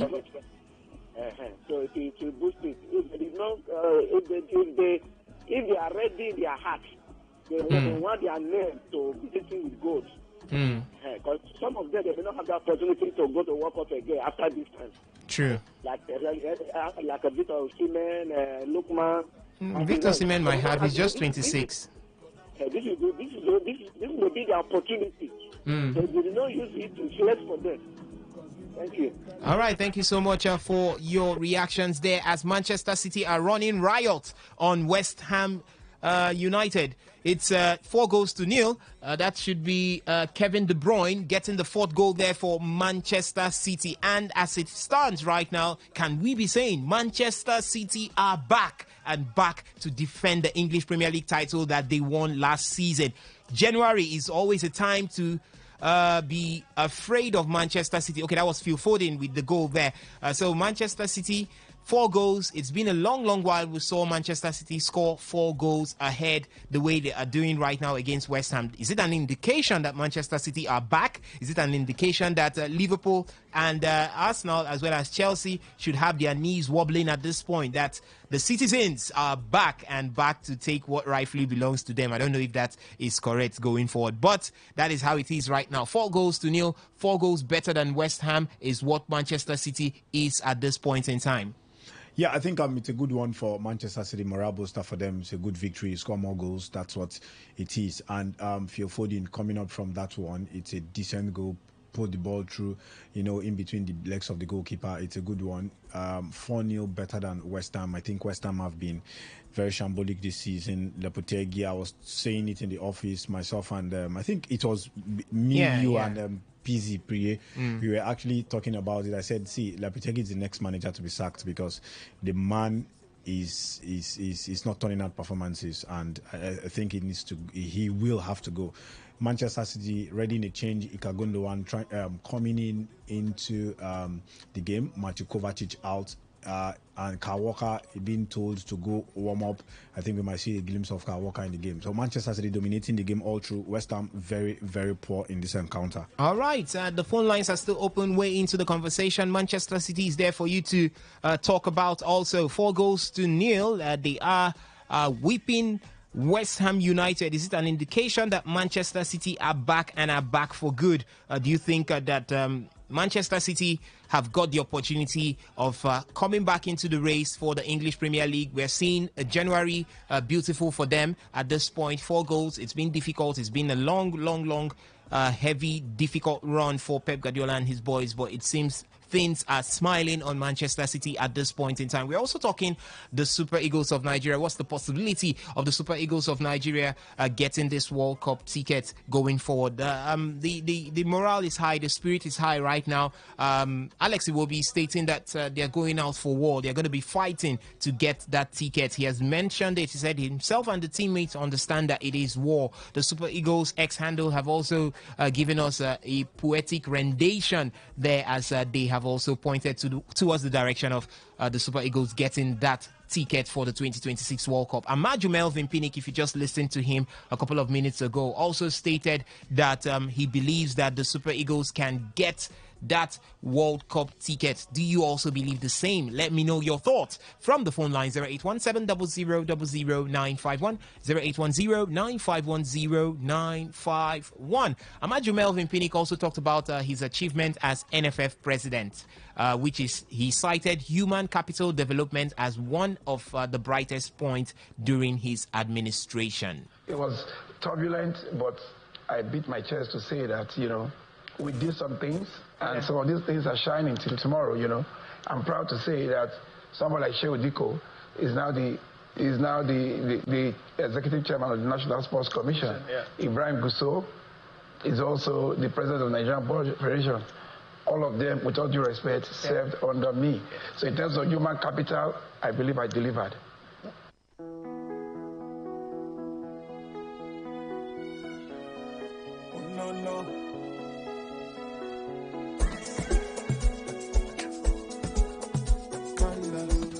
All right, Amaju Melvin Pinnick there pointing out human capital development that he delivered.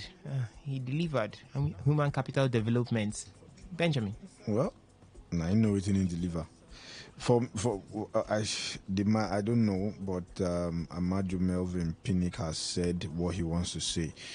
He has, counted his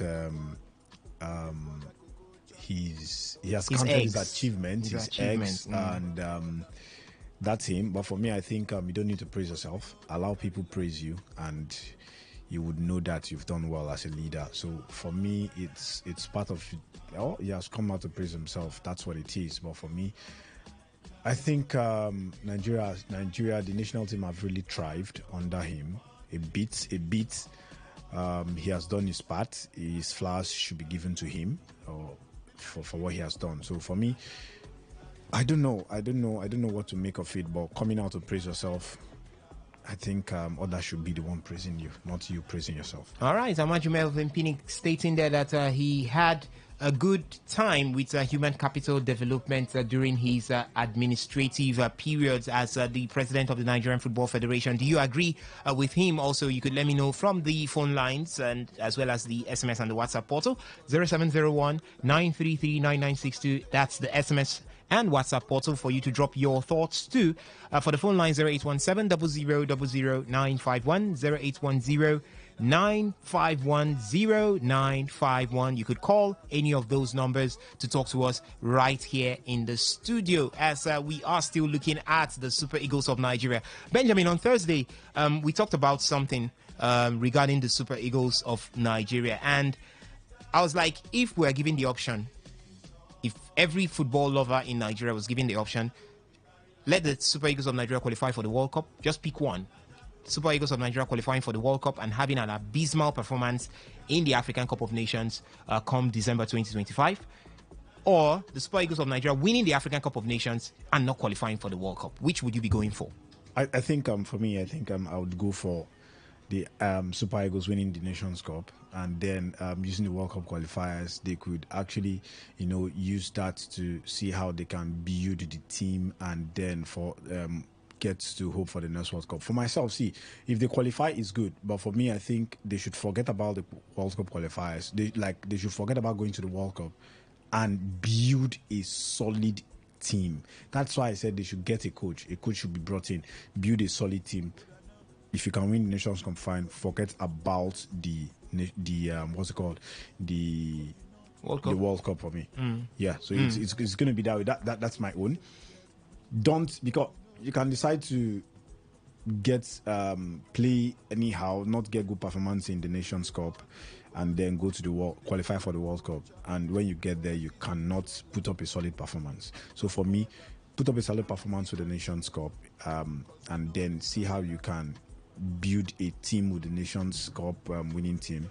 Build that team, a solid team that can compete for the next 3-4 years for us, and then we are good to go. Okay, that's for Benjamin. He prefers that the Super Eagles of Nigeria lose out on the World Cup qualifiers and do not go to the 2026 World Cup, but win the African Cup of Nations, because that will serve as a good breeding ground. It will serve as a good foundation for building the next Super Eagles that could do bigger things than what was done by the 1994 set. Do you agree with Benjamin Mina on this particular one? Who do you see, or what do you think should be the best for the Super Eagles of Nigeria? If you were to pick, you're out there and you were to pick, you have two to pick: Nigeria to qualify for the FIFA 2026 World Cup, or win the African Cup of Nations. One option is they qualify for the World Cup and have an abysmal performance in the African Cup of Nations, maybe exiting in the group stages. Then the second option is Nigeria not to qualify, the Super Eagles not to qualify for the FIFA World Cup,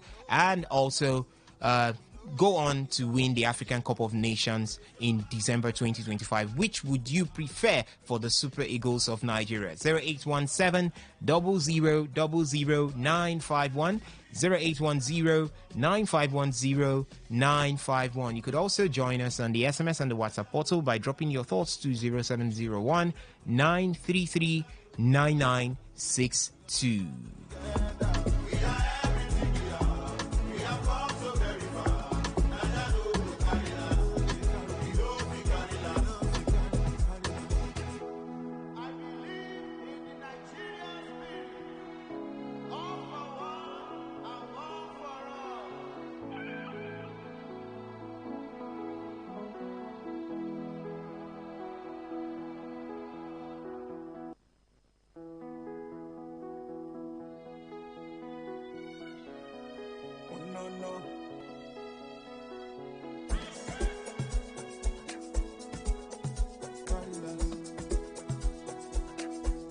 good enough.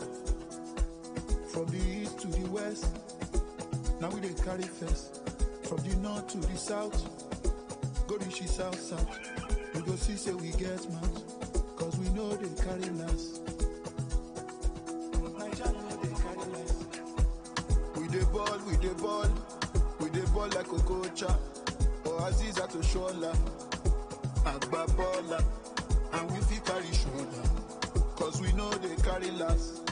Oh no, no, we no fit carry last. So raise your hand wherever you are, 2 fingers for me if you love Naija.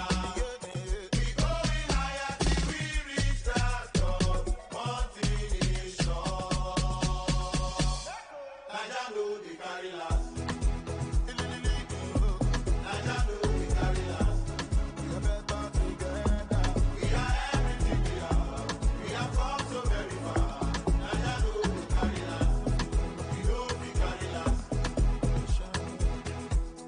We get it your love, we both get it pasta, but we live on for them. All right, it's 081700000951, 081095100951. You could join us to discuss right here in the studio. We're still talking about the Super Eagles of Nigeria, but you could weigh into any of the conversations that we've had right from the beginning. The English Premier League is right here, and Manchester City running away winners over West Ham United, 4-0 from that particular center in Etihad right there. So you could weigh into any of the conversations at this point in time, as we are still talking the Super Eagles of Nigeria. And Amaju Melvin Pinnick has also stated that the Super Eagles, the NFF, will be appointing a substantive coach for the Super Eagles of Nigeria anytime soon. We hear that it's going to be a Dutchman. I don't know this time. I know that Bruno Labbadia is a German. This time a Dutchman, I don't know. The NFF are full of surprises going forward, but who knows? Who would it be? We can't tell for now until they unveil.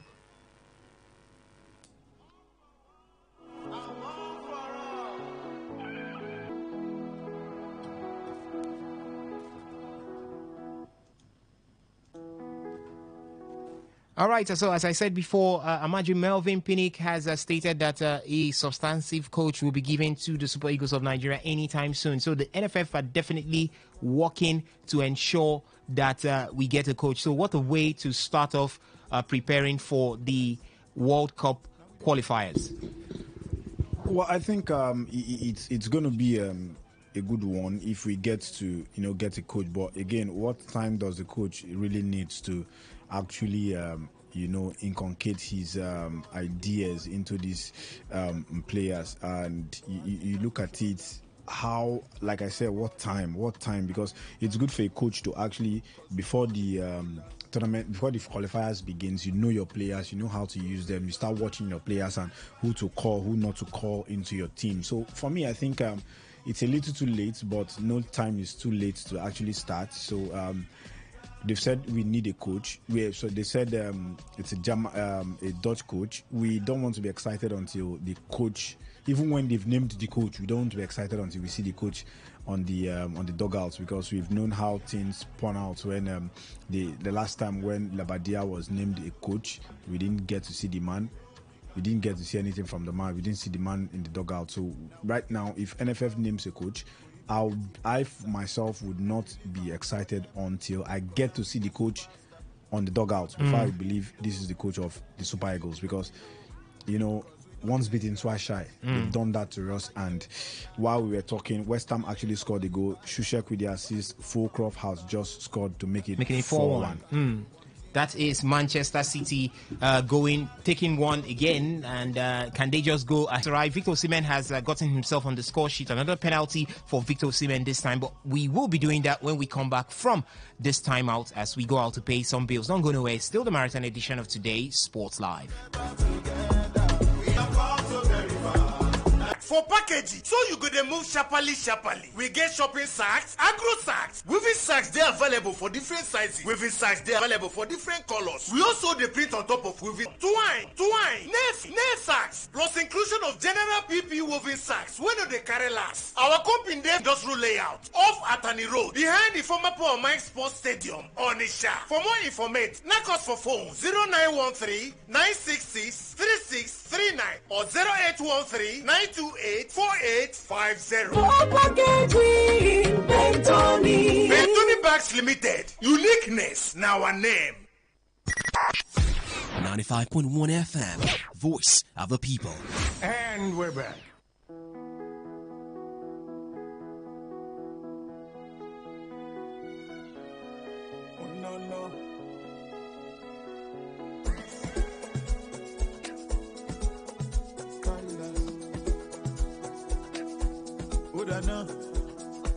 From the east to the west, now we dey carry first. From the north to the south, go reach the south. We go see say we get mouth, cause we know they carry last. Nigeria know they carry last. We dey ball like Okocha. All right, so welcome back. And if you're just joining us, it is still the marathon edition of Today's Sports Live right here on your premium news talk and sports radio station, Today 95.1 FM. My name still remains Osasi Hirin, holding things down from now until we get to the top of the hour where we take the news update. And there is still Benjamin Mina right here with me. And together, we definitely will be giving you the best experience you can get from the world of Nigerian football. Before going on that break, I did let you know that our own Victor Osimhen did get a goal today as Galatasaray are current against Göztepe in the Turkish League 1. He scored in the 10th minute via a penalty, and that definitely is one goal that would be taking Victor Osimhen's goal starts to, that should be okay. Let me get that. That should be, Victor Osimhen now 9 goals, 3 assists in the Super League this season. Is that the 10th goal? Yeah, 10 goals. Okay, 10 goals and 3 assists, and he has also got 3 goals and 1 assist in the UEFA Europa League, as that has taken his tally for this season to 13 goals and 4 assists. Call it 17 goals contributions right now in the Turkish Super League going forward. Benjamin, Victor Osimhen representing for you. Yeah, definitely. Victor Osimhen is a player that can actually get goals.